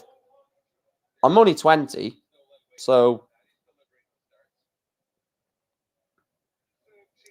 Hello, Robert. No, don't be sorry, pal. Do not be sorry. It's fine. I need to see what the longest... So not in the Worlds. Players' Championship. No. In the Grand Slam. Grand Slam. No. Yeah, so it will be the longest ever stream if it goes over 4 hours and 28 minutes, which of course it's going to do. So yeah, longest ever stream on the channel. I'm guessing you're trying to see if I'm going to enter that, Clive. Double 12 for Kleermaker for 1-0. Poor missed darts, that. They say first time New York. Oh, it was in Vegas, wasn't it? It was in Vegas. Double 8 for Whitlock. This is a steal. Oh, and he's missed it. Simon Whitlock.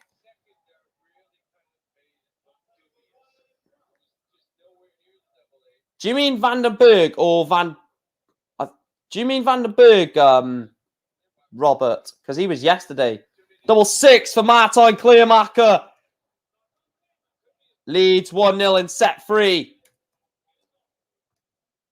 If you mean Vandenberg, who played yesterday, he lost 3-1 to Florian Hempel. If you mean Van Duijvenbode, he won 3-2 against Boris Koltsov.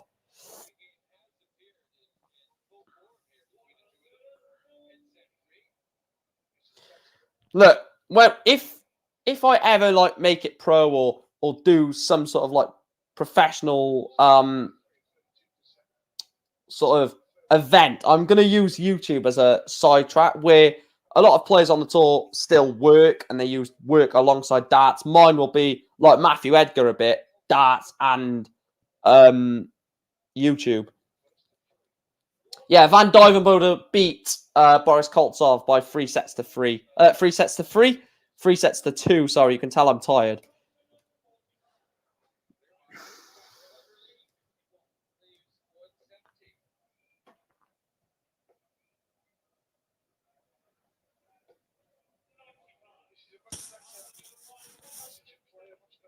Kleermaker wants 170.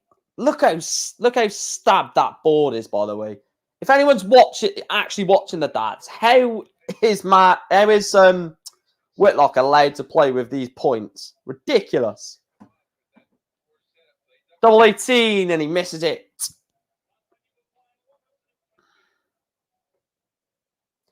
Treble 18. Single 18. He would have needed another one. So double 18. He's left himself tops, Kleermaker. Double 18 for a holder throw. Double 9. Has to go. Has to go, Simon. Oh, that is big missed darts for Simon Whitlock. So Kleermaker to break the throw. Martin Kleermaker breaks. Simon Whitlock leads 2-1 in set 3 and is throw-in for the set. Q School is in Milton Keynes. Is it always there or are they doing it for Fallon? No, they It is always there. She was there last year, wasn't she? So, oh, yeah, that. Ignore me. That basically summarises your point. But no, it is always at MK. I think, anyway. Has it been at Bolton before, or...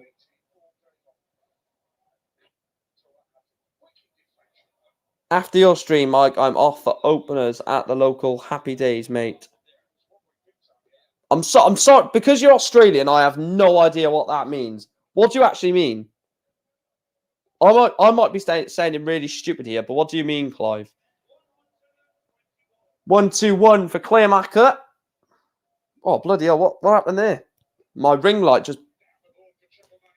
I don't know if that come up on stream or if that was just for me, but it just flashed really bright in my eye then. Ow. I caught my eye there.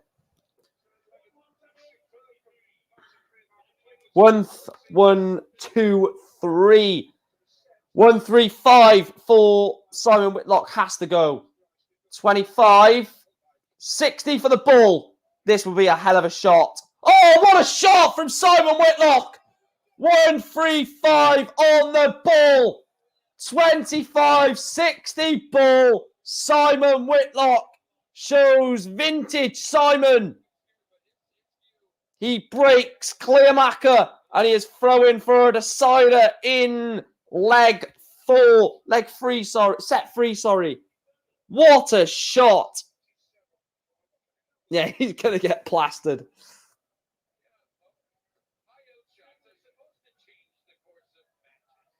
So what time is it there then, Clive? Because when this stream finishes, I'm going to be going to bed, ready for work in the morning. But you're going for a few pints.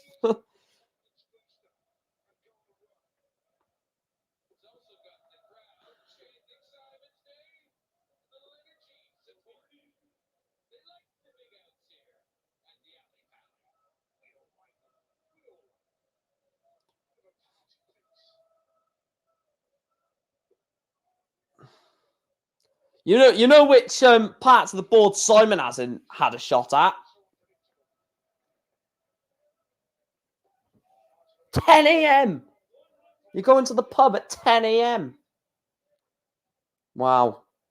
I wish, eh? I wish. I'm going to bloody bed. That's weird, and we've got like such a variety in the streams. We've got someone where, obviously me, that it's 11:15 at night. We've got someone 6 in the morning, in the evening, sorry. And we've got someone at 10 a.m. So we've got all different scales of the day, of a 24-hour day, sorry. You've got someone who's ready to go to bed, someone who's nearly just woke up, and someone who's probably having their tea shortly. Crazy stuff. I just can't believe how like global my channel has gone, to be fair, from Australia to America to London to Germany to Netherlands. Mental. Your support is unbelievable. Surely not the 155. Oh. So Martin Kleermaker 78 for a break of throw and the third set. Double 12.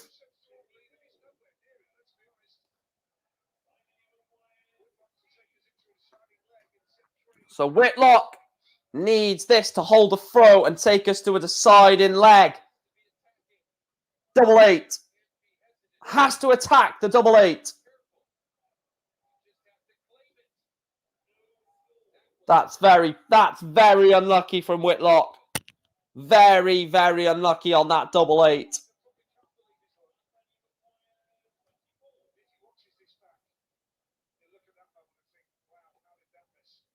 Double 6. Martin Kleermaker takes set 2. Set 3, sorry. Lead by 2 sets to 1. We've already seen a last set and must win by 2 clear legs in a game. I don't think we're going to see it in this one. Russia as well, mate.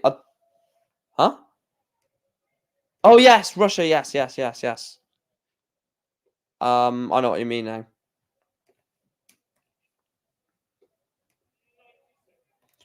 $96. Let me just see how... I want to see how many subscribers we've gained during the World so far. Bear with me.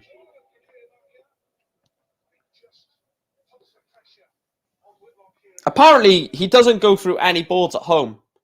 Read what you want into that, by the way. Apparently, he doesn't change his board. Put it this way, I don't believe it.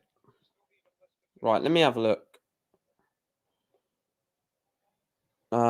Right. When did the World started? On the 15th, didn't it?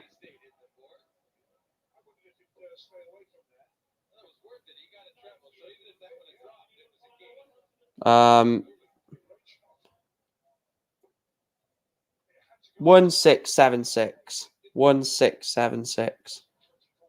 Bear with me. 1676.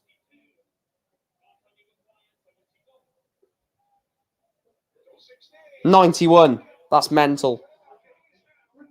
Kleermaker takes leg 1 of set 4. Simon Whitlock needs something. Needs a bit of that wizard magic. Needs a bit of the wizard magic to try and I can't even say that word. Relinquish. There we are. Look at that. That dartboard is absolutely smashed to pieces from the point of Simon Whitlock's darts.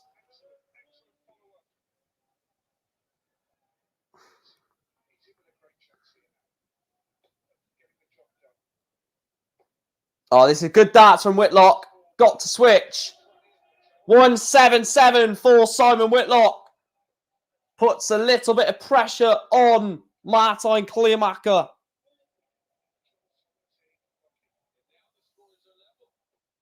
Must be Whitlock darts that always...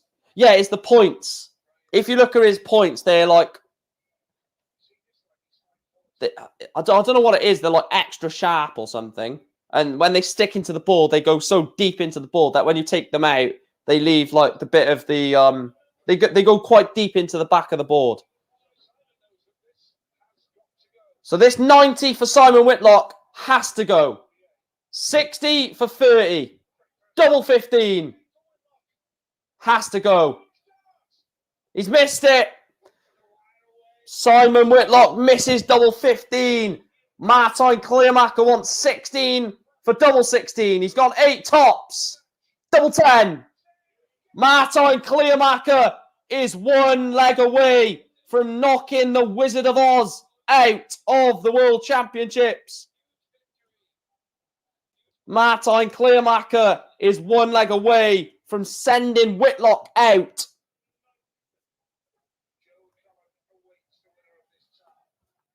The winner of this will play the rock star Joe Cullen in the 3rd round.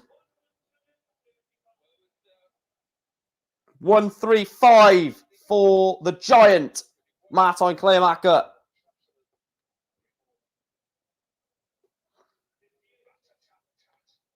$58 for Whitlock.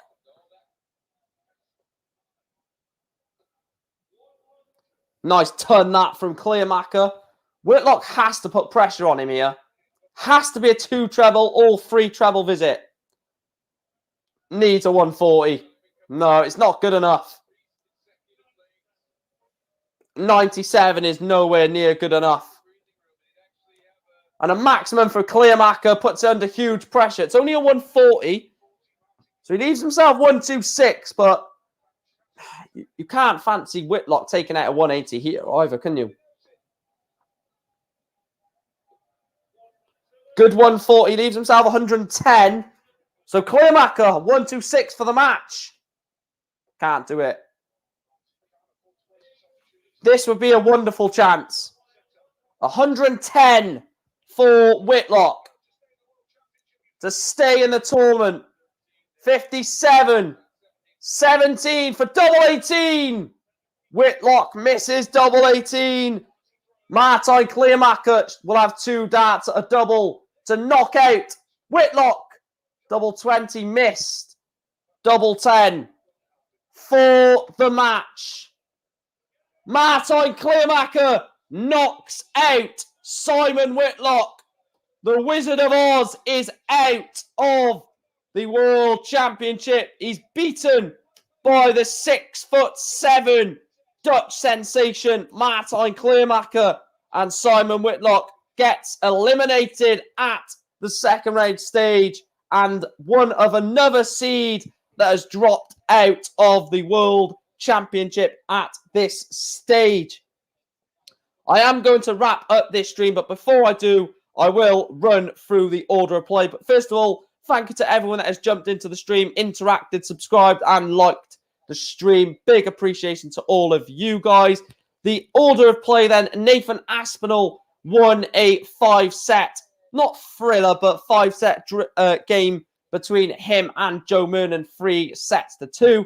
Duijvenbode then won an absolute classic between him and Boris Koltsov.